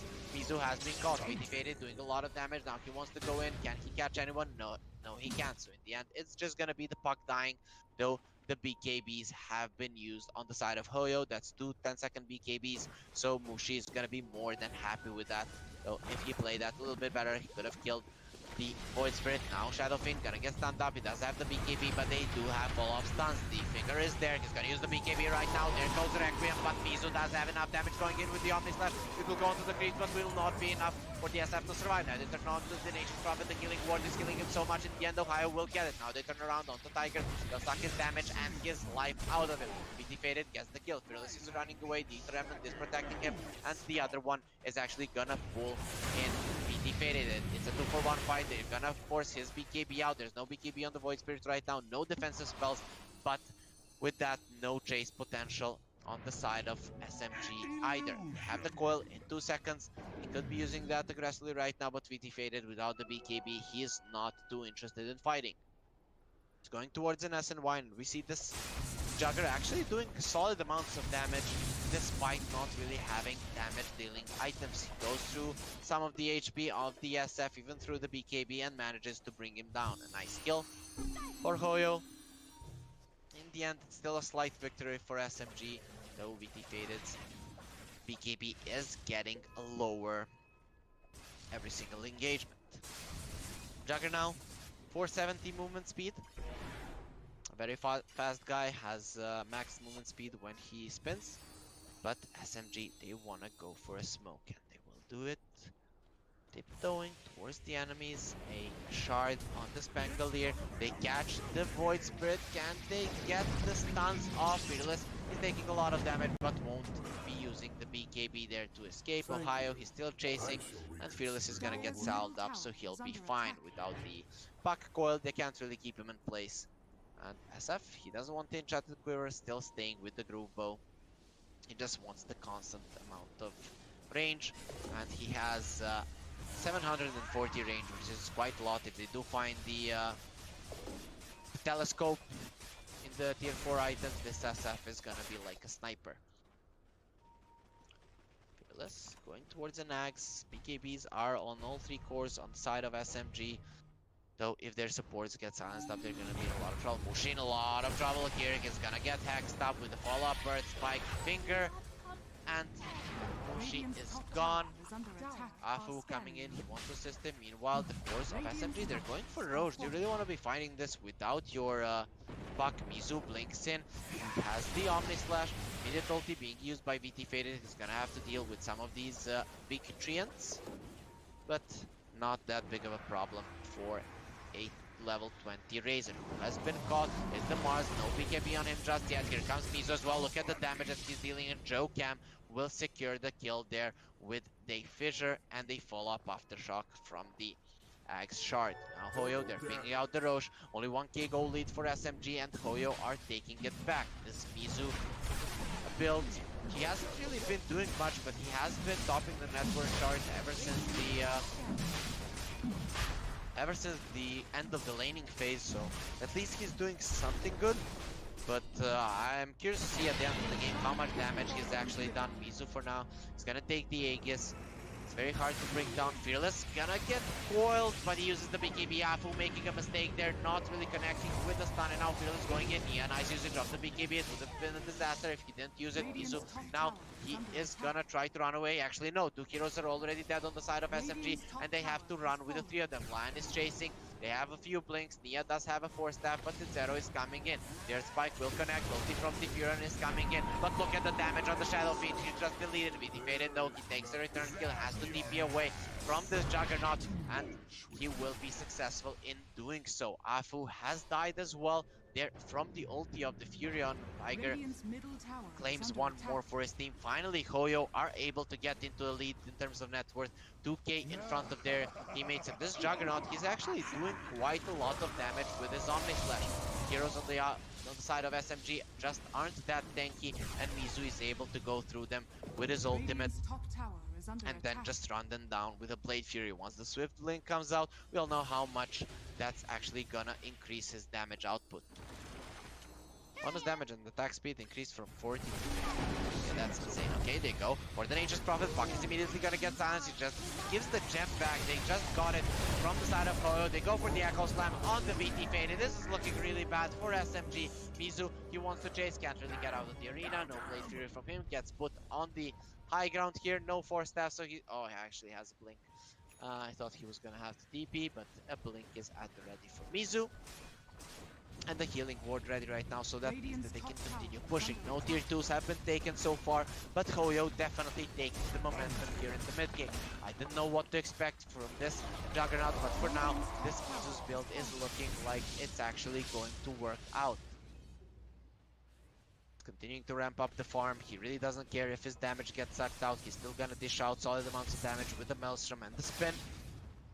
And he gets level 20 plus 160 Blade Fury DPS. So this Blade Fury actually chops down people quite fast, especially with the Maelstrom procs coming out. Because of the Axe Shard, it's very hard to actually deal with this Juggernaut. Look at how fast the creep wave falls. So like I said, Miracle, he was known for playing that Lifestealer constantly on the Radiance build and infesting the Ancient, so something like this is not new to him. Different kind of builds. It was before the Radiance on the Lifestealer became a staple against illusion-based heroes. He played it basically every game and did quite well on it. now a smoke from SMG. The Jugger is not there. Actually, he TPs in. He doesn't have a spin for some time, but he has the Aegis, so they can't kill him. Who did they catch? They caught the Void Spirit. He's gonna get stunned up and brought down. That's a pretty nice start to the fight. Lion has been silenced up in the back. They break the coil, and Dafu finishes him off. Actually, VT Faded gets the kill. Jokam has a 4-staff and the blink away. They turn around on the Shadow Fiend. VT Faded is gonna get Omni Slash, but they're gonna take 2 damage together between the 3 of them. Mizu goes down right now. He's caught between all of these heroes. He doesn't have the Blink Dagger for 4 seconds, and he'll get caught latched down to a tree and will go down. Nia is gonna get silenced up, but this Nature's Prophet doesn't have nearly enough damage. Goes for the BKB and TP out and will be successful in doing so. Or will he? That was super close, but in the end, he manages to get out. HOYO, they cut their losses, only lose 3 heroes there, but it is the Aegis that gets dropped as well. Void Spirit there getting caught without getting the chance of using his BKB makes all the difference in the fight. So Team SMG, they share the damage from the Omni Slash. Mizu just doesn't do that much damage if he's not on one hero now. Tiger getting caught here. Ohio is on him as well. BKB isn't ready. They have the follow-up stun though. Mushi is here. They're gonna silence up Tiger. They don't have any more 4 stats. He's in a lot of trouble. Cesaro comes in, does have the Earth Spike. He's thinking where to use it, and he will use it onto no one. It just goes there between everyone and doesn't accomplish anything. So another nice kill for them. Nia now, this guy is starting to hit quite hard with his Mask of Madness. He actually just needs to be afraid of getting Omni Slashed down. The Echo Slam is ready. They might not be expecting this. They're not that clumped up, so SMG, they are still holding a nice position. Imagine if they'd get echoed here, it would be beautiful, but no such luck is gonna be happening for HOYO. Immediately they smoke up. They're gonna be the ones on the aggressive. This is bad for HOYO. They find Cesaro in the back line. They break the coil. Beautifully done by Mushi once more. All 3 of them are caught. Fearless will use the BKB. They might kill Mushi right now. They want to take that Remnant and will be able to do so. Fearless has to eat the Remnant to the side. Only 2 of them are alive. Can SMG continue pushing? It doesn't seem like they're too interested in doing so. They didn't managed to bring down Fearless, but they brought down the 2 supports. SMG with a nice move there, going for a smoke, just running into the enemies. Razor now, he does have a basher, wants to go for the Abyssal Blade, and it seems like they do want to push. There is no glyph on the side of HOYO. BT Faded, he can tank this tower easily, as well as Ohio. They have the Deso now as well, so SMG do a lot of damage, and they're gonna be the ones taking the first racks of this game. Looked very good for HOYO up until that fight on bottom lane, and SMG has been able to roll with that advantage and get a few more kills and Raxes in the end. Still no other tier 2 towers have been taken, so HOYO's base isn't really in jeopardy, and this Jugger is pretty good with dealing with super creeps for now. He wants to go for a Skadi. That's gonna be pretty good against the cores of SMG. They have a Razor, have a SF. Range heroes don't really like being hit by the Skadi. It slows you just way too much. Razor finishes the Vanguard. Getting fairly tanky right now. Has 3k HP. 41 armor actually on VT Faded, so that's just insane for him. And this tower will fall. So this Razor, he's pretty much unkillable. If he uses a BKB, you're not bringing him down. They need to stun him and bring him from 100 to 0 or fairly low so that the Jugger can finish him off. Nice block there from the Shaker. They're actually going for the Raxes. What can they do against VT Faded? Gonna get Gak Stop taking so much damage. That's what he needed to do, and he's gone. VT Faded being too aggressive there, and he loses his life just like that. They don't even use the Omni Slash. Mushi trying to run away. They're gonna cut their losses, only giving them VT Faded there. That is the biggest kill on the map, but still, it's only one, so it would be very weird if HOYO could transition this into a Rax or something more. Roche not up for at least 45 seconds. That should give enough time for VT Faded to come back in this game. So we see only 3 heroes with buybacks. That could be a deciding factor for the next Roche. The ones that have better map control for now when it comes to Roshing is HOYO. They are holding the top outpost as well as the enemy triangle. Sword down, see Ohio. He doesn't have a BKB. Nice stun there from the Shaker, connecting onto 3. This is pretty bad. Pangolier getting caught. He has a nullifier on him, so the Yule won't help me. I'm taking so much damage. picking a fight where you shouldn't be. Nia going for an ulti, but the Omni Slash, the ulti won't go through that, and Mizu will drop him down to size. Now they're going towards the Mars. The extra Earth Spike will bring him down, and HOYO, they get 4 dead just like that. It looked for a second like SMG were gonna take this game, but HOYO strikes back with the same force, and they're gonna be the ones taking the racks back right now, and most likely taking even more away from SMG. Tiger TPing on bot, he wants this tier 2 gone. It's gonna be falling down easily. There is a glyph ready on the side of SMG, but they might be losing all 3 of their lanes right now. Their heroes push pretty fast, especially once the Furion comes in with his big treants. 3 heroes are gonna be alive on SMG right now. Pretty much only Mushi has buyback, so this is pretty bad. Razor is gonna make sure that the bottom lane stays safe. They want to stay in this game, but they need to buy a lot more time for the SF and the Mars to come back in. Razor is gonna get yelled up. He has the BKB. He might have to use it immediately, though the Lion is not close. Now Lion is coming in. They're actually going to stun this fearless Void Spirit and will bring him down. Nicely done. Jokam tries there with the 4-step, but BT Faded has more than enough damage to bring down the Void Spirit. So that's a bit of a mistake there from HOYO, given that the Roche is coming back up. This could be bad for them. If they lose the Roche, them taking 2 lanes of Raxes won't really matter that much. Jagger finds the leveler. Spell Prism and Stormcrafter are being taken as well. So now this Jagger, he actually does quite a lot of damage in his Omni Slash. If he blinks in with the Swift Blink and uses the Omni Slash, he's gonna be chopping down everyone. SMG, they're walking towards Roche. If they take it right now, it would be a disaster. All of the spells are ready on HOYO. 25 seconds though for the Omni Slash. Penta-Edged Sword found by the Razor. He's not gonna be going for it. He still wants to go with the Titan Sliver. SF, he has the Satanic, wants the Butterfly. Once he has that, he's actually gonna be able to live through this this Omni Slash. They're gonna find Setero's Lion. That should be a dead Lion. They get him down. He doesn't have the buyback either. This is something that HOYO shouldn't be aware of. And BT Faded now goes for the Roche. They will go on it, and with a lucky shot should be able to get it. Let's see if Jokam can make a cute play happen. He does have the Stormcrafter. That's gonna give him some more survivability. HOYO TPing bot. They're pushing in. Mushi wants to go for the Nature's Prophet. Does have an axe on this puck. Getting silenced up. He's in a lot of trouble. Doesn't have a buyback anymore. He's gonna go for the Phase. Jokam steals the Aegis. Oh no, he even took the cheese. This is a disaster for SMG. I didn't even think he could do it, but he manages to get the Aegis. He will save the cheese, might lose his life in the process, but having the buyback means that HOYO are in a great spot right now. It could have been amazing for SMG, but Jokam just outdoing himself. Mizu with the Swift Flash, he kills Afu.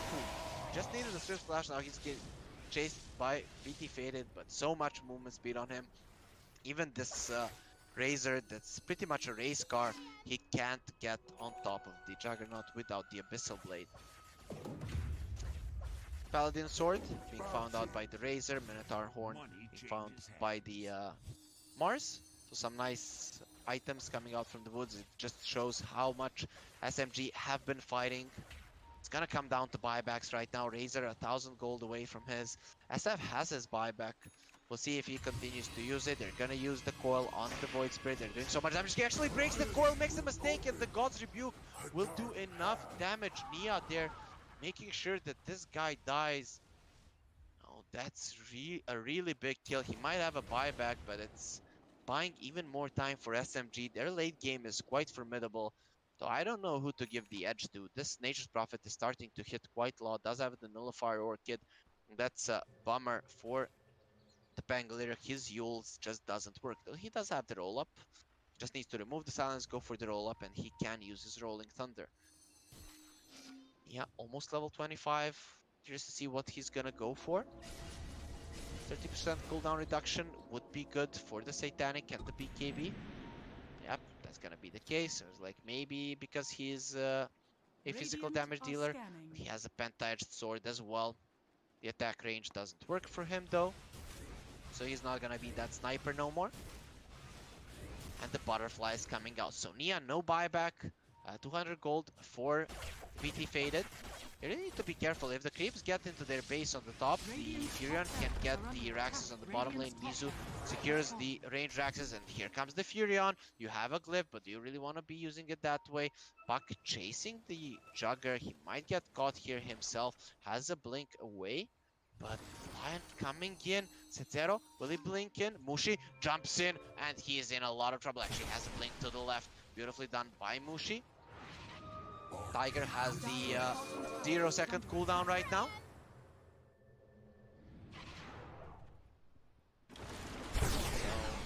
So 0-second teleportation right now. So that's a big thing. He actually has money for the Bloodthorn if he wants to buy it, but I guess he does want to have a buyback.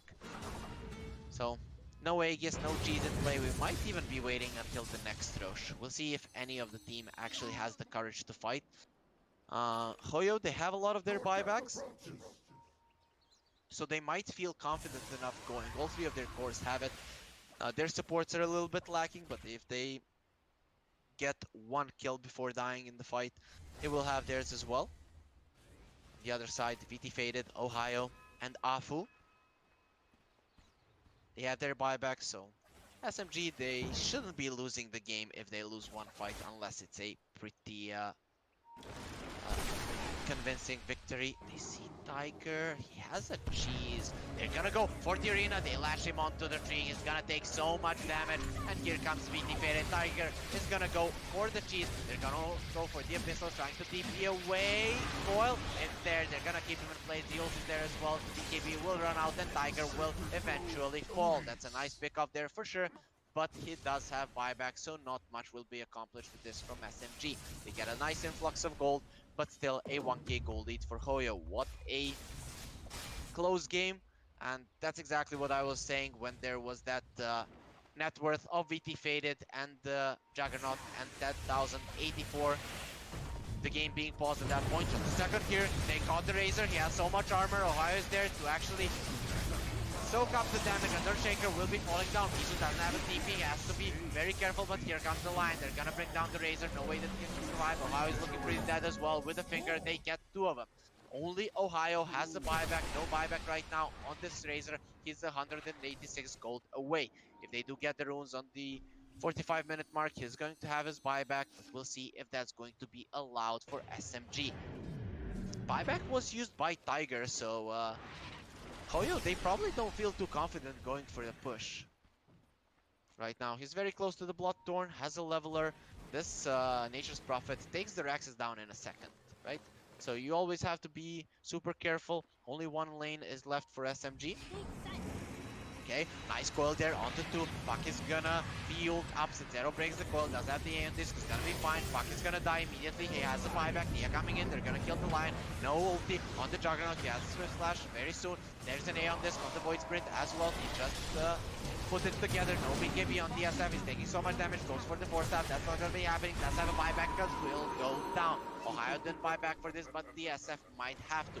Afu trying to get away. He's gonna get on the hill and will be able to survive that. Mushi did buy back immediately. HOYO 30 seconds until he's back into the game, but I think that his buyback is gonna be forced out right now. They might have the glyph on the side of SMG. They're not using buybacks. What are you doing? No coil for 30 seconds. SMG has to come back into the game right now. Furion coming in the back. He might find Afu. This is a disaster. Afu actually manages to blink away, so he's gonna be fine. They use the glyph and buy back DSF. Two of the heroes on the side of SMG will be coming back, and HOYO, they're not gonna be fighting this. So they at least save their buyback, save their racks, but the last lane of racks is exposed against the Furion, who has a leveler. This guy with 330 damage with a leveler is gonna be destroying those racks quite easily. Mushi is in a lot of trouble. He manages to break the coil. Void Spirit in a lot of trouble. Can they get here in time to follow up on the stuns? No, they can't. He does have a BKB. Gonna heal up the puck. That's not gonna be enough. Lockdown to keep in place. He turns around, but they do have the Abyssal Blade. There's the damage. Fearless, he doesn't have a buyback. He just... Oh no, he's gonna have it in 8 seconds. It was Tiger that actually used the buyback, and he will be able to come back into the fight. Roche not up for another minute, so unless they're incredibly unlucky, he's gonna be there even without using his buyback. And a 6k goal lead now for HOYO. Really The gold lead doesn't mean anything. 33 to 32. This game is even a bit of an advantage for HOYO just because of this Nature's Prophet who's controlling the map, but he doesn't have a buyback, so that's kind of a handicap here for side of HOYO. Juggernaut, he will eat the Aghanim Scepter soon. We can expect that Mjolnir to come out as well. He has been farming so well. His net worth is very impressive. X onto the Mars. This line is in a lot of trouble. Does have the A on this. That's gonna keep him alive. Gonna turn around with the Echo Slam. They got both of them. Yeah, he just bought back, but he does have the Satanic. Gonna start healing up, and Tiger went down. They bought back 2 right now, but they're not gonna be able to save anyone. Cetero is in a lot of trouble as well. He's gonna get stunned up once more. No, he manages to get the blink away. That Yule wasn't positioned too greatly. Fearless comes in. Do they have the Abyssal Blade? Not just yet. They're gonna use the Omnislash, taking so much damage. Shadowfiend and Razor, they're gonna survive. Actually, the Satanic is up on Razor as well. Turns around onto Mizu. Mizu is not gonna have any damage. Trying to run away. Will he be able to do so? No! He does have a buyback though. He can come back. Line in the back line, trying to get the SF, but it's just going to be a stun. Goes for the smoke immediately. Will be able to survive because they're not chasing. SF trying to heal up with the Satanic, but the Glyph will deny that chance for Imafu, trying to run away for now. He is being successful in doing so, but the line coming in from the side will ensure that Afu goes down and brings the gem back to their rightful owners. So, Shaker gets the gem. Actually, it was Bushi's gem, so it's a gem from SMG. I kind of feel like HOYO had the gem of their own as well. So, Pango, he does have a buyback. They're scanning the Roche. They're gonna go onto the Shaker. This guy has no buyback. That's a pretty big kill. Cetero goes down as well. He does have a way to get back into the game. Roche will be up in 50 seconds. So, HOYO, if they want, they will have 4 heroes in the game, but the Shaker will be nowhere to be found. Oh, Wind Waker on the side of Mars. He does have ways to save his teammates right now. That's pretty OP. This is the first time that I see this item ever since it got put into the game. Pubs, competitive games, I have never seen it picked up, though Ohio is so farmed that he can go for it. Fearless, he does have a buyback, does have the A on disc though, so he's quite mobile still and very hard to bring down. VT Faded, he's chasing, has almost max movement speed, and won't be able to catch anyone. He has the boots of travel right now, wants to keep up with the movement speed of this Jugger. Has 3k gold, but still needs 500 more for his buyback. Yeah, is smoked up. It's going for a Skadi, does have a Butterfly and the Satanic. These Satanics are doing so much work. Both the Razor and Shadowfiend are very tanky, have over 40 armor, and really no one can do anything against them. I forgot about this 80 attack speed talent on the Razor. He's hitting like a truck. Right now, it's looking like they're gonna take this Roche. Now, there is no Joe Camp to take this away from SMG. They have been denied the Aegis once, but it's not gonna happen again. SF will get the extra life and VT Faded, gets the cheese and the refresher shard, but I kind of feel like this Puck will have the opportunity to use his Dream Coil twice. We'll see if that's the case. Ohio, he finds Tiger. Tiger immediately goes for the BKB. Ohio uses BKB of his own. They do have the coil, will break the TP, and Tiger without the buyback now. This is a disaster. It's gonna be a 4 versus 5 fight, and you're against an Aegis, so it's effectively a 4 versus 7, considering the cheese is in play as well. Who's gonna be carrying the cheese? For now, it's Razor. He also has the refresher shard as well. His mana pool is quite low. That's something that he needs to think about, but does have level 2 boots of travel. Really farmed Razor right now. He's looking to overtake this Jugger in one of the most exciting games that we've had so far. It has gone back and forth. The net worth lead staying close to 0 for the entirety of the game. Now, Fearless gonna get caught. They will break his A on this. That's gonna be pretty important for the next fight. So next time he does get Abyssal, he'll be in a lot of trouble. He faded now. He has a lot of damage going in for these Raxes.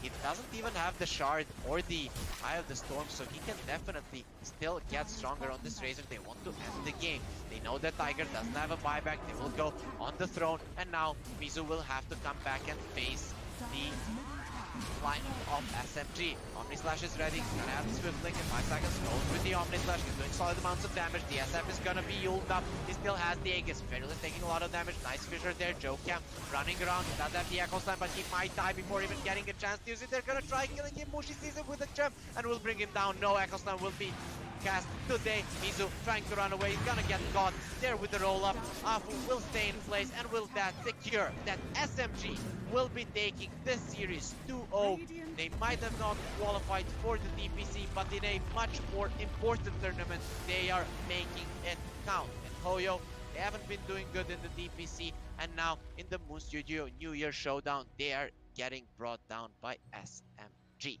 Nicely done by this team. It looked like HOYO were gonna take it at one point. This Juggernaut build started working out, but in the end, he really did lack the damage to kill these guys. When these Satanics came out, the 2 cores on the side of HOYO were just too much for him to deal with. I really thought when they got the 2 Raxes and they had the Fury that they were gonna read the map a little bit better and just make SMG make a mistake. They had so much catch on their side. So kind of everything was going their way, though SMG, they proved to be a better team. If that second Roche wasn't stolen by Joe Cam, this might have been an even faster game in favor of Mushi's team. So guys, that's it for this series. We're gonna go on to a short break. It should be like around 15-minute break. And after that, we're gonna come back with the last series of the day. It's gonna be Yangon Galacticos taking on Execration. Execration have lost 2 series in a row right now. Let's see if they can take the win against Yangon. Stay with us to find out.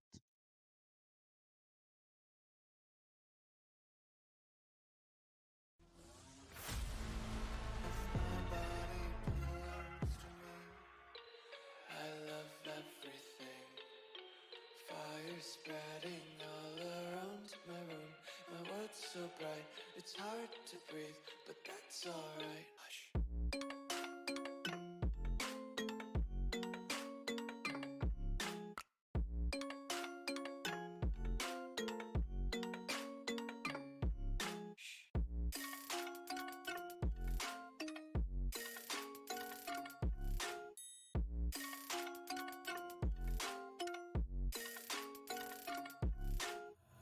I wanna taste your content, hold your breath and feel the tension. Devils hide behind redemption. Honesty is a one-way gate to hell. I wanna taste consumption, breathe faster to waste oxygen.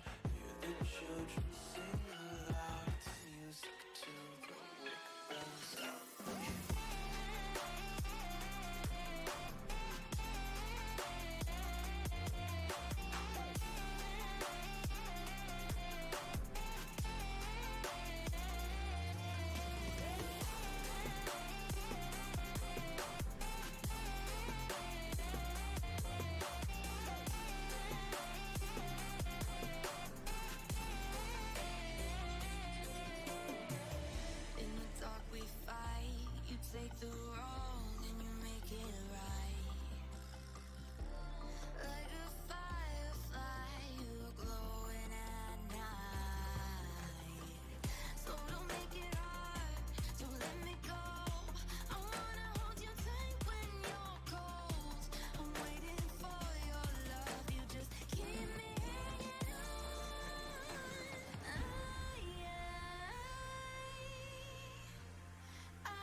our fire makes the city look so bright. Close your eyes and just stay tight, we have to go. Stay with me while we leave. Don't worry, just believe me, this journey will relieve us. Stay with me while we leave. Stay with me while we leave. Don't worry, just believe me, this journey will relieve us. Stay with me.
Till you find your way back home.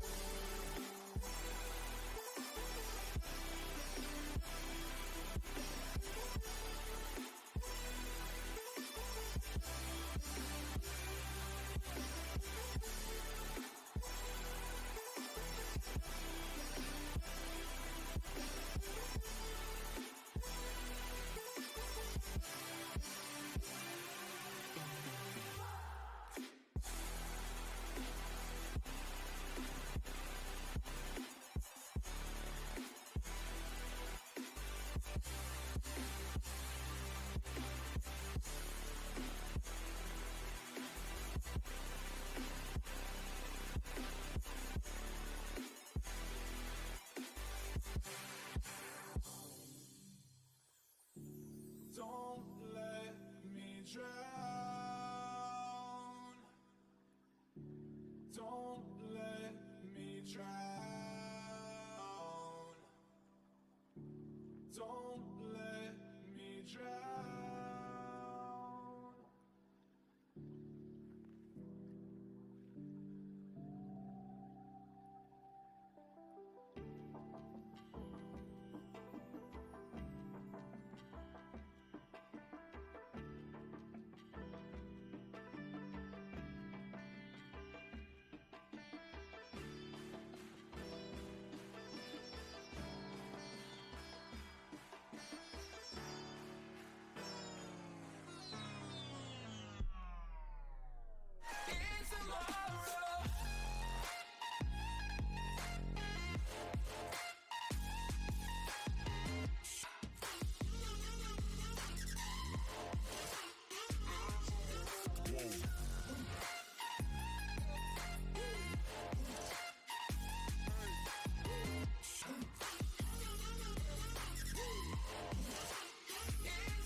own world of make-believe. Kids screaming in their cradles, profanities. I see the world through eyes covered in ink and bleach. Cross out the ones who heard my cries and watched me weep. I love everything. Fire spreading all around my room. My world's so bright, it's hard to breathe, but that's alright. Hush.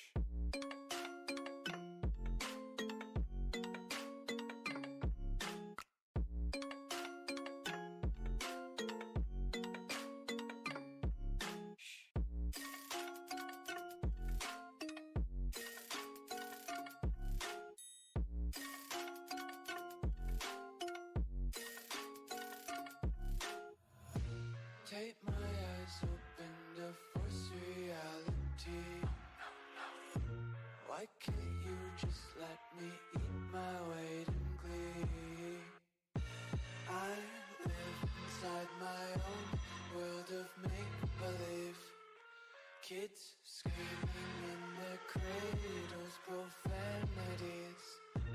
Some days I feel skinnier than all the other days. Sometimes I can't tell if my body belongs to me. I love everything.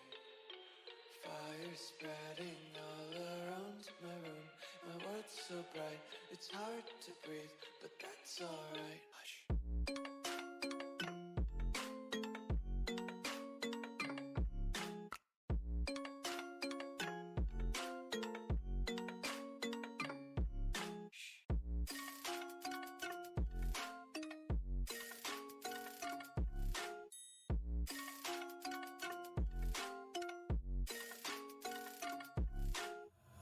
I wanna taste your content, hold your breath and feel the tension. Devils hide behind redemption. Honesty is a one-way gate to hell. I wanna taste consumption, eat faster to waste oxygen. Hear the children sing aloud. It's music till the wick burns out.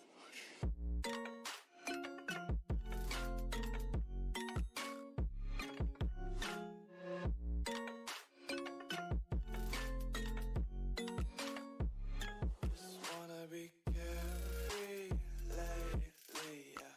Just kicking up daisies. Got one too many quarters in my pockets. Counting like the four-leaf clovers in my locket. Untied laces, yeah.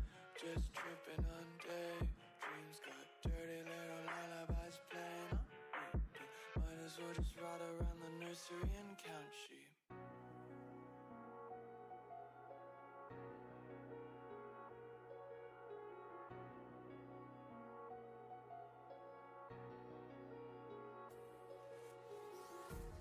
Empty hearts and neon lights. They're playing with my mind. Gotta get out of here tonight. Oh, I wanna run off and fly. And I'll tell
ban.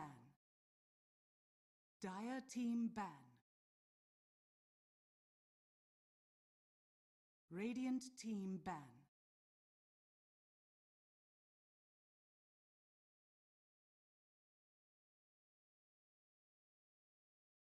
And welcome back to the Moon Studio New Year Showdown. I'm Harry Freak, and this is our last series of the day between Execration and Yangon. Execration already played a series today, but they unfortunately lost against Galaxy Racer with a swift 2-0. Yesterday they lost to Neon 2-1. Remaining. So now they're gonna be taking Yangon Galacticos. They're on a lose streak. So hopefully they can take it back and give us a fight here against Yangon.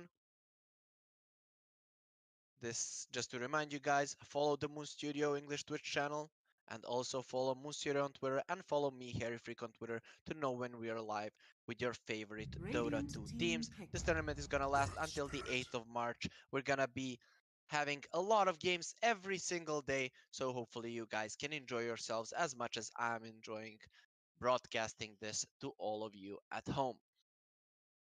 Yangon, they go for the Earth Spirit. Hopefully these guys are gonna be safe. They say that they are very close to the to where the protests are being held. They are from Myanmar. If you don't know what's happening, even I don't know exactly what's happening, but you can go online and roughly find out that there's a pretty bad thing happening in their country. So hopefully they're gonna be fine and they're gonna be able to finish this tournament as well as their DPC run in the lower division. They are the strongest team from Myanmar, and it's very fun to watch these guys. And usually a lot of fans come to support them. So that's we don't want that country ruined, since it's definitely one that likes Dota and definitely likes supporting their own teammates. Execration, they respond with an Oracle to the Third Spirit. So it's a pretty solid hero. You can basically purge off any of these spells of the Earth Spirit and just save everyone if it comes to it. Sure, Earth Spirit is pretty mobile. He can get on top of the Oracle, but if your positioning is good and if your team's positioning is good, you're gonna be able to keep yourself at a defensive enough position to be able to counteract the spirit. Just RR is gonna be very careful about how he approaches some high grounds, because if he's the one that gets rolled on first, that would be a disaster for Execration. Though these are all pro players, so let's not think that they're gonna make some rookie mistakes. Yeah, I'm gonna go for a Phoenix. Okay, this is quite a weird pick early on. Execration, if they don't pick up a Mars, they're most likely going to be banning it right now. So Yangon, an interesting second pick. Execration have so much time now to prepare for it. There's a Mirana, there's a Juggernaut. Those two come to mind when it comes to dealing with the egg. You can get the Mars for yourself, just so the enemies don't have the tag protection there. They're gonna go for it. They don't want to waste a ban. Now Yangon, they need to ban a Mirana for sure, because the Mars Mirana lane is just insane. Oracle Mirana is also pretty good as a support duo. They have a lot of damage. Fortune's End is a great setup for the arrow early on. So they will ban out the Ursa first. That kind of makes sense, given that it's probably the best hero with dealing with the egg, especially in the beginning of the game. He basically just goes through it with just one usage of his second spell. Execration. 10 seconds remaining. What do they want to ban? I'm guessing you ban out the Tide Hunter. That could be a solid one, though. If Yangon do want to go for something like a Tide, they'll need to ban out the Troll. Dire team ban. They're gonna ban out the Void Spirit. Okay, I like this. It's a mobile hero that can escape the arena. Definitely something that you don't want to be playing against. Yangon, they ban out the Bat Rider. That would be quite problematic. Both of their supports don't deal well with the Bat, and the enemies already have an Oracle on their team, so you can't really get the biggest counter for it. Bad Rider with a protection of the Oracle is quite 5 formidable. seconds We remaining. saw yesterday how strong he is with the Abaddon. With Oracle, it's even worse than that. Dire team ban.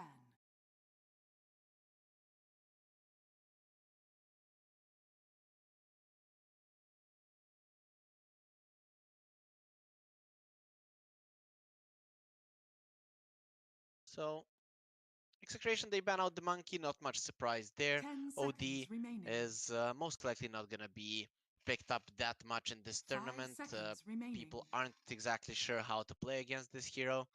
Puck and the Shaker banned out as well. So basically all of the staple meta picks are already taken out of the equation. I would like Yangon to ban out the Marana for sure. Radiant It's team yeah, ban. there it is. It's definitely a great hero for Execration. So what are you gonna do now? I Radiant guess ban team the Riki. pick. No, they go for the Morphling Dire ban. team pick. That's pretty solid. Go for the Troll themselves. That's nice. They're gonna leave the Tidehunter in the pool. Troll with an Oracle, one of the best combos in the game. Troll just cannot die, even if he does get stunned up. You have the Oracle plus the extra heals, while in the False Promise will make you almost unkillable 10 with the seconds remaining. Battle Trance.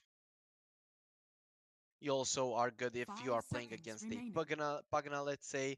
That is a good counter for the troll. You have the Oracle to purge you, to save you from the magic damage. So overall, quite a good draft for now for Execration. They're definitely Radiant not playing team around. pick. Yeah, I'm gonna go for a Razor, okay? This hero is coming back into the light 2 games in a row. We see a Razor. It's one of the most common counters to the Troll, though now Troll can go Maelstrom, Axe BKB, or Maelstrom 10 BKB seconds Axe, and pretty much remaining. he doesn't care about the Razor. He does enough magical damage to actually burst through him. 5 seconds remaining. So Dire team pick. we might be seeing a magic damage dealing Troll. Execration go for a Tusk immediately. They want to have a lot of physical damage to be able to burst down the Razor before this guy gets a BKB to counteract the tag team. Even if he starts stacking the Troll, he uses the ult, he has the Maelstrom, they're gonna rip him apart. So 10 seconds remaining. this Razor, it is a good counter to the Troll, but against the Mars, against the Tusk, 5 it's seconds not an remaining. easy hero to play. Of course, if he does get farmed as VT Faded got farmed in the last series that we watched, sure, it's gonna be really good. But Troll definitely has ways to play around this. I've even seen some Trolls go for the Hurricane Pike build, Dire team but I ban. kind of feel like Maelstrom BKB Phantom Axe is the assassin. best one. And Yangon, they go for the PA as well, so it looks like this is gonna be a mid lane Razor, so you kind of have to ban out the Queen of Pain for sure. That's like out of the question to be left in, since Razor just gets annihilated by the Queen of Pain lane. Once the Queen 10 hits level 5, seconds remaining. he can't even return to the mid lane, just has to stay in the jungle. Radiant team ban. They ban out the Lesh first. Not really sure about the Lesh ban. Sure, Razor and PA, they don't like the magic damage, but these are heroes that buy BKB fairly early. But okay. They don't want to be dealing with Lesh that has an 10 Oracle save, seconds as well remaining. as the Ban. Mars that's going to hold them in with the arena. The Timber Saw is going to be the ban for Execration. I like this. They don't want to let them get a pretty self-sustainable off lane so that the Earth Spirit can roam around and secure the lanes for Razor and the PA, and the Timber would have a good time against the Oracle 10 Troll seconds no matter remaining. what. Queen of Pain ban. 5 seconds remaining. Unless you want to pick it, which would be really weird. Do they want to lane the Razor against the Troll? I kind of doubt it. If they would put the Razor in the offlane, Tusk would just rotate there and break his legs. Okay, he doesn't have any legs. Break his neck. And it wouldn't look good for him. So I kind of feel you just ban out the Queen of Pain and send the Razor mid, since you already picked up this PA. Radiant team ban. Dire Yep, team there it pick. is. DP getting banned. So they're Radiant expecting this to be an team offlane pick. Razor. Okay, it is going to be an offlane Razor. Storm Spirit picked up in the mid lane. Storm Spirit doesn't really have counters in the mid. So maybe Monkey King can be annoying to him. Basically, 10 against seconds remaining. everyone, he's gonna do fine. Has high armor, high magical damage, so he can trade 5 with anyone. seconds remaining. If Execration want, they can send the troll in mid if they don't want to be committing the Tusk for the Razor. That could be their play. And since the troll wants to go for a most likely for the magic damage build, that is the route that they can take, and just get something else for the safe lane to deal with the Razor and the Earth Spirit. I'm not sure what comes to mind. Viper is still in the pool. Imagine them take a carry Viper. He hits level 5. He starts killing the Razor even without the damage, just with magical damage there. Gets an Atos. They catch out the Storm. Could be something there, though. I doubt they'll be going for something like that. They have a Huskar, though, Execration, something that they can pick. Against the Storm Spirit, it would be okay in the lane. No, they're gonna go for an SF. So SF is one of those heroes that he gets the ults and he can actually kill this Storm Spirit alone basically at any point in the game if the Storm doesn't have a BKB. So we will be seeing a Razor versus Troll lane. I kind of feel like BDZ can make this a living hell for Zorain. Earth Spirit and Phoenix, not naturally that good in a tri lane, whereas Tusk and Oracle, they are great. So just looking at the drafts here, I gonna say I like what Execration have a little bit more. Sure, Yangon, they have these heroes. Oh, I'm gonna counter this hero with this hero and this hero with this hero, but basically Execration's lineup goes well together, and they have ways to deal with every single hero from Yangon on top of that. Whereas there is no one really to protect the Seg. If wherever the Tusk rotates, it's gonna be very hard for a certain hero to survive, Razor and Storm Spirit as well during the laning stage. Once the SF gets the Yules and the Mars gets the Yules, the Storm Spirit is not gonna be a hard hero to catch. And Troll Warlord, he can definitely go for the Aghanim Scepter build, with which he's gonna be able to dish out a lot of damage and just survive in these fights with the Oracle. He can maybe even go for the Eternal Shroud, and then he doesn't really need his physical damage that's gonna get sucked out by the Razor. So I'm gonna go with Execration here. On paper, they should be a better team, though they haven't looked so hot lately. Whereas Yangon also in the lower division of the DPC, they haven't been looking too good, but they've been giving us some nice games in both the DPC and in this one more important tournament, being the Moon Studio New Year Showdown.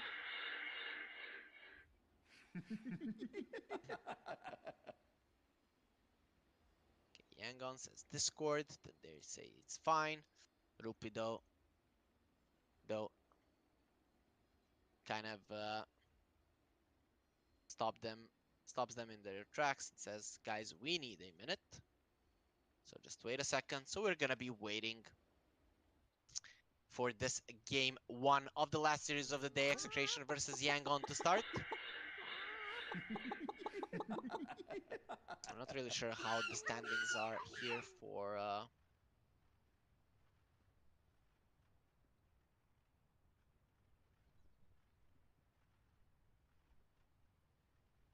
the Moon Studio New Year Showdown. You guys know when I said that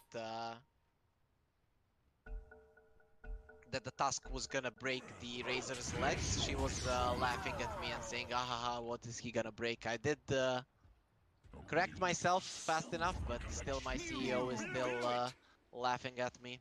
So just that you know, have to know what us as the employees of Moon Studio have to deal with being ridiculed by our own employer. That's insane.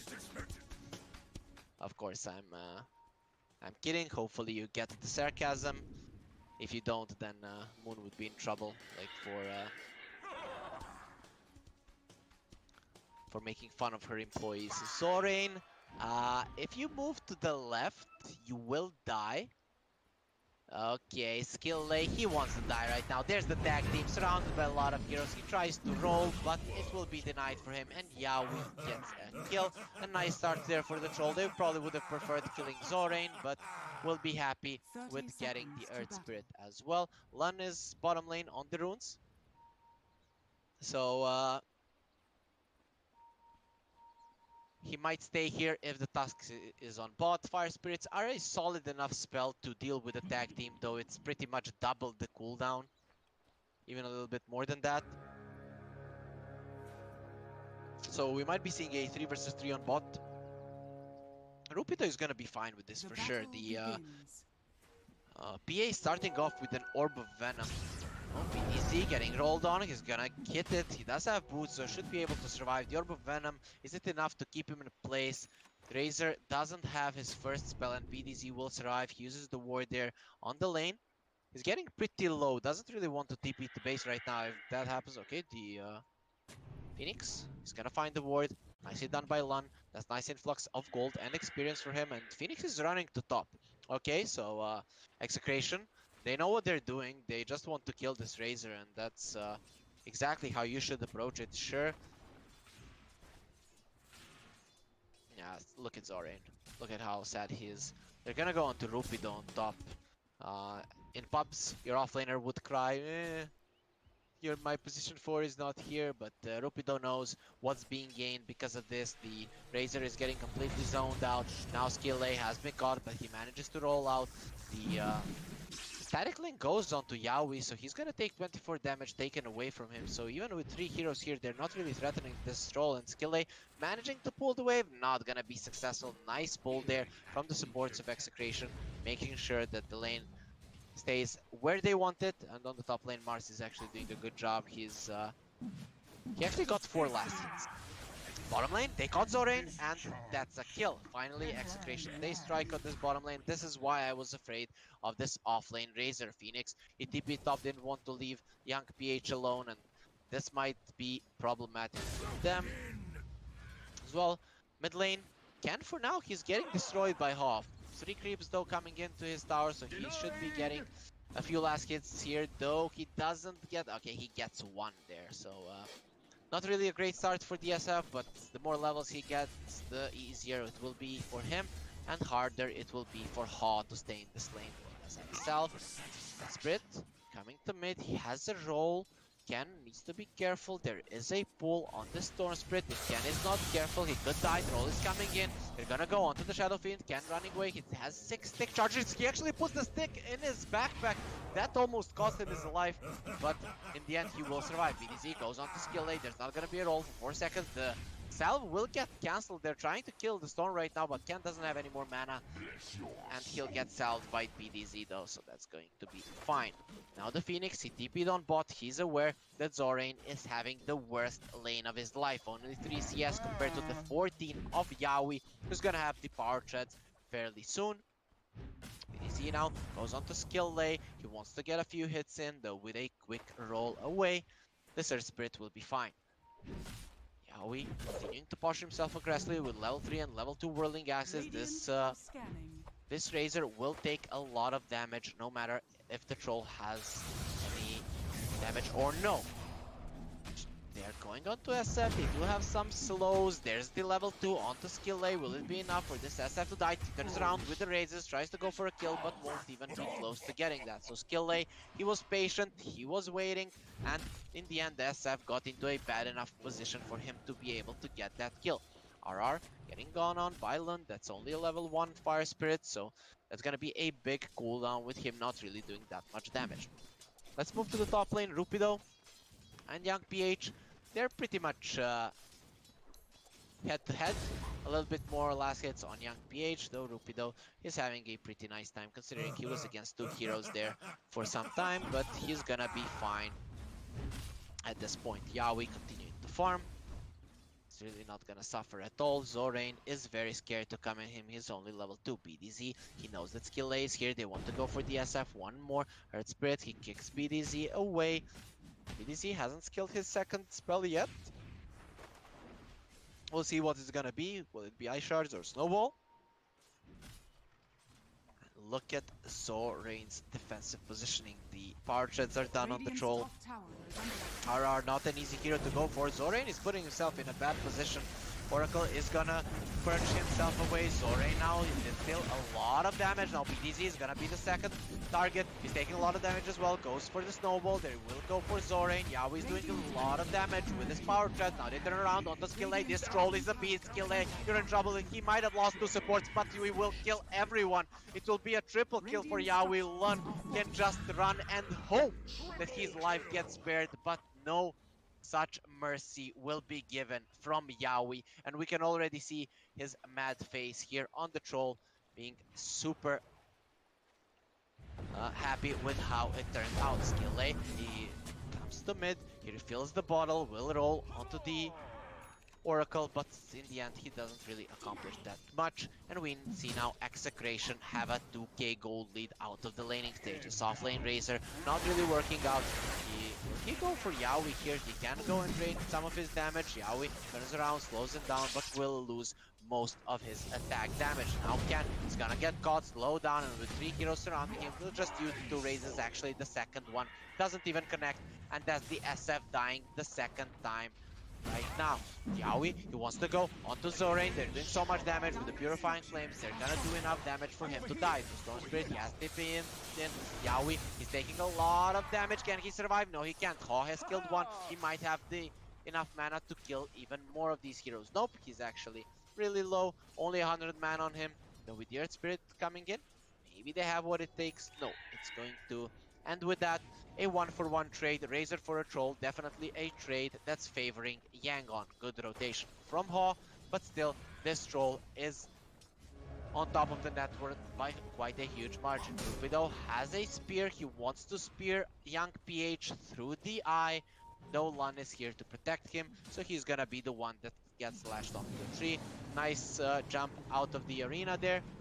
Rupido just wants to see Lun. Look at this bird that actually stop him from hunting his prey, but the most important thing is that young PH survived and he's getting close to his level 6. No SF, he's rotating, he's done being ganked, he's gonna be the one killing right now. You were an annoying island, and now I'm gonna show you what it feels like. He manages to get the Phoenix down, nice kill there, nice rotation from the SF. He even has the DD rune in his pockets, and meanwhile BDZ is making sure that this mid lane experience doesn't go wasted. Ha farming woods, he has 3 points in the static remnant, so it's gonna be quite easy for him to do so. Finds the possessed mask and the arcane ring.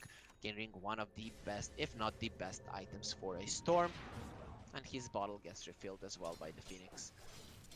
SF, they want him dead as well. This time around he has a DD, Tusk is close, he has a snowball to save his SF if he wants to do so. The SF, that's pretty scary, but they jump on him. The roll will come in, doing a lot of damage. The roll will not connect, but there's the kick. They don't manage to hit it. Actually, he did enough damage, but here's the Oracle. He's gonna kill the SF now. They're turning around. There's no dive on the Phoenix. He's gonna be going down. A nice raise there from Ken. He's trying to bring him down, and with the last hit, with the overload, the SF dies. He came in to get the kill on the Phoenix. A bit of greedy from Ken, and will get punished for it. So he has had 2 really bad games today. BDC, you really want to be here. Pulled into the Remnant, kicked back, and brought down. Skill A and the Storm are really working well together, and that's a double kill for the mid laner of Yangon Galacticos. Still a 1k gold lead from Execration, but it's still mostly coming out from this troll. The last pick SF not really working out for Execration just yet. He's getting punished quite a lot, and Ken really needs to be a bit more careful with his life. Dying too many times with this SF would be detrimental. An early Orchid on the Storm would be a big problem for you. Ha, he finds Yawi here. They know that the Storm is here. They go for the snowball, but the Phoenix is here as well. Yawi's damage is getting burned away, but BDZ will be the casualty for sure. Here comes Ken. He doesn't have the ulti, but has 3 raises that are gonna be enough to kill Zorain. RR doesn't have any more mana, but Ken will do more than enough damage. Here comes the kick that might keep Lun alive. Ken, he wants this kill, but now maybe he has overextended. Nope, they can't go in on them. Troll is still quite healthy, has his ulti with this on top of 7 stick charges, he's gonna be fine. Actually, not going for a Maelstrom, he's going for a Battle Fury, so we most likely won't be seeing that magical damage build on the troll, and it seems like Yaoi, he just wants to hit people and annihilate them with the right clicks. How well is that gonna work out against the troll? We're gonna find out throughout this game, but this Razor, against the Razor, sorry, but this Razor, he is very underfarmed, so his life could be threatened very easily all the time. Yaoi, he's had enough in the bottom lane, he's going top. He already died once in bot, not gonna be happening again. Zorain getting caught in the arena, his damage might get sucked out, but Yaoi doesn't have that problem and he will get the kill. Meanwhile, in the mid lane, Tusk has lost his life. Ken is looking like he's in a lot of trouble as well. Phoenix doesn't have his ulti. The last dagger from Young PH gets the kill. Now he turns onto RR. They want to fight. Here comes the roll from Skill Lake. He's gonna get the silence and the slow on the Oracle, trying to kill Young PH. Will it be successful? No, he won't. RR doesn't have enough mana. And around this mid lane, Yangon are playing perfectly. On the side lanes, they're always getting picked off. And that's the reason that they're losing this game in terms of net worth. But every single time on the mid lane, they're getting out on top. And this HOYO Storm Spirit is on a 4-0 start, which will be very important later on. He might get an early Orchid that could change this game quite a lot. Still, with the bounty runes there, Execration are close to a 3k gold lead, but will go for a smoke right now.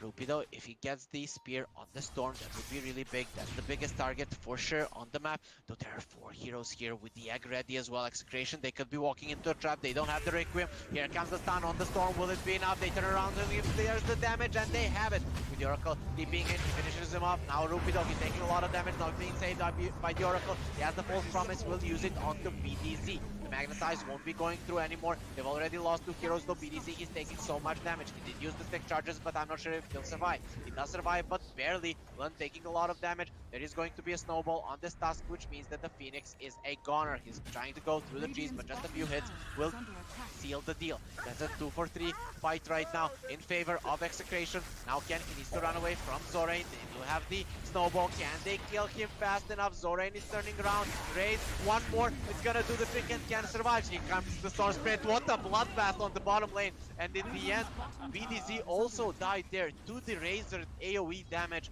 They managed to clean up Yangon. In the end, it ends up in a 4-for-4, both cores farming while this was happening. Yaoi getting a little bit more than this PA just because of the start. Do you want to challenge this troll? Nope, he's gonna decide to go back. Troll almost has a Battle Fury 12 minutes in on top of the Power Treads and the Magic Wand. So very rarely do you see a troll this farmed, but he has 7 kills to his name on top of 80 last hits. HOYO, with that fight ending up well for him in the bottom lane, he respawned, came back in, and actually turned it around. He's gonna be getting super close to his Orchid, less than 1k gold away. So a few more camps, and around 13 and a half minutes, this Orchid will be done for HOYO. And also his level 12 should be right around the corner, and that's gonna make him quite a formidable opponent. Ken, despite him dying too many times, he's still gonna have a decent Yule timing. This is an SF, you can't really stop him from farming the woods once he gets those raises up. Now, they see him on vision.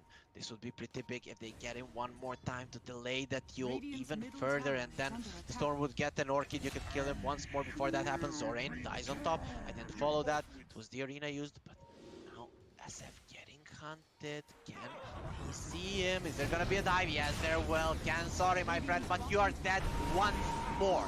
Killay gets the kill there with the last hit. He has 4 levels. The stun, they use the egg as well. RR take a lot of damage. Troll going for the egg. Will use the ulti. It will go down. RR, he took a lot of damage. Can he survive here? A lot of kills on him and will be able to get out of there alive. Slow coming out. They managed to get the PA onto the tree. Skillay is on the side, but the snowball is coming through. He won't hit the shards. Now Zorain coming in to save his PA. Though he's surrounded by 4 heroes. He could be in a lot of trouble if they get to the top of him, and they will. The uppercut is there. Zorain, your chin is not strong enough, or is it? He will survive that. and Razor manages to get out of that alive. He has a hood that's gonna keep him alive. Storm Spirit 100 gold away from the Orchid. It's been a bloodbath here, 31 kills in 14 minutes. We don't have time to look at anything, to analyze a single thing, because these guys, I think they hate each other. That's the only possible explanation. Execration and Yangon, they hate each other, and they want to see each other bleed. Despite them losing necks, legs, or whatever in the process, they just want to see the other one bleed. HOYO, level 12, is coming. No, there's a Yules on this Shadow Fiend. See if he can combo that well to bring down the Storm Spirit. Storm Spirit definitely in a better spot than the SF, but SF now has a tool to keep Storm in place and bring him down. Actually can set up for a Mars Spear as well, and Mars is getting close to that Blink Dagger. We could be seeing a smoke now. Actually no smokes on the side of Yangon, but they definitely want to fight. Nice ward here is keeping the area secure for them. That could be big for Yangon if Execration decides to go to the bottom part of the jungle. The Troll has a Battle Fury, wants to go for a Yasha. He's gonna need a Manta or a BKB to deal with the silence, though he does have BDC to save him with the Snowball. Yowie, he's positioning aggressively. Storm coming from the side. The rest of Execration are smoked up. Mars has a Blink Dagger. That's the best initiation item in the game for now. HOYO coming from the side. He would be a perfect target to catch right now. They see the Troll. He's perfectly on the enemy vision. He will miss the roll. Silence comes in, but now a lot of trouble here for Yangon. It doesn't look good. They're gonna use the arena. Lund uses the egg. Yowie has already used his ulti. They're going for the egg. It's going down, and everyone on the side of Yangon is dying. Young PH, he's looking at his team there in that team fight, and he's just feeling so sad about it. BDZ using a nice snowball, saving the Troll. They even find the DD rune. Is this going to be a Roche? It looks like it is. Rupido can tank this for the Troll with Kenny doing a lot of damage with the raises. This Roche should fall down quickly. He's not even using those. The tag team will be enough with the disarm from the Oracle. This is a perfect mid game from the side of Execration. It all started with Yowie having a great start to the laning phase, even getting the first blood, a few more kills on top of that, and he's 10-1 right now. You pick this Razor to counter him, and you've accomplished nothing, Yangon. So you're going to have to wait for your PA to get stronger. Young PH, he was never one to disappoint. The star player of Yangon always gets a lot of farm, though the difference between him and the Troll is just way too big right now. Sure, he hasn't died even once. It's the Phoenix getting caught. They do have the shards. Will they connect? Yes, they will. No egg ready. He's gonna go for the uppercut and the God's Rebuke. The birdie is dead, and he won't be rising from the ashes. He's gonna have to respawn in the base. Execration. To go for Skill A. Skill A does have a Veil of Discord.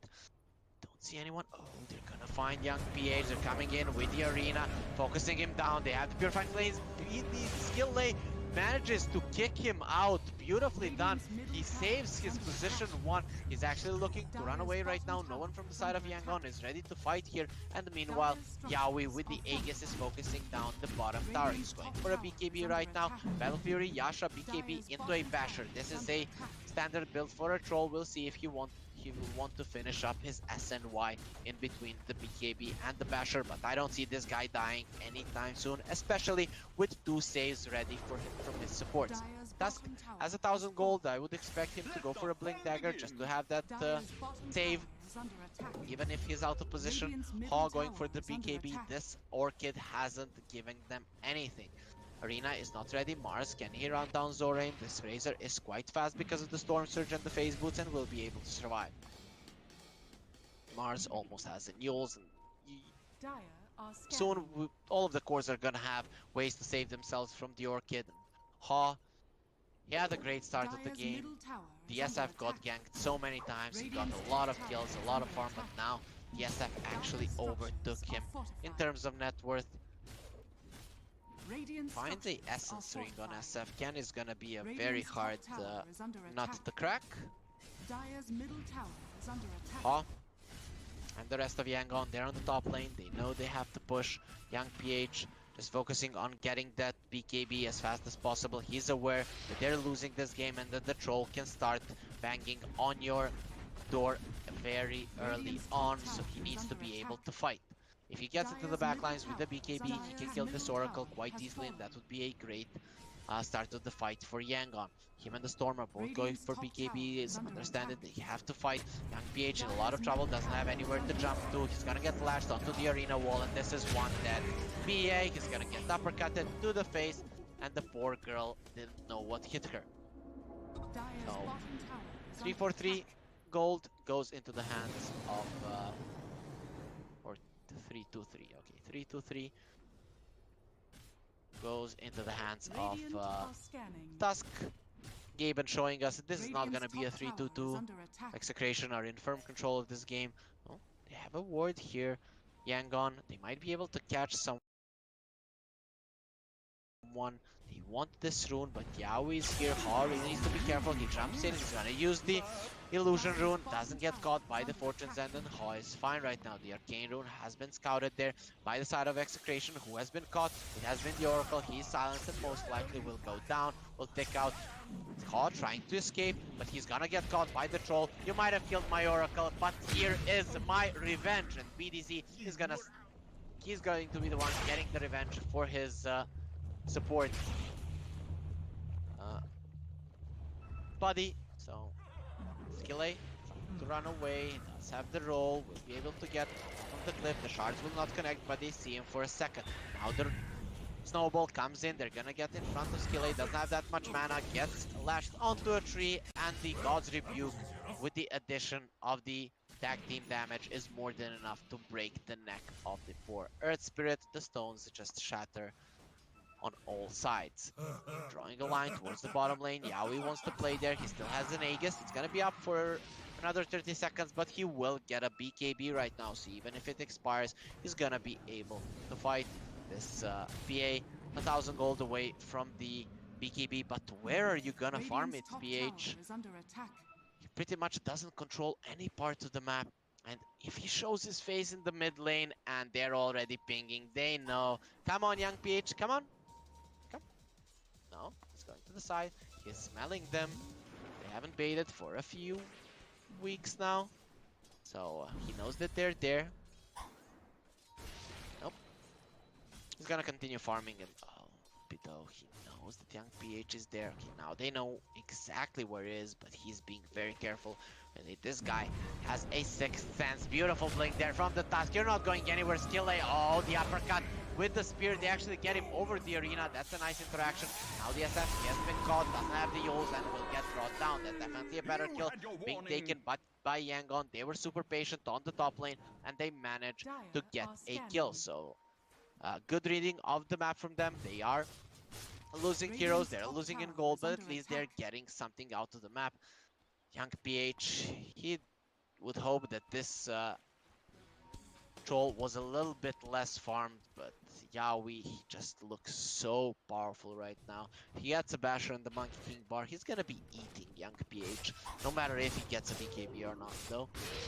Finally, some breathing room for Yangon in their top jungle. Will be able to farm their BKBs. HOYO almost ready. If he wants to sell his null talisman for it, he definitely can, but also can wait for 50 seconds. Really no camps for him to farm at this point. So Yangon, they reclaim the possession of their top outpost. Only 2 towers being taken by Yangon. This top lane, this is some nice vision. They did use that to kill the SF. Let's see if they can use it for anything more, for a bit of a better team fight. Skille, he has the Axe Shard, so these remnants actually give a little bit of vision. So he knows that the enemies are there.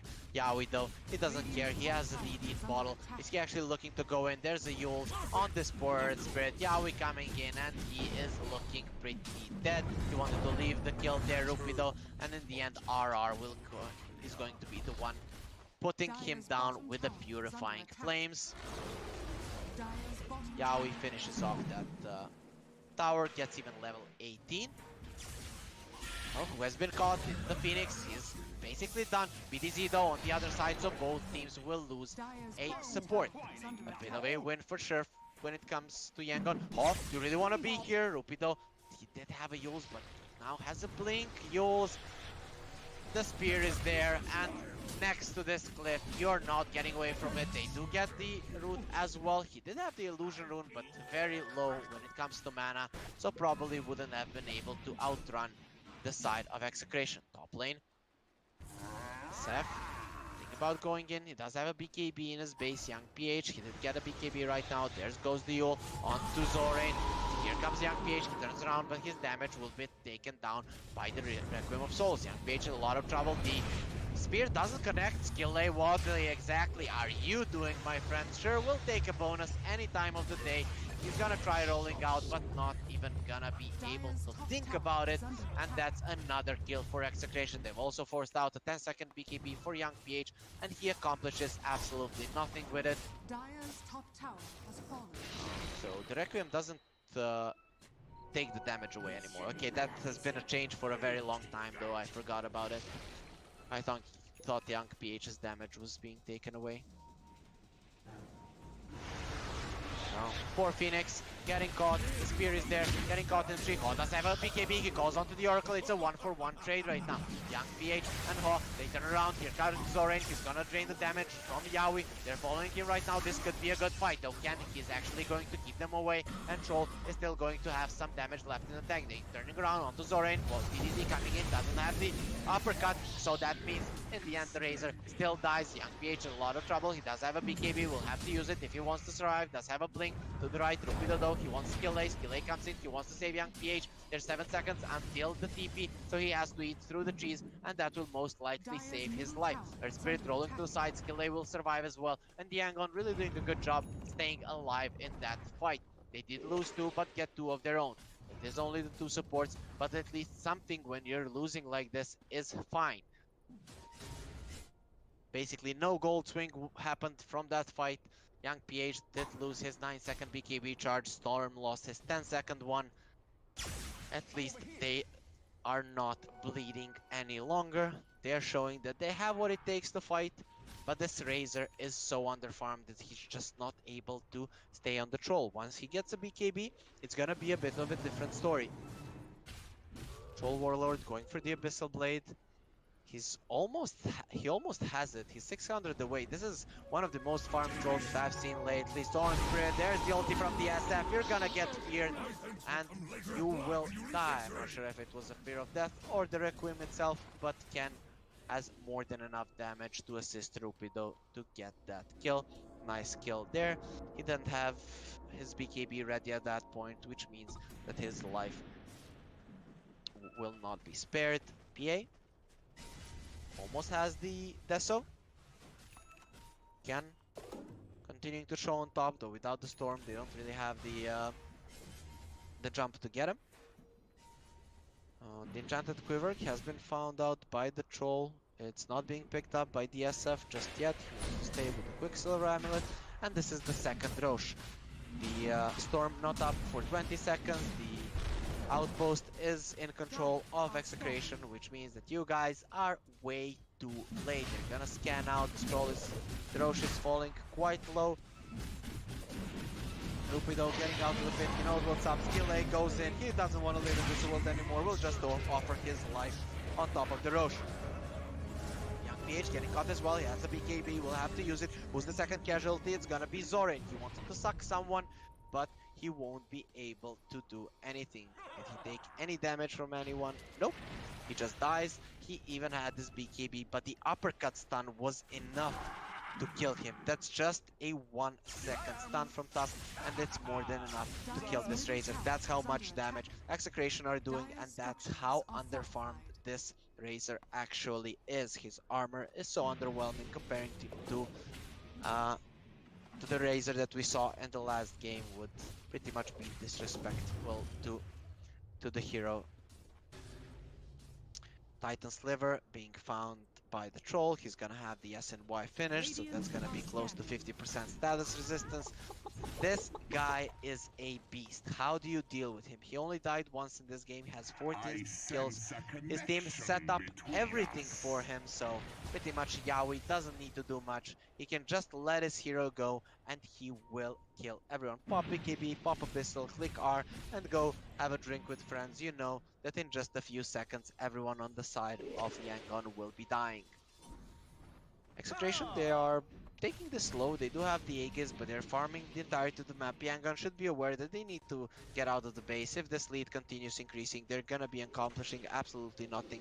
They're chasing here. The blur has been used by the PA. He wants to jump Rupee though. They're gonna go for him. Ulti from RR is ready. They're ready there. They do have the snowball as well. Zorain coming in. Does have the BKB. Gonna get latched onto a tree. The egg has been used, but Yaoi coming in from the side. He's gonna kill the egg. Nothing they can do about it. Two heroes are dead on the side of Execration, but Yaoi, the big guy, is here right now. He turns onto the Spore Storm. He's gonna get messed up. Uses the ult and the storm is gone. Now he turns onto the PA. Can he kill her? She's gonna get healed up and BAM!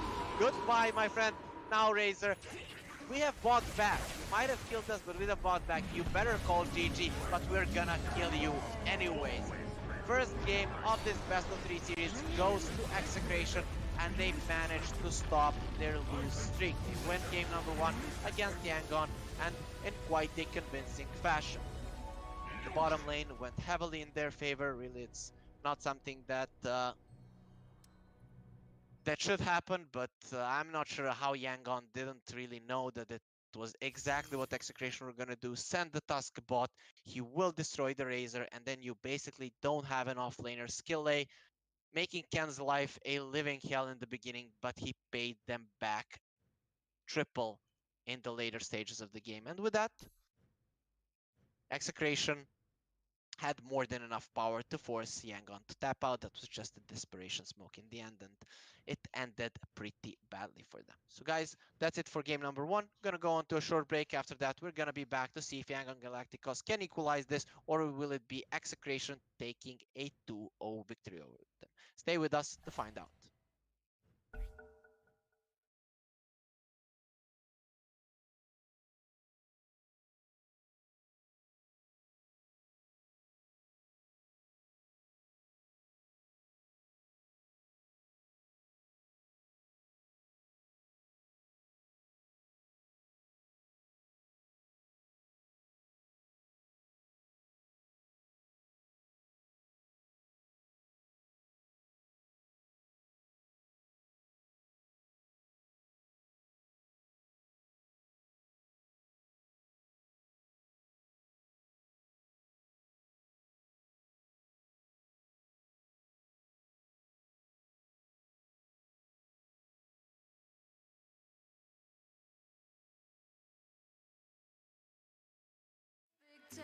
Whoa, whoa, honey, I'm a perfect 10.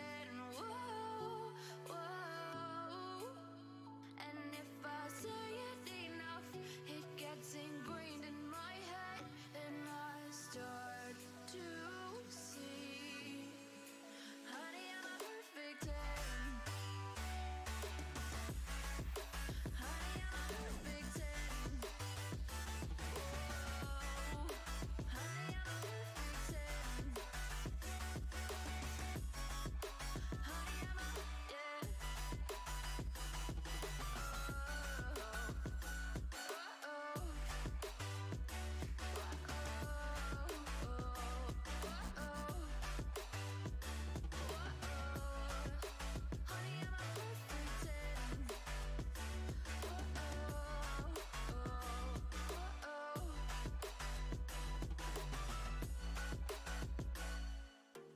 I'm on my own, broken alone. I feel the rain crashing down all around this empty town. I'm searching for the lost and found, but you don't care, you're unaware. Keep moving like the scars aren't even there. It's in the air like a blazing flare. Don't stare 'cause the flames will burn us. I thought you were the one for me. That's why I gave you everything. Held you close by the stormy seas. Oh, you meant the world to me. I used to kiss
And do you see you got me falling in more times than I can get out.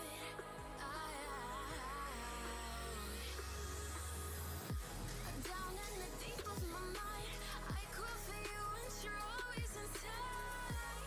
Down in the deep of my mind, how long do I got to keep you, to keep you? Down in the deep of my mind, I call for you and you're always inside. Down in the deep of my mind, trying so hard not to keep you, to keep you.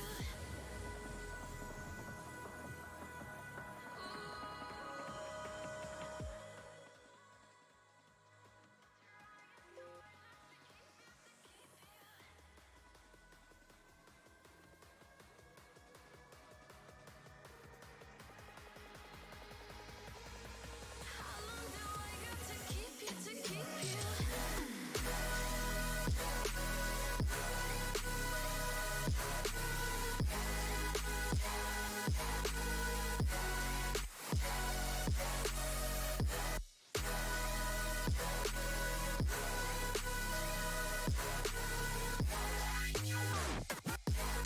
Trying so hard not to keep you, to keep you.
Seconds remaining. 5 seconds remaining.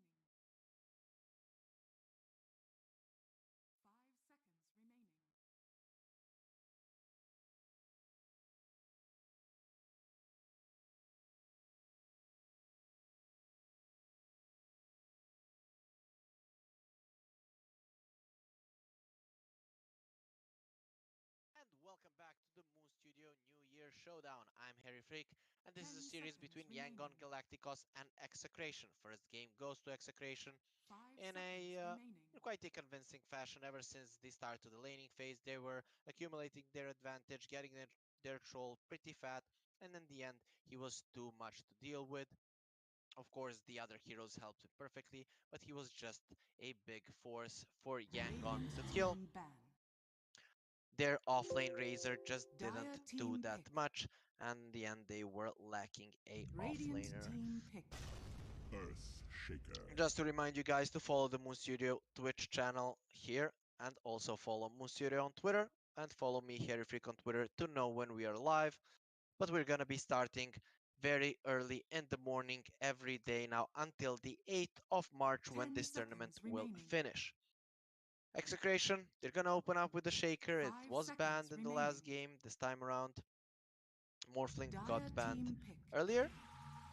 And Yangon, they go for the Oracle themselves this time. So they're gonna be having the save this time around. This might mean they want to pick up a Radiant Batrider team next. pick. See if that's gonna be the case. AA being picked up immediately. These two heroes kind of counter out counter each other out. Ever since the A's ulti duration got increased, it's a bit harder for the Oracle, but if you wait 2 seconds and then use the false promise over the A ulti, it basically 10 does nothing seconds because the remaining. heal is calculated once the false promise goes down, and the A ulti 5 is, seconds if I'm not remaining. mistaken, just 1 second longer than the Oracle ulti. Let me just check that fast for you guys. False promise 8, 9, 10. I think this is 9, 10, 11 for AA. Second. No, it's 10, 11, 12. So I was right when I said 2 seconds. So you wait for 2 seconds. Sometimes it's hard to do that. You wait 2 seconds. When the A blast hits, use the Oracle ult, and the A blast is completely mitigated. On the other hand, if you just save people with the Dire Oracle ult team just to ban. make sure that In the they don't die spirit. instantly, then your ulti will be completely cancelled out. So it kind of goes both ways here. Yangon, they get the Ember Spirit. There is an Earthshaker in the enemy team, so they do have ways of Radiant team ban. keeping the Ember Spirit down. If there is a stun, follow up with a cold feed, the Ember Spirit can die quite easily. Though with the Oracle behind, they might have enough saves to keep him healthy, and then the Ember Spirit can go in the back lines and be a big nuisance to these not so tanky 10 supports. seconds remaining. Radiant team ban. So Yangon, they ban out the Night Stalker. They have an Oracle. You don't really want a guy that's providing that much vision, chasing your Oracle. It can be quite problematic for you. Dire team ban. So they are gonna get rid of it immediately. They banned the Riki as Radiant well, team so it ban. seems like they don't want to get the BKB anytime soon in this game on the Ember Spirit. Every single hero that has an AoE silence, that the only way you deal with it is with a BKB, is getting banned out by them. Riki also a hero that if he jumps the Oracle, goes for the tricks of the trade, you will most likely die unless you ult 10 yourself, and that's seconds the remaining. worst way to use the false promise. 5 seconds Lycan is remaining. gonna get banned out by Execration. They do have the Shaker AA, so Fissure into AA ult, this Lycan can die. Radiant team pick. It's not easy for him to run into these heroes, and Yangon, they're gonna be the ones banning out the Troll. They could have picked it up for themselves, but they're not gonna be doing so, and they just remove it from play. Though Execration, they still have the Wraith King in the pool. Dire That would team be the pick. best hero to lane with an AA. Yangon, go for a Clockwork, nice hero to kite some of these annoying cores like the Wraith King, but I still think that it's a pretty solid pick here. Once he does get a few items, it would be insane, and AA plus 10 Wraith King, it's seconds a remaining. quite a formidable lane to play against. Or Monkey King is still in the pool. That's something that we could be seeing as well. Execration go for a Void Spirit. Ember Spirit has been known to be a great counter for the Void Spirit. You can initiate on him with the Sleight of Fist chains. Nothing he can do about it. He needs to have a Yules to survive. Also, there's an Oracle to bring him down from the Yules, remove his Resonant 10 Pulse shield. seconds remaining. Overall, not a lot of hard lockdowns. So this Void Spirit, 5 once he gets seconds the remaining. Yules, he should be somewhat safe. And he can get into the backlines, but considering he's against an Ember Spirit, might not be the best pick for Execration right now. So Yangon, what's it gonna be? I guess if they pick a melee offlaner right now, Execration will go for the Monkey King. So get something like a Viper,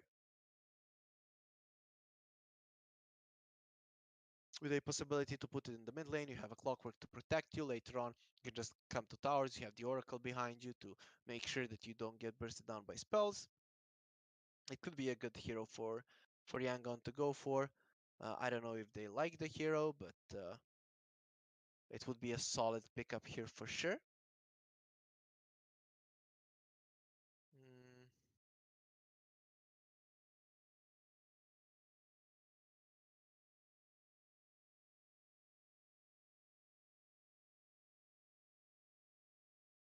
And then Execration can't really pick that Monkey King, and Dire you'll get team a chance pick. to pick it I last for speak for yourselves. the They're gonna go for trees. the Nature's Prophet, okay? That's a solid one as well. He gets an Orchid quite early. All of these heroes are weak to that. Earthshaker and they are gonna have to buy a Quelling Blade. Not a lot of investment for them, but still something that will delay the Blink Dagger on the 10 Shaker somewhat. seconds remaining. So Execration, there is no troll. A 5 doesn't deal seconds well with the remaining. Nature's Prophet. The Raid King would suffer as well. Going for the Monkey King. Not really the best option. Oracle can purge off your Jingle Masteries. Ember Spirit get you off the trees. Clockwork scout you. Nature's Prophet also get you off the trees. Plus in the laning stage, you're not that good. Hmm. Not sure what Execration go for here.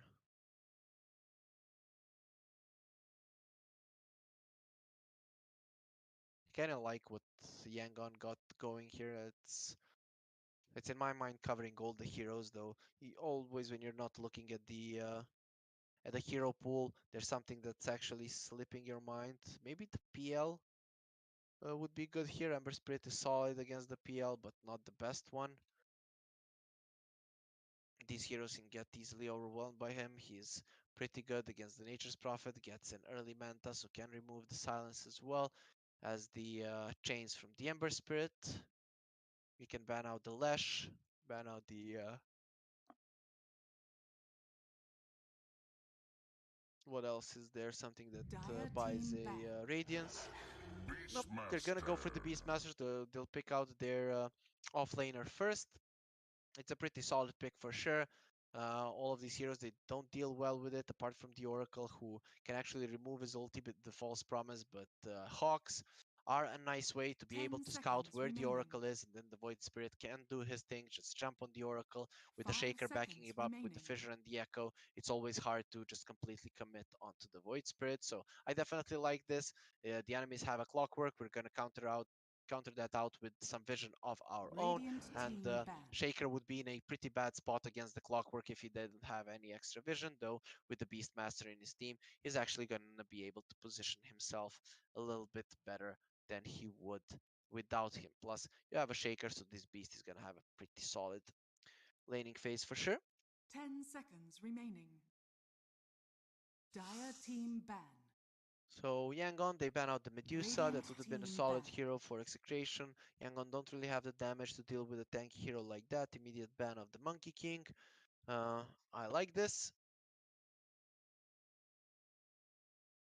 How Execration approached it when I thought that they were in a tough spot, though. 10 seconds remaining. They pick up the Beastmaster fourth pick and just ban out the 5 monkey. seconds Actually, I remaining. thought Yangon was in a tough spot. The Execration were gonna pick the monkey if you pick a melee offlaner. Yep. So scratch that. Yangon, what is Dire their ban team pick. now? It's gonna be the Terrorblade. Okay, a high armor hero that actually doesn't care if the treants are attacking him. He doesn't really take any damage from those.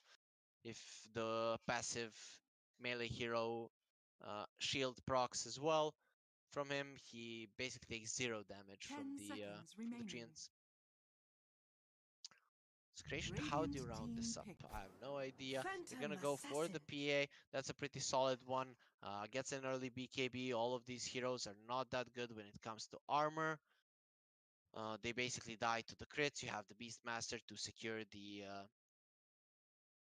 objectives. 10 So you don't seconds really need to be remaining. showing up anywhere as the PA. You can just farm constantly. I really like this last pick 5 for sure. seconds remaining. And now what's it gonna be for Yangon? They have some magic damage to kill this PA, but it's only if their supports get 30 levels, especially the Oracle. Do you go for like Raid King? No, he'll get destroyed by the Beastmaster. Mm.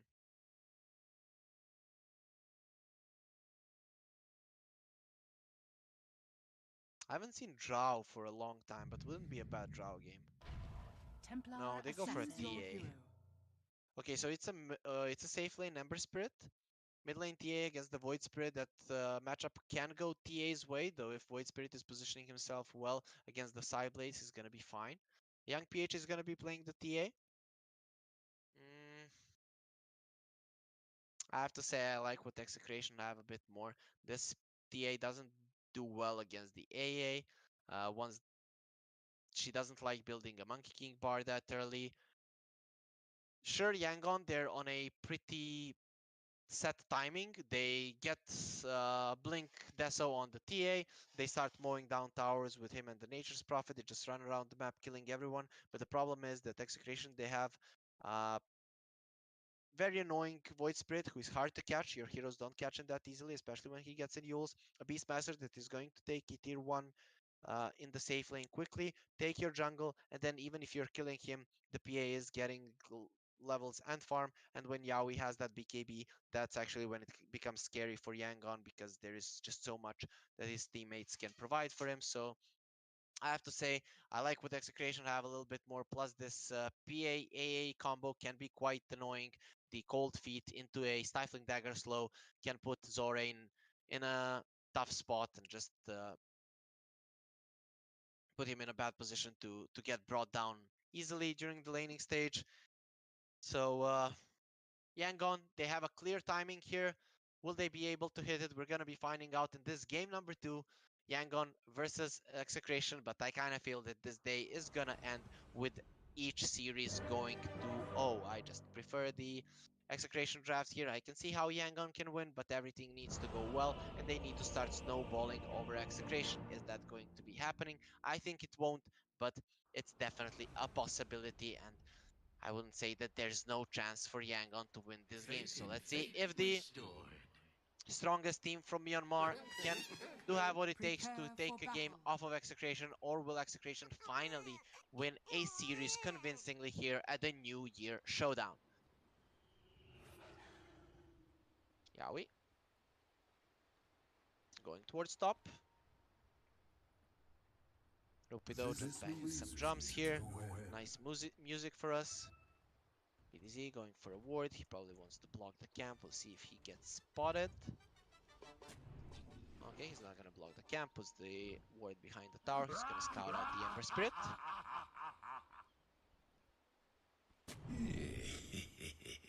PH gets a ward here on the high ground, so he wants to make sure that the Shaker is not rotating. We'll see if he makes the same mistake Ken did in the last game when he was the SF, just getting caught multiple times.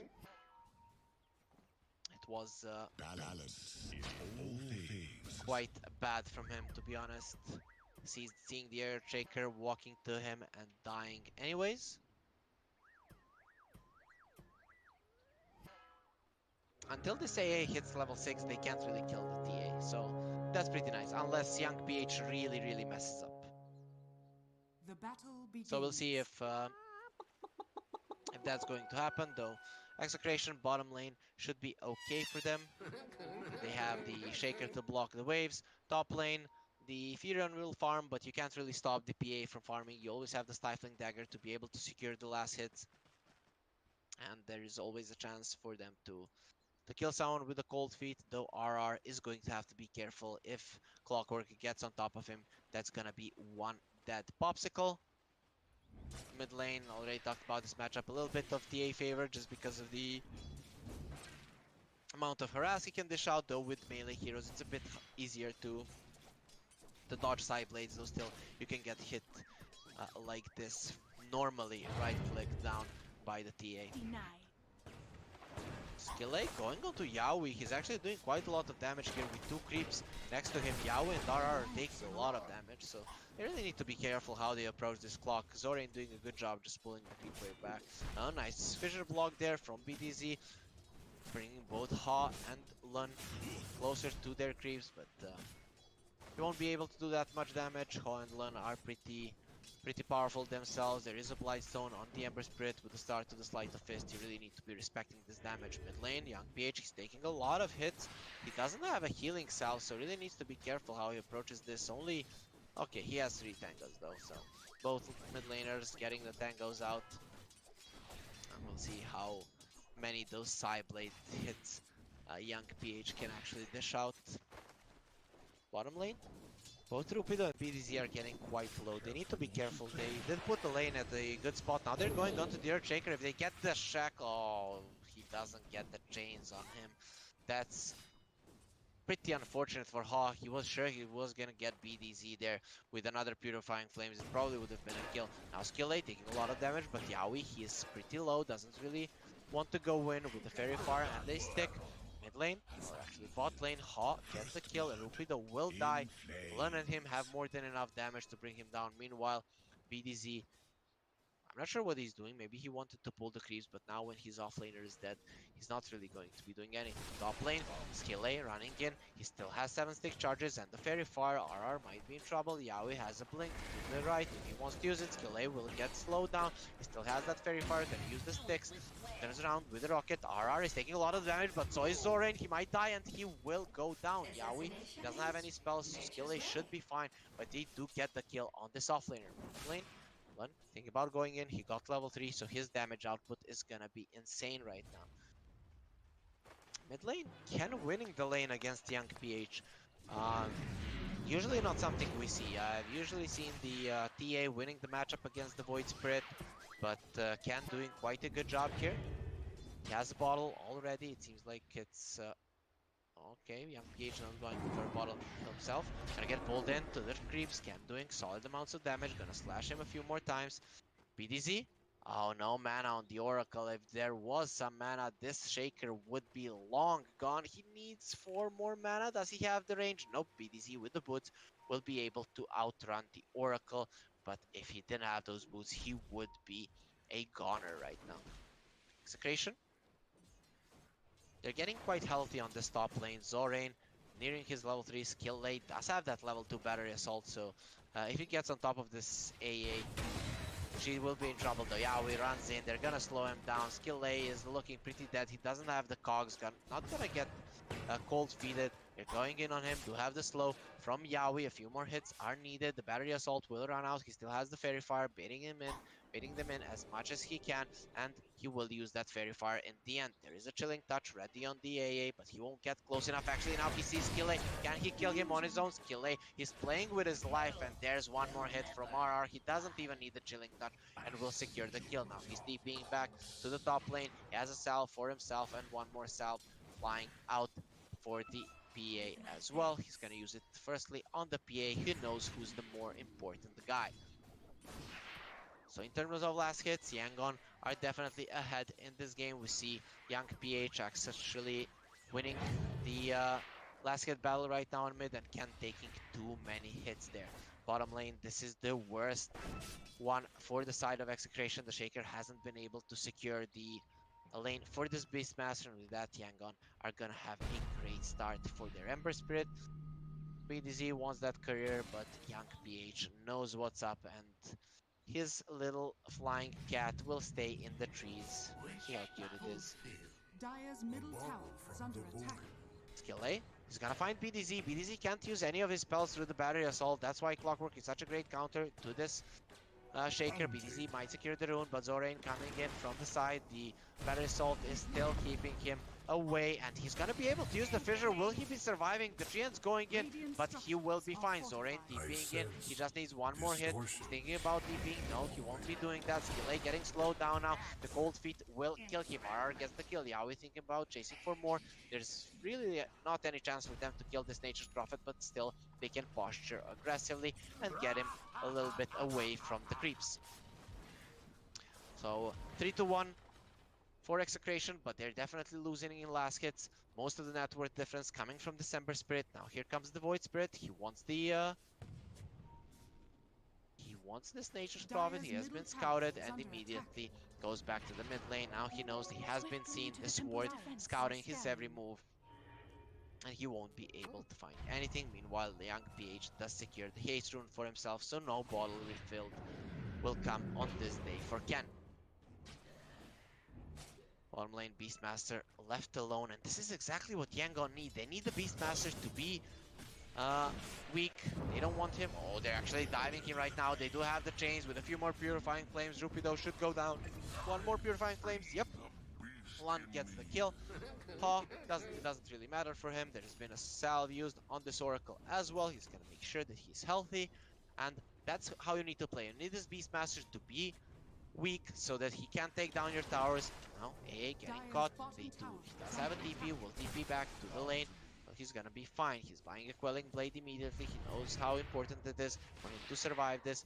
Immediate astral step from Kendo in mid will keep him safe. Now they're going for Zorain. You wanted to kill my support. I'm gonna show you how it's done. We'll get cold meted with a few crits. We'll go down. He just needs one more, and Yaoi just gets the perfect amount of crits. Rupido gets a kill onto the Oracle bot. Now Hawk is putting himself in a bad spot. Does have a mango. If he wants to use it, he will use it. And now DP's back to base. Will come back on the bottom lane. Full 1-for-1 trade on bot, but Execration, they should be happy with that because Rupido finally survives an engagement and will be very close to his necro units.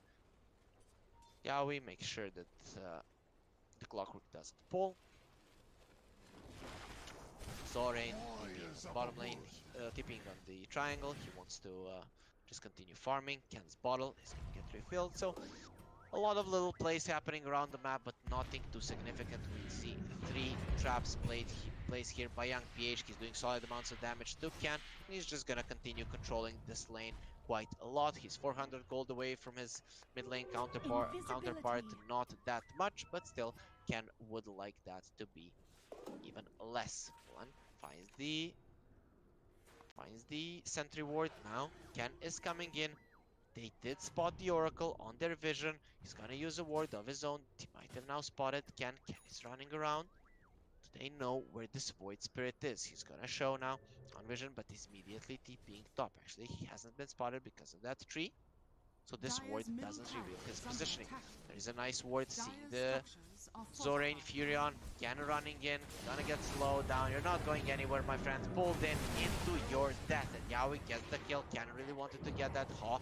He wants to chase down Yaoi. This PA is looking pretty dead, especially with Skill A coming in from the side. Yaoi will jump to the right. They still have some remnants ready to chase him. He's okay for now. Does have a Phantom Strike. If he is able to use it, he might be able to survive. Oh, he manages to jump to the side. Yaoi is alive, actually. He does get salved up. Another Sleight of Fist will come soon, but this guy is healthy enough to survive it. So they get the Furion, and they manage to get out scot-free. It looked like Ha was going to get the kill there, but nice jukes there from Yaoi. Now Young PH, a lot of trouble. They do have the roar. They're gonna roar him. He didn't even use the refraction chargers. There's the stun pulled into your death. He's gonna use the refractions right now. Do they have vision? He doesn't even care. He will die. Lun coming in. They want to get some redemption for this kill. BD's in a lot of trouble, but the pigs will slow down Skill A. This Clockwork is still level 3. He left a lot of experience to his Furion.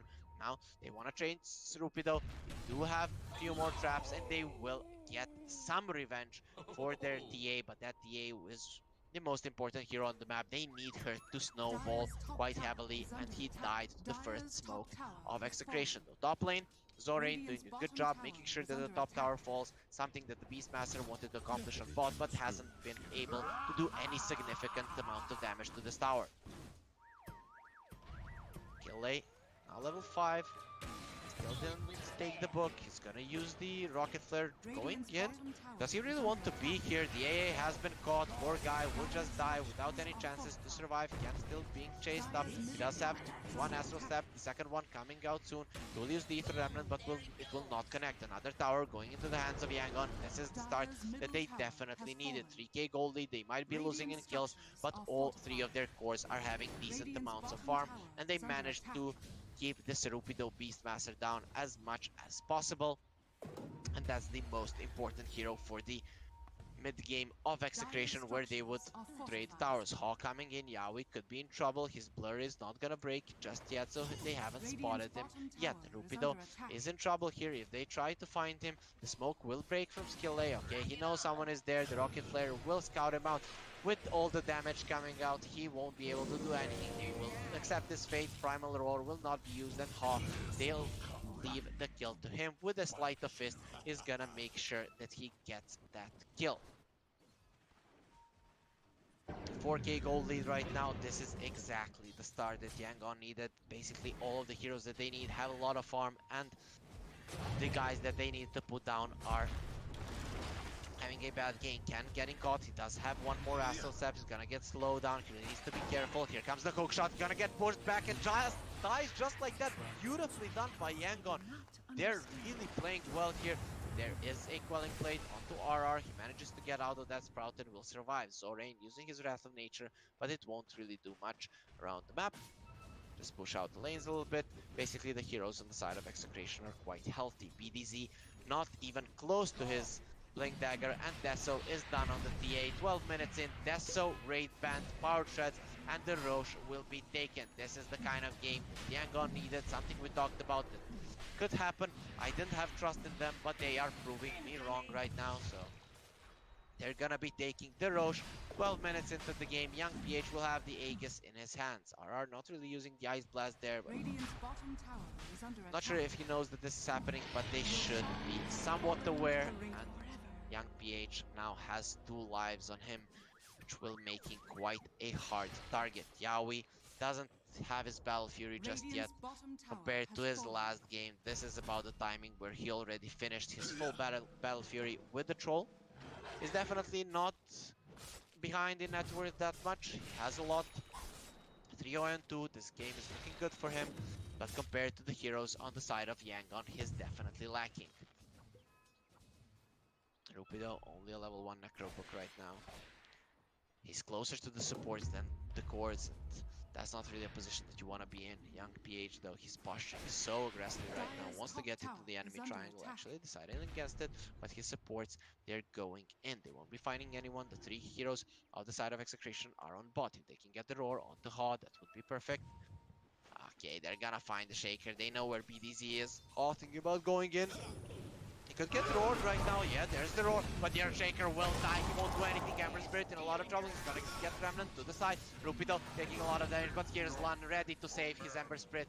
The heals are there, so he will not shatter. That's nice 2 kills once more for Yangon Galacticos, and they're reading basically everything that Execration are trying to throw at them. A beautiful hook shot there from Skill Lane. Make sure that the Radiant Shaker doesn't get structures a are single fortified. spell off. If the Clockwork is on top of you, and you can't do anything as a Shaker, and Radiant's Skillay top has tower done is under an attack. amazing job thus far. And RR, I'm sorry my friend, but you're not going anywhere. He's trying to go out, he'll eat through the cogs, but in the end he'll fall. Nonetheless, now Young PH taking a lot of damage, he's gonna turn around, still has the Aegis, he's in a lot of trouble, doesn't have a blink to get away. BDZ, he's dying actually. Zorain just posturing aggressively, and nothing Execration can do there to help their Shaker.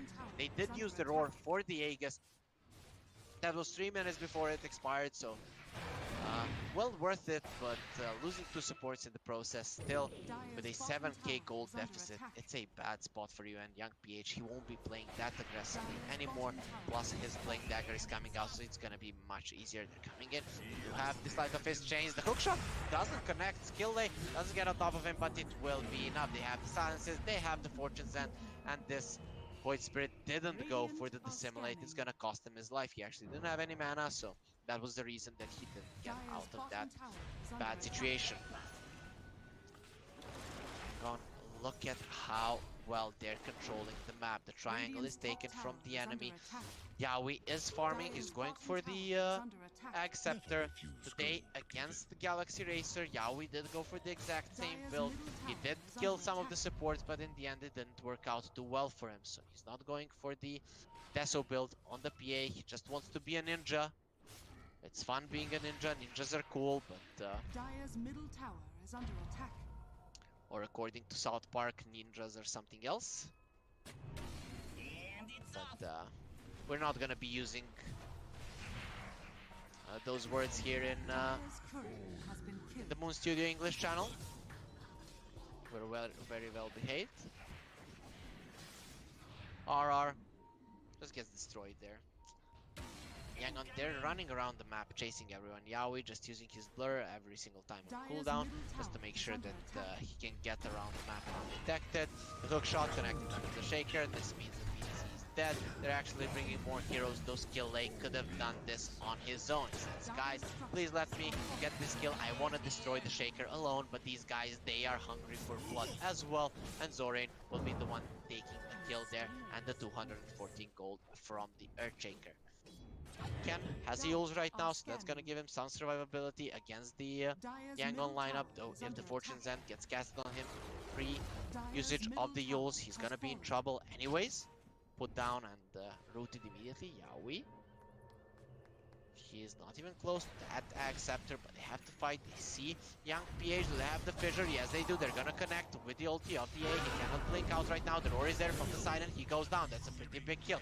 Ken coming in. They're gonna find the Ember Spirit. He doesn't have a Remnant back just yet, but no Ether Remnant to keep it in place. Oracle has been found out. Lund getting slowed down. Will there be a crit? Yes, there will. Immediate false promise is gonna keep him healthy. Now Ken is gonna get turned on. No Yule, and Hall will get the kill. The backline, Zorain comes in, but he's gonna be able to kill the Shaker despite him using the Echo Slam. RR looking pretty dead here. Nature's Prophet might be cold feeded, but this poor guy will die nonetheless. The only one left is the Rupido Beastmaster. Nice slow there from the TA. Even post-mortem, he is helping his team. And now Rupido, he's gonna get chased down. They do have the Battery Assault, actually uses the cogs to push him away. Rupido almost gets Haw, but in the end, Haw will be the one that claims the kill there. He's just gonna show his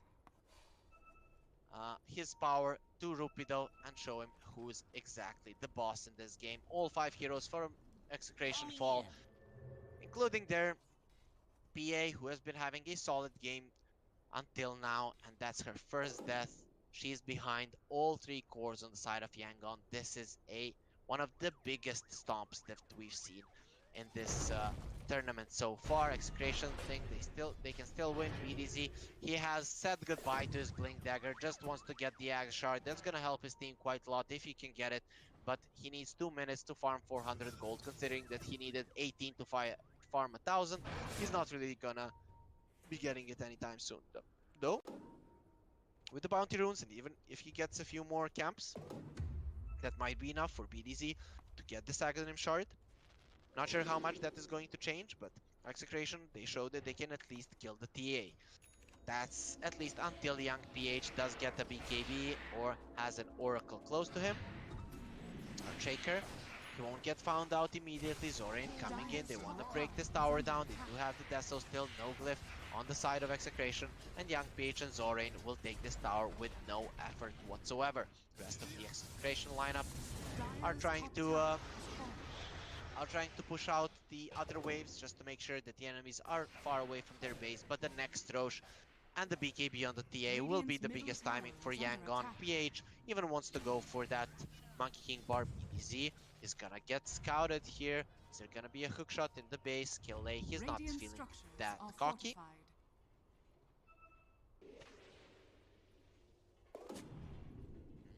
Now they see the Shaker. These Treants are not gonna let the hookshot come in, but they don't even need it. Their Shaker just gets annihilated. Zorain uses the silence. It wasn't even needed. They immediately go for the high ground. ALT coming in. Young PH still doesn't have his BKB. The Ether Remnant will connect. In the end, TA cannot blink out, but now he has a BKB. But with the Oracle behind him, he doesn't even need to use it. ALT will run out, and without that, they don't really have damage. Roar is ready, but so is the False Promise, and Tier 3 tower, 90 minutes, or actually 20 minutes into the game, has already fallen down. Haw will get pulled in. He do have the Roar, but Lund is fairly close. He's gonna remove everything away from Haw. He can purge off the Ether Remnant as well as the Cold Feet. So that's the range barracks going down. Shaker is back up. He doesn't have his Axe Shard. Yangon, they're aware the enemies are completely useless against them, and Young PH, look at how aggressive he's playing. Day is gonna come in, BDC goes down, does have a buyback, the roll, Rupido is threatening with it, but even if you scream at our face, our Oracle will save us. He doesn't even need the false promise. That's how small you are to him. You are mice now compared to Yangon Galacticos, who are annihilating everything in their path, stomping Execration. They want to take this to a game 3, and by the looks of it, they're gonna be successful at doing just that. Nice light of his chains onto both of them. They lose roughly half of their HP. They're in a really sad position. Yangon continuing to push. They still have a tier 2 on bot. The PA will get an axe. Yawi will come back right now. Let's see if he can be the ninja that they need. He's gonna go for the blur immediately. No, he actually uses the smoke. Doesn't have the blur. Let's see how much he can actually do. Can he get into the backlines, kill the supports? How many crits can he make? We'll now see how good of a PA player he is. Good PA players can crit 5 times in a row. Let's see Yawi if it's going to happen. Lund, that would be a perfect target for him. He sees him. Here comes the ALT. Immediately uses ulti on himself. He's gonna disarm the PA. Now BDZ taking a lot of damage, is gonna die. PH does have a BKB, a nice hook shot. The heroes are already dead. Immediately the Beastmaster has fought back. PA taking a lot of damage, is silenced up and will get brought down by the magic damage. Doesn't have a buyback. Shaker buys back. He gets a nice fissure off. He tries to run in for the Echo Slam, doesn't get it, but they manage to kill the TA. Now he will make sure that this Oracle goes down, so that's 2 heroes down on the side of Yangon Galacticos. They've taken a lot more from the side of Execration. Now Hall, he doesn't have any mana, Zorain comes in, Void Spirit is gonna get silenced up, he does have Eels, and he has some steps, so he's gonna be fine. Ember Spirit taking a lot of damage, but the Rocket finishes off this Void Spirit, and now Rupidok is gonna be the last casualty. Treants won't let you leave. You can't leave, my friend, though they do get 4 kills in the end. Execration, they lose everyone and 2 of their heroes twice. That was the dieback on the Beastmaster and on the Earthshaker as well. They only have 1 more lane of racks left, and the Roche is up. That's a part of the map where Execration have no ways of fighting. Poor Shaker, he tried to run in with the Echo, he doesn't even have that shard. 23 minutes into the game, BDZ is so poor. So, Execration, they wanted a 2-0 victory. It looked to me like they do have a good draft to do so, but out of the laning phase, they didn't get out so hot. The TA and the Ember Spirit just got way too much. Beastmaster got shut down quite a lot, and Execration, they're just struggling in this game number 2, despite having a commanding performance in game 1. Yangon, go for the Roche. They have the Bloodthorn as well. Look at how fast this Roche is falling. They have a medallion on the Nature's Prophet as well. They're gonna have a ton of minus armor on the Roche, and it goes down. That's the Aegis onto young PH. Yaoi tries to create as much space on the bottom lane as possible, but he won't get even a single item before the fight comes out. How are the buybacks looking? There is a buyback on the Void Spirit and on the AA, but that's about it. Yaoi really needs to be careful how he's approaching this. If he does get silenced up, he could get brought down quite easily. Tier 2 tower, the only thing keeping them in the game. Yangon smoking up, but they won't be finding anything on bot. At least they're gonna make sure that their creeps get to this tower. Zorain trying to make sure that his creeps come, but they're still going to be getting too far away. AA actually getting caught. He does have a buyback, so RR can get back into the fight though. Yangon, they need more than 30 seconds to get to the enemy base, so he doesn't have to use it right now. The Zoo has been used. They're trying to kill the Necro Warrior, but that's not going to be happening. Mid lane, did he get silenced up? Nope. Nature's Prophet not really using the Bloodthorn. He's just gonna run away with the Yules. He doesn't want to be any part of that fight. Getting close to the X-Scepter. He can sell the bottle if he wants it right now. He definitely needs to have it done though. Let's see, maybe he can get it without selling anything. Doesn't really need the bottle anymore though. Can use the Dissimulate. Make sure that those creeps go down. The Necronomicon Archer loses his life. Same goes for the Warrior. Creation, they don't have their Zoo right now for 30 seconds. No Necro units. That's even another handicap for them in this fight, despite the enemies having Aegis cheese. Where's the cheese? It's the Nature's Prophet. Look at the aggressive posture. Finally, Axe Shard is down on the Shaker, so we have some big items. Here comes the hook shot on the Beastmaster in the backline. Hawk comes in, a nice roar there on him. Can they save him? They're gonna go for the Echo Slam. Rupido is falling quite low in the backlines though.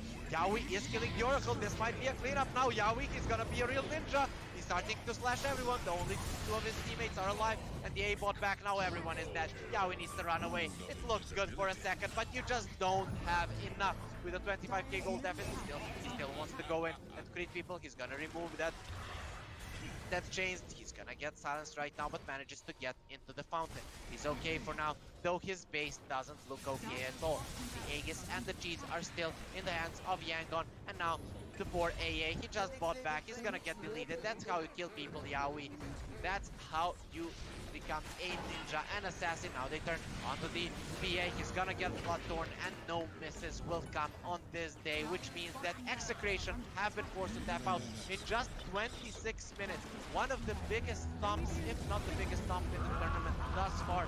Yangon annihilate Execration with an aggressive timing-based lineup.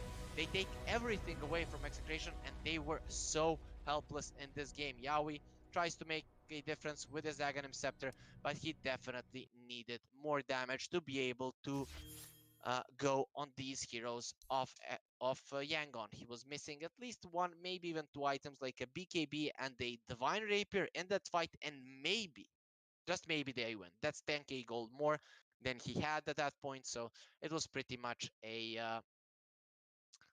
no chance game for Execration after a great start that Yangon Galacticos had. So guys, thanks for watching. We're gonna go on to a short break. After that, we're gonna come back with the final game of the day to see who's gonna take this series. Is it finally gonna be Execration taking the series, or will Yangon Galacticos emerge as winners? Stay with us to find out.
Oh, you make me wanna talk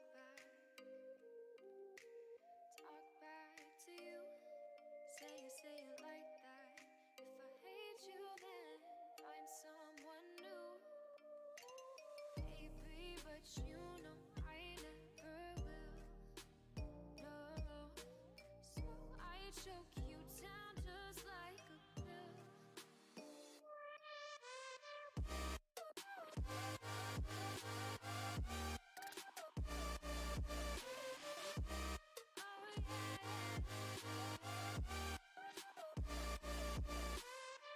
Take you like a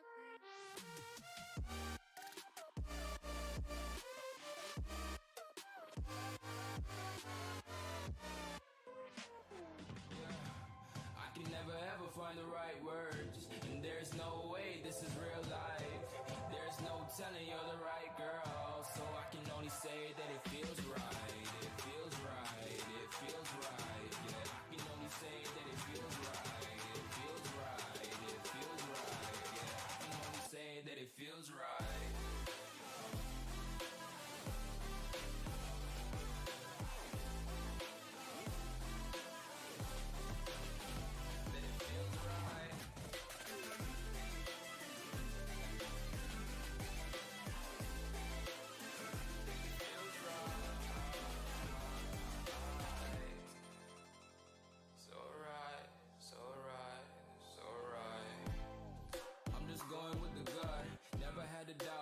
This is just a must. Put me in perspective, I'm the deepest in the cut. Everybody tuning in, but this is just for us now. We know I ain't ballin' yet. Hoes wanna holler, oh no, I don't call them back. Girl, let me see you hold it down, we gon' have a blast. Cause I just wanna know what you gonna do with all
and welcome back to the Moon Studio New Year Showdown. I'm Harry Freak, and this is our last game of the day. Radiant team It's a series ban. between Execration and Yangon Galacticos. First game, Execration take in a convincing fashion. The second one goes to Yangon. Their aggressive draft and a good execution during the laning phase allowed them to snowball out of control and in just 25 minutes seal the fate of Execration in game 10 2 seconds and force remaining. them into a decider match of this series. 5 Execration, seconds they haven't been remaining. able to win a series for quite some time. This is their second series of the day. The first one they lost to Galaxy Racer with a 2-0 score.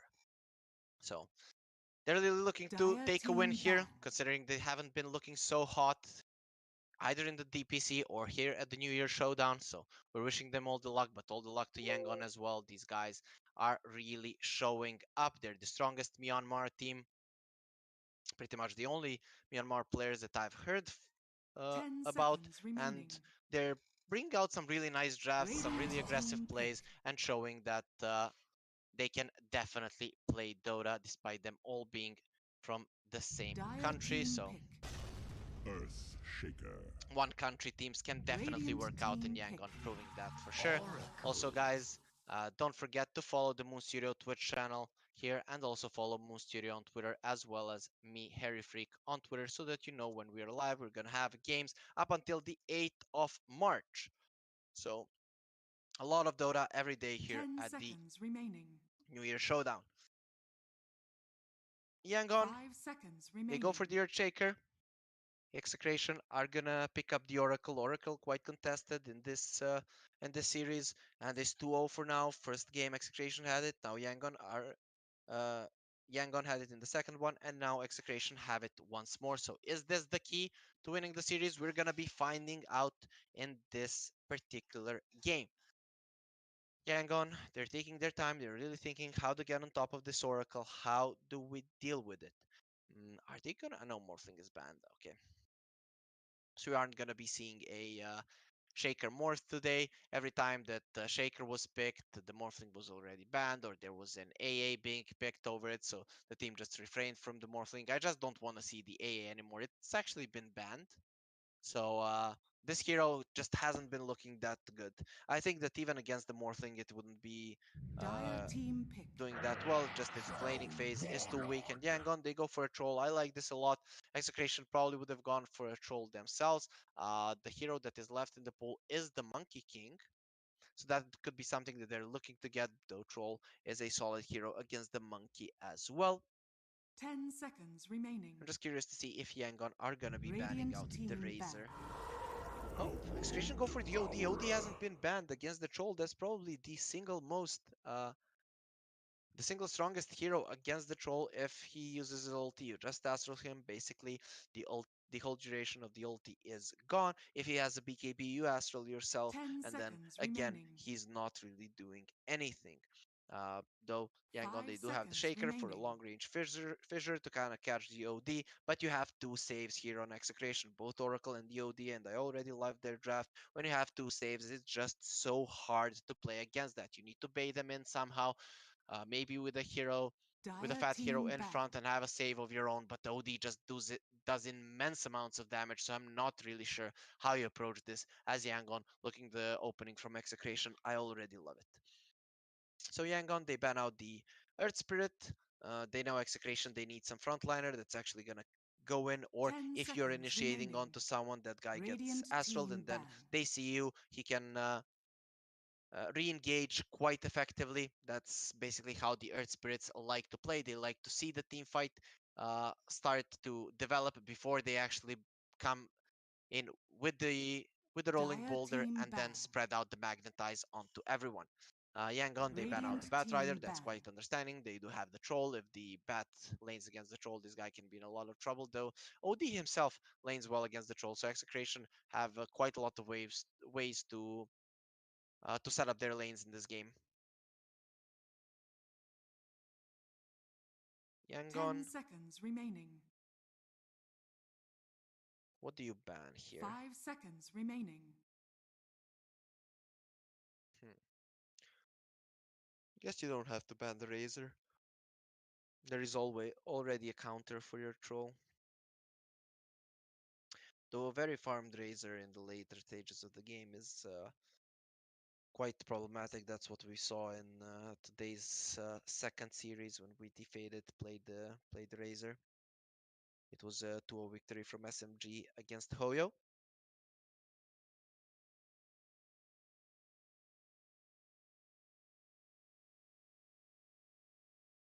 So yeah, look at how much time they're wasting. They're gonna ban out the Ursa. Ursa is one of the very few heroes that can actually man-fight the troll because of the enrage, but as soon as the troll kind of gets his basher and uses his ulti, it lasts a lot longer than the enrage. So in the end, the ban fight would go Troll's way, but at least in the early stages of the game, the Ursa is quite good. Execration now go for the Pangolier. And kind of the only thing I'm afraid for Execration is their damage at the mid game. Let's say that the enemies do get a BKB on the troll, you don't kill him. With these three heroes, you don't accomplish anything, though you do have a lot of saves. You can force out the BKB and then re-engage later on. So that could be the way that they're approaching this. But between these two heroes, their damage is pretty low, and they're gonna have to rely on the OD Sanity Eclipse, which is a pretty long cooldown spell.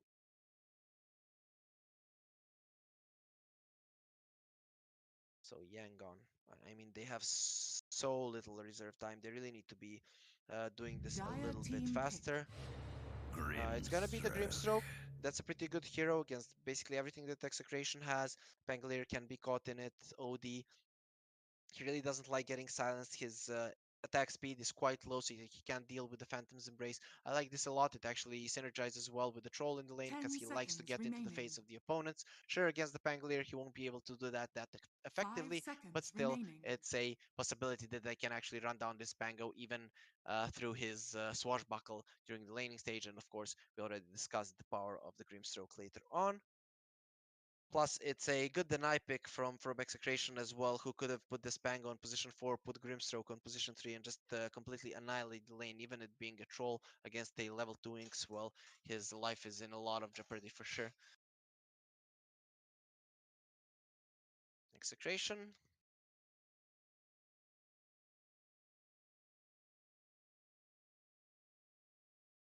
Compared to Yangon, they have all the time in the world to actually think about their fourth pick. They even have the last pick there, so they can definitely pick an offlaner right now. They know that they're up against the troll, though this Pango could be offlane and then they pick a position 4. A Rubik wouldn't be bad at all. Just to steal the Fissure, it's always hard playing the Shaker against the Rubik. I already talked about it during this tournament. You always have to Fissure the Rubik. If you're not doing that, he can just steal it and completely turn the fights around. The Rubik Fissure is just something that you don't want to be dealing with. So that could be a good go for them. Also, telekinesis during the laning stage against the Inkswell is nice, but Execration, they will take the Ember right now. This is a flex pick for sure. It can go both mid and the safe lane.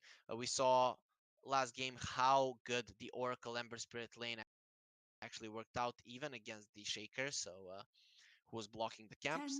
And this OD, it's a flex pick. It can be mid or off lane. So Execration keeping their options open. We still don't know if this Pango is a support or a core. So this is quite an interesting approach from Execration, hiding basically everything for us and from their opponents as well, who are going to have to make some tough decisions regarding their picks, and they don't really know what they're up against. Again, they go for the Void Spirit, okay, are actually, last time it was Execration that went the Void Spirit against the Ember. Now it's the other way around. Like I said, the Void Spirit is countered by the Ember Spirit quite hard, as well as the Oracle. So you saw that it didn't work for your enemies last time around. Why are you picking it right now? Sure, you do need a Space Creator.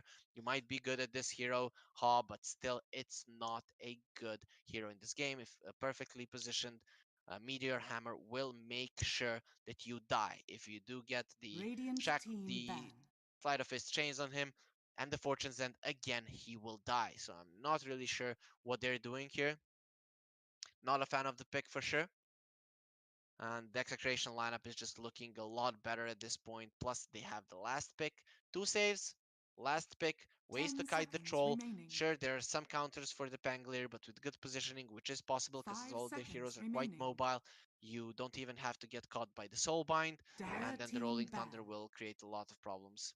Yangon, they ban out the 2 cores that actually deal well with the Troll, the Terrorblade, and the Medusa. Okay, at least I like these bans. Medusa would be almost impossible to play into, for sure. You have an Oracle and the OD to save her. You have a 10 Troll who seconds doesn't really like remaining. dealing with the Stone Gaze. Uh, your damage is pretty 5 lacking, so I'm seconds not sure that you remaining. can go through the Mana Shield. So I definitely like this ban from Yangon. Execration getting rid of the Night Stalker. They know Radiant the team pick. Yangon Galacticos lineup need an offlaner. They're gonna ban the Nature's Prophet as well, even though they saw. Dire Oh, team actually, it pick. was Yangon that played the Nature's Prophet last time. They were doing it really well. Weaver gonna be picked up. Okay, so this is an offlane Weaver. They want to have a save for their guys, the Axe Weaver. That's pretty nice. But the lockdown on the side of Yangon is so 10 seconds bad. remaining. They're gonna need this Shaker to hit some amazing fissures and the follow-up stun with 5 the Axe seconds Shard remaining. if they are to keep these heroes in place, because these amount of mobile heroes plus the 2 saves, you have very limited lockdown, just the Earthshaker. And okay, the Ether Remnant is there as well. It's gonna be a tough game for Yangon for sure. They're going full in on the aggression, and it's gonna Choose be the your Arc hero. Warden for Execration. Um, okay, it's a offlane Ember Spirit and the mid lane OD against the Void Spirit. So they oh no, position 4 Ember, position 3 Pango. If Execration laned this offlane OD, mid lane Ember Spirit, position 4 Pango, I'd say they were gonna win 100%. This way, I'm not really sure why they're approaching it this way. Why the position 4 Ember Spirit? It's a really good Ember Spirit game overall. There's not a lot of lockdown, whereas the Pango will just accomplish the same. So I still like Execration's draft a bit more. I just don't like how they're laning this. Will that, in my mind, change the outcome of the game? Um, well, I don't know. Execration are just way too strong. They can create space. They can defend towers. They can wait for their Arc Warden to come online. When he does come online, they have everything to fight Yangon. The option I see here for Yangon is they have a lot of run at you heroes, basically 4 of them. Even the troll can come into those early fights, and they can start running over the side of Execration. Though with the 2 saves on their side, especially the Astral being the stronger one against what Yangon have, I kind of feel like this game is a lost cause. So I definitely favor Execration lineup. They are a seasoned enough team to Prepare know for how to battle. slow down the game. Though still, I am not a fan of how they're setting up their lanes. This is gonna give a free lane to young PH, whereas against the OD he would have struggled a little bit. And then once that meteor hammer comes out, he could be in trouble. But okay, they decided to do it this way. We'll see if it works out for them. Thank you.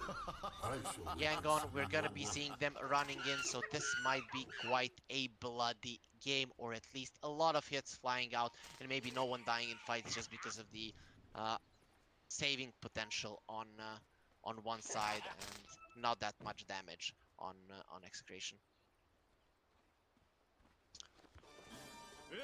So 30 seconds to battle. I'm curious to see how much this position 4 Ember Spirit is actually going to do. I just don't see it being that effective without any farm. So Rain, he's trying to find the ward. He's not finding anything just yet. Oh, he actually thinks that there is a ward there on the hill. No, he doesn't get killed again, so he's gonna know that the Oracle was the one that actually showed him to the tower. It's gonna be a 2-for-2 rune trade. Yaoi, if he was cocky, he would have taken this rune, but actually there is a ward there scouting him, so he won't be that crazy to attempt it. and it would have probably ended badly for him. So Pango and the Ember Spirit against a troll lane. This is asking for it. You're basically asking to get destroyed. So we'll see how well Execration can execute it. Mid lane Ken should do fine against HOYO. Melee hero against DOD. He doesn't start off with an arcane orb. That's quite interesting. Usually we see a first level arcane orb, though he wants to try to secure some last hits with a level 1 astral imprisonment, though given that it's only 1.75 seconds is not that easy to do. Yaoi and RR make sure that they get that range creep. They're gonna wait for the creep wave to get closer to their tower. Those skill lane doing a good job just keeping it in place there. Bottom lane BDZ getting a nice pull on the creeps, but he actually missed the one melee and one range creep, so they're trying to push the troll into the tower, but Young PH, he's not gonna be too scared about this. Kills the range creep and will be able to keep the creep wave in a place that he likes. Mid lane, I mean, this is definitely an OD favored matchup. How favored? Well, you can't really completely shut down the Void Spirit, but he should be getting a bit more in this lane. You see how annoying this can be, Astral, and just get all of the denies that you need. Skill A here. He's waiting with the fissure. He wants to get that range creep and will be able to get it, as well as get some nice damage on this Arc Warden. Skill A getting hit there by the Oracle. This should really be changed. This guy looks like a Tempest doubles. Oh, just a second. Bottom lane, Young PH getting gone on. They don't have the Orb of Venom, so he should be fine. Lunus here does have the Ink Swell, but they have some lucky shots coming out on Young PH. They go back with the Swashbuckle. Now Young PH, he needs to be careful, but BDZ is getting quite low. He has a salve, so we'll be surviving that, but Stroke of Fate now skilled up by Lun, so he can look to actually cancel that. Zorain in a lot of trouble. He's gonna get caught here. The TP has been cancelled. If he dies right now, it's gonna be a disaster for him. They're gonna block out his way. Zorain going to the top. He will eat through the trees, but doesn't have a TP right now, so that's a pretty bad thing for him. He might have had 13 last hits thus far, but now he's gonna be struggling in this lane for sure, considering how low he is without a TP. Mid lane Ken starting to dish out a lot of damage onto HOT. This guy's gonna have to bring out a lot of regen. He's actually turning around onto Ken. Ken might have the Ring of Regen, the Ring of Health, but that's not gonna keep you safe. Void Spirit still the Fairy Fire in his pocket, so his life really won't be in danger. And Zorain dies in the end. He won't have a TP when he's up. Sure, you have a Sukuchi, but Execration, they strike first on the top lane. Yaoi doesn't get the first blood, so that's kind of a bummer. Now skill A, they have the Fortune Sand, and that's another kill. This offlane of Yangon not working out. I wasn't a fan of the Weaver pick, and it's really not working out right now. Young PH, he is farming well, so that's something going the way of Yangon. He's having a complete free lane, but it's not like he's shutting down Rupido, so the Pango is doing well as well, despite having a position for Ember Spirit. Lund coming in, he has the Ink Swell. BDZ, can he dodge it? He won't be able to do so, though. Ken will be the one getting the rune, and it's a DD one, so that will help him continue laning in mid, though. Ember Spirit, he has a bottle. It's probably Pango's bottle, yep.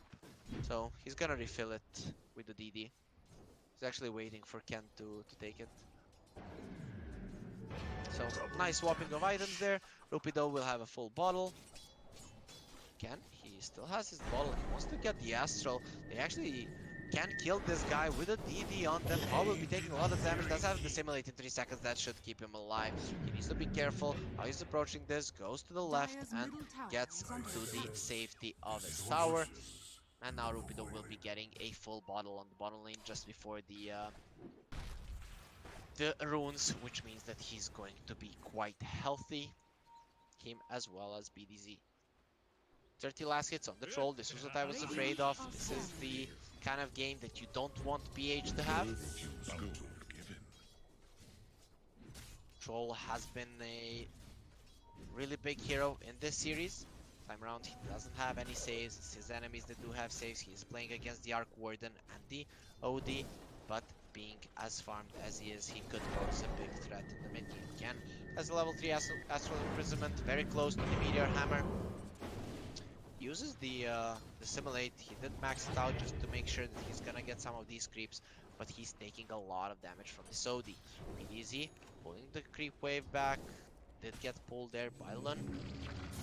Young PH now, he wants to get this camp. Lun going on to BDZ, and the nice chains there. They will connect on Lun. Now Rupido coming in. If they get a lot of lucky shots, they could get the kill, but Young PH coming close. Rupido, no swashbuckle now. BDZ will have chains in 2 seconds. That might be enough to save his guy.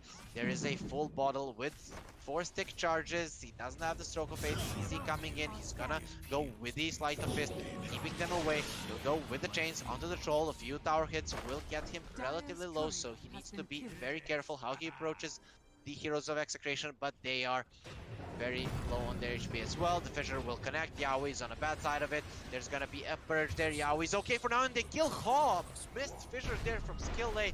It's gonna make sure that Yowie survives. He gets out, and Darar manages to purge off that last astral step damage, and this Arc Warden manages to get out of there alive, with them getting hot as well. A 1k gold lead for Execration, just the start that they wanted. Despite the troll farming like a madman on the bottom lane with these few kills, Yowie is still topping the network chart. That might not be for long, but his Midas is almost there, so the damage has already been done. Ken has a full Meteor Hammer. He just needs his career to respawn, and he's going to have that insane initiation from the on Zodi. Falcon Blade done on Zorain. Okay, they have Inkswell level 1. Okay, Zorain, he's not even able to connect there with the stun, and that's pretty unfortunate. Nothing working out from Yangon right now. They looked so good in game number 1. For now, they haven't been able to find their footing. In game number 2, sorry. They haven't been able to find their footing in the last game of the series. Oh, Skill A getting caught. Doesn't have a TP. Yowie positioning himself well. The Fissure will keep him away. Does he have another Flux coming? Yes, he does. If he can get the vision, Skill A able to get to the high ground, and he will survive. It seems like he does have Tranquil Boots, so if he doesn't take any damage, he'll be healing back up to full fairly soon.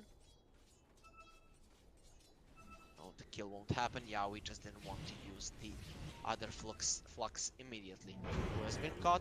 It's actually Ken. He's in a lot of trouble. Doesn't have his Meteor Hammer just yet. They're gonna turn around. Astral this guy. The Inkswell won't accomplish anything, though the Shaker's in a really good position. They're gonna go with the Astral Step. Skill A goes down immediately, but now he's surrounded by 3 heroes, and Ken will go down. Do they have what it takes to chase the Oracle? He actually turns around, wants to go for Cobb. Easy is here. Nice sleight of his chains, and one is dead. Lun in a lot of trouble as well. Yowie comes in with a Tempest double, and he'll make sure he goes down. Actually, that's the real hero. So they get 3, losing only 1. At least Yangon, they get themselves on the board, but they lose 3 for DOD. And if he had the Meteor Hammer there, it would have ended in more of a disaster even than it already is.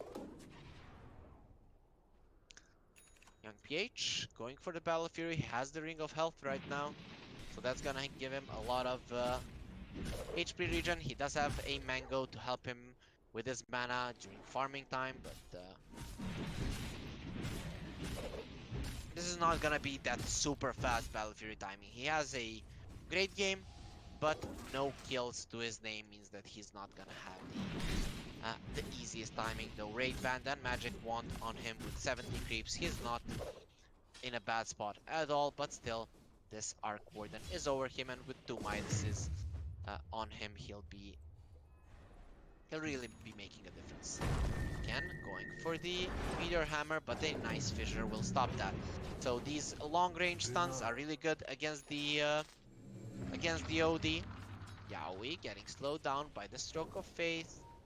Clear Stroke still level 3, only level 1 in Inkswell.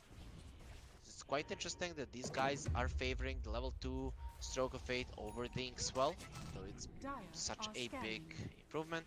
RR gets the ward down.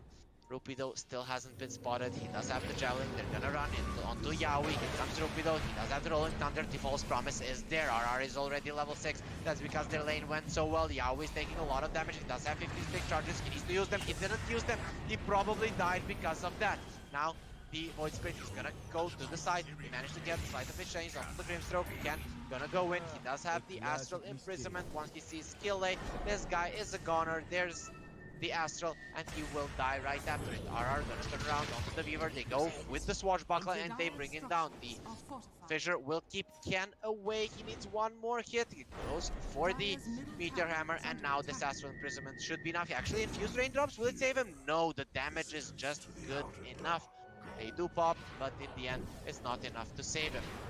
Arc Warden there making a bit mistake, not using his sticks with the Oracle. That's double the heals, almost 400 HP. He would have gotten for that, and that would have been enough for him to survive. Actually, more closer to 500. So, Execration, even though they lose Yaoi once, they're still in a good spot. Sure, Troll is farming, he's topping the network chart, but you do have ways to deal with him. The OD, the Oracle, all of these heroes are quite good at dealing with the Troll. Until he gets a BKB, he's gonna be in a tough spot, and even with that, when that happens, the kiting potential of Execration is always going to be there. Weaver going for an Axe. This is what I want to see. I want to save on the side of Yangon. They definitely need to out-sustain Execration. It's gonna be hard, but at least it's a way to play. Grimstroke has 1 point in Phantom's Embrace. Is not that close to his level 6, and these supports on the side of Yangon are quite under leveled. Skill Lay only level 6, and he did take the book. Now the smoke is coming on. Yangon, they know they're behind. They want to get the kill. They're gonna push out mid with the Dissimulate. Radiant's middle tower Ken is should under be attack. aware that something is wrong. He did saw the Dissimulate in the mid without the Void Spirit actually showing up. Weaver getting quite low with just one Swashbuckle with the Javelin. This Rupido Pangolier is doing a lot of damage. Yangon, they want to find Yaoi. They're not gonna be able to do so. Ha thinking about going to the top lane, but they won't be diving the Oracle and the Pangolier, and now they're just holding this area, making sure that no one is farming there, but it's not the smoke that they were hoping for. BDZ TP is mid. It's a position for Ember Spirit, but he already has Searing Chains level 3, right? It's gonna take him, and has the... oh no, actually takes the Flame Guard level 1. That's quite interesting. He has the Urn of Shadows. Might go for the full-on Spirit Vessel. We'll see what he decides to do. He's pretty good against the Troll when he uses his ult here. Gonna counteract all of his lifesteal. Shaker showing on bot. He's gonna get Astral, and this is one that's Kill Lay with the both supports coming in. Hammer on the head. He won't need the other hammer, and here comes the Oracle. He's gonna do some burst damage. In the end, Ken is the one that claims the kill with the Meteor Hammer damage. Till Yangon, they're in the enemy jungle. They're making sure that Yaoi is not farming here, though he's more than happy to just continue farming the triangle, take the ancients, and just from time to time use that Midas, while Rupido is defending the tower and Execration with a 2k gold lead, 10 to 2 kill lead. They are holding this top tier 1 quite easily. Now they're TPing onto Young PH. They want to get him down. They do have the Rolling Thunder. They will use it right now. Rupido will go for it. Young PH, can he dodge it? Beautifully done by him. Another dodge. Out the Astral is there. They don't have the Meteor Hammer just yet, but BDZ is coming in. They will slow him down. They don't get the chains. A bit of a mistake from BDZ. Now Troll uses the ulti.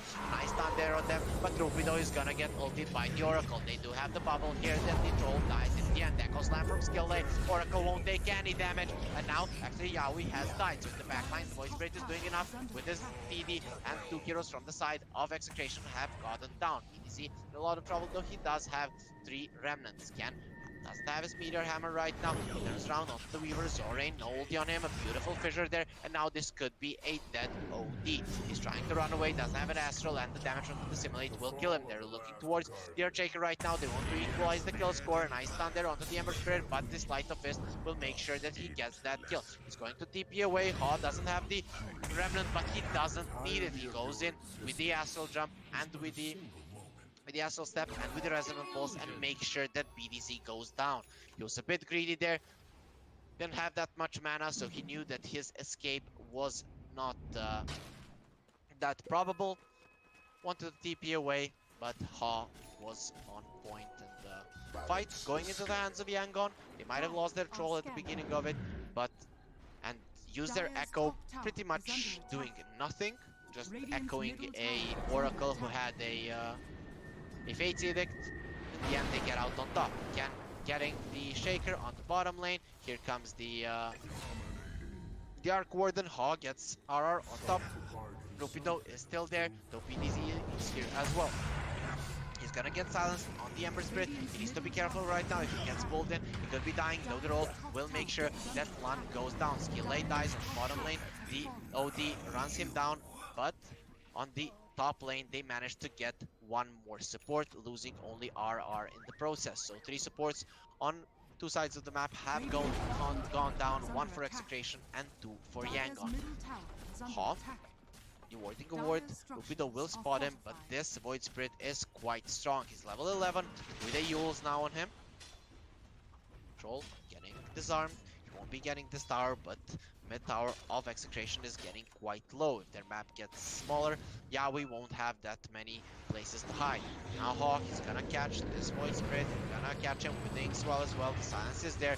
The Remnant really won't connect, and Pangolier managed to survive. Actually, it got purged off by RR. Nicely done by the Oracle. So he has been on point, saving people every time that he's alive, and considering the amount of gold that he has, I can assume that RR will be going for a Blink Dagger this game, just to keep himself in the backline and make sure that he can always save his teammates. Skill A goes to farm his dagger once more, and he's going to die. Zorain thinking about chasing, but there's no way that you can do anything. Yaoi immediately turns on this Weaver, but both of them are going to be fine. Weaver though, 300 gold away from the axe. That's going to be pretty big. Lan taking a lot of damage. They're going for him, but RR in a lot of trouble. He does have the ulti. He will use the Fate's Edict on himself. Now he can't remove the silence. That means he goes down. Here comes the Rolling Thunder. It's going to connect onto the Troll. They did use the Astral Imprisonment on the Weaver, but it doesn't seem like they want to fight here. They come in with the hammer, and Ken manages to get the kill on the Weaver. Now he's using the Meteor Hammer. It's going to connect on the young PH. He needs to remove this silence from himself. He's gonna be able to Astral against Sapphire. Topango has been silenced. The Troll already going down. Easy there. Persistence team is gonna go onto the Void Spirit with the chains. That's a level 3 chains doing a lot. Ken thinking about coming back in. He does have the blink. Meteor Hammer in 5 seconds. He's gonna Astral. Gillet will have the fissure soon. Ha thinking about going in. Grimstroke taking a lot of damage. Here comes the Yaoi. Arc Warden with the Tempest double. They're gonna do so much damage to Ha. Ha is trying to run away. He's choking around the trees, thinking that the creeps are gonna kill him, but in the end will go down. And that's gonna be a 5-for-2 fight in favor of Execration. They get a 2k gold swing from this to their favor. 4k up 4k right now.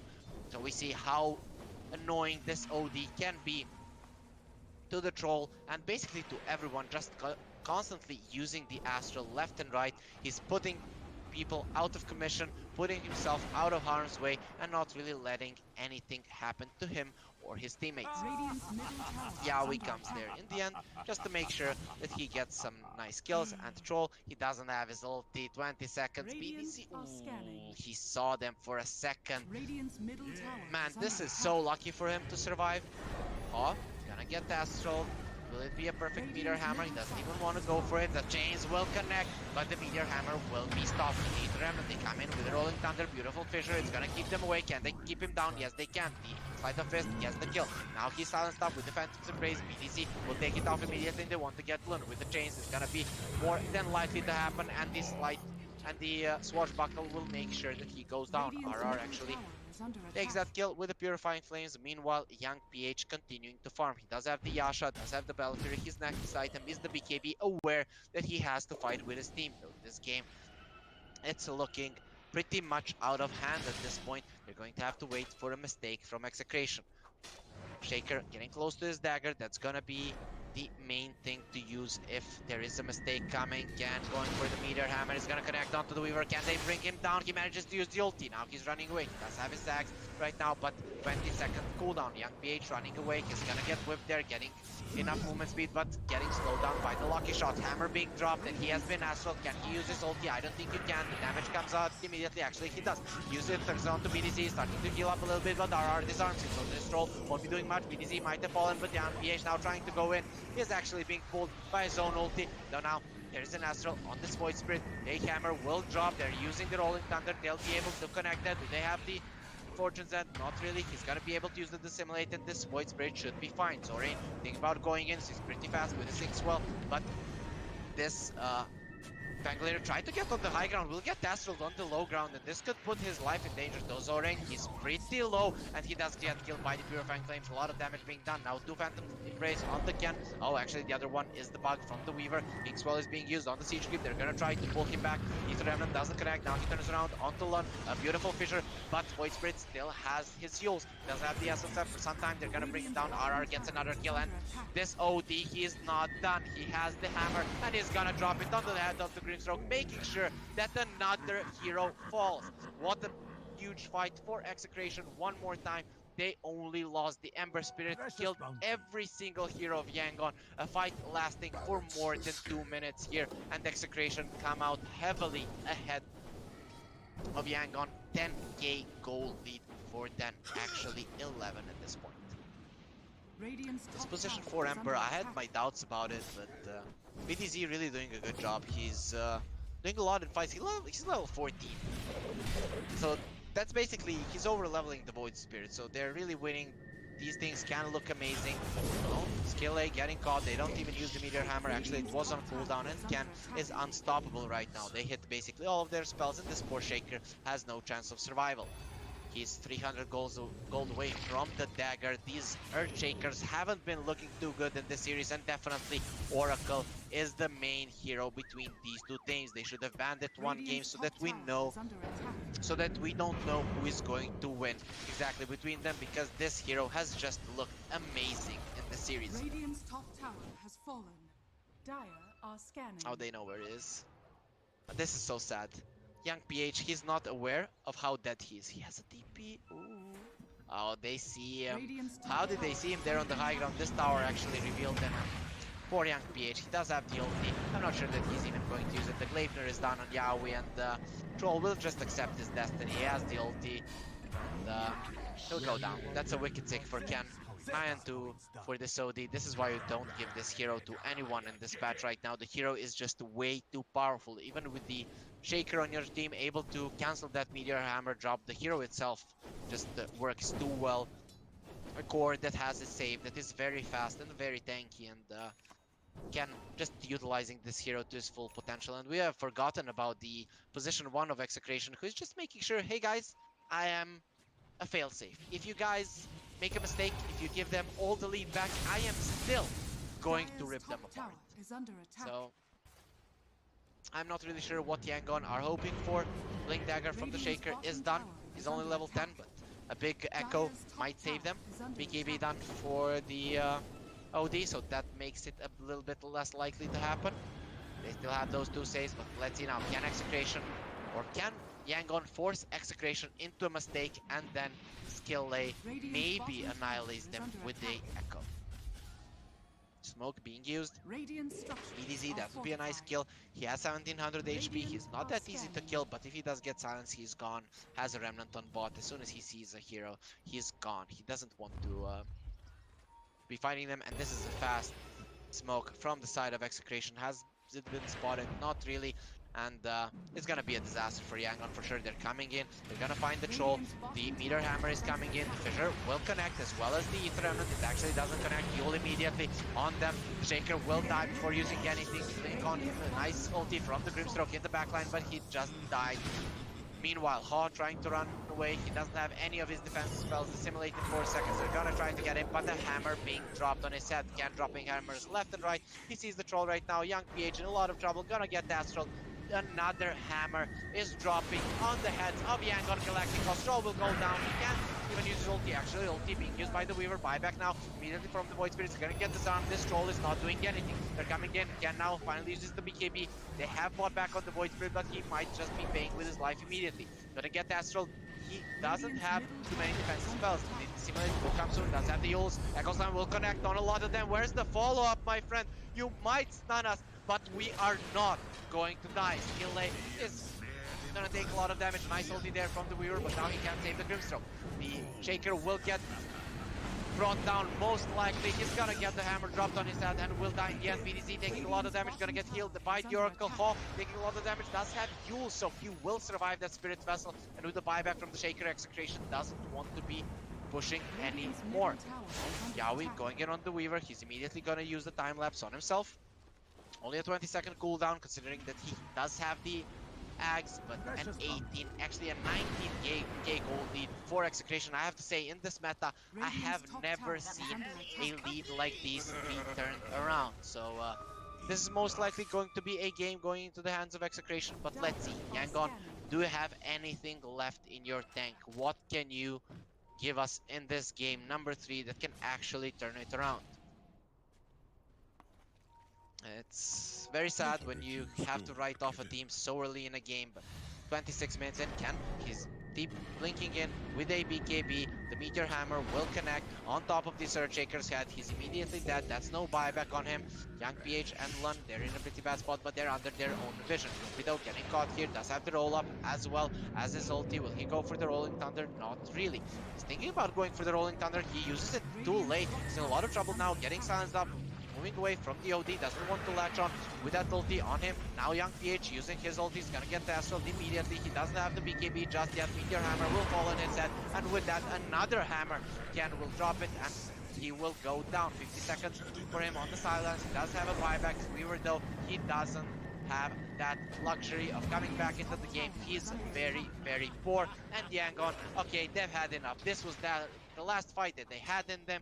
They start tapping the ground, say it's enough, we give up, guys, you are better in this series. And basically Oracle, an undefeated hero in the series between these two teams, wins once more. 39-10, a stomp coming out from Execration. They got stomped in game number 2, but they gave it right back and slapped Yangon Galacticos right in the face, securing this win for them. They definitely needed this, having lost 2 series in a row. One against Neon, one against Galaxy Racer, but Yangon will not be taking the win from them. So, guys, this was our last game of the day. It wasn't too exciting. I tried to make it fun for you. Hopefully you enjoyed. Thanks for watching. We're going to see each other tomorrow with more great Southeast Asia Dota. And in a few days, we're going to start bringing in some Chinese teams so you can see some variety here at the Moon Studio New Year Showdown. Thanks for watching, and we'll see all you guys tomorrow.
gon' burn it down. Burn it down. We gon' burn it down. Burn it down. I killed it, it's murder. I killed it, it's murder. I killed it, it's murder. I killed it, it's murder. I killed it, it's murder. Go crazy, berserker. I killed it, it's murder. Go crazy, berserker. I killed it, it's murder. Go crazy, berserker. I killed it, it's murder. Go crazy, berserker.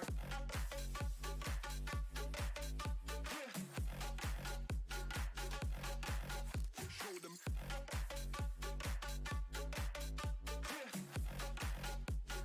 Change the station with a new shit.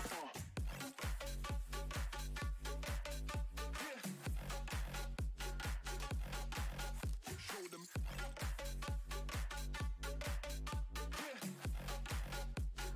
Change the station with a new shit. Change the station. Change the station. Change the station with a new shit. With a new shit. Change the station. Change the station. Change the station with a new shit. With a new shit.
Turn toward me and look so weak.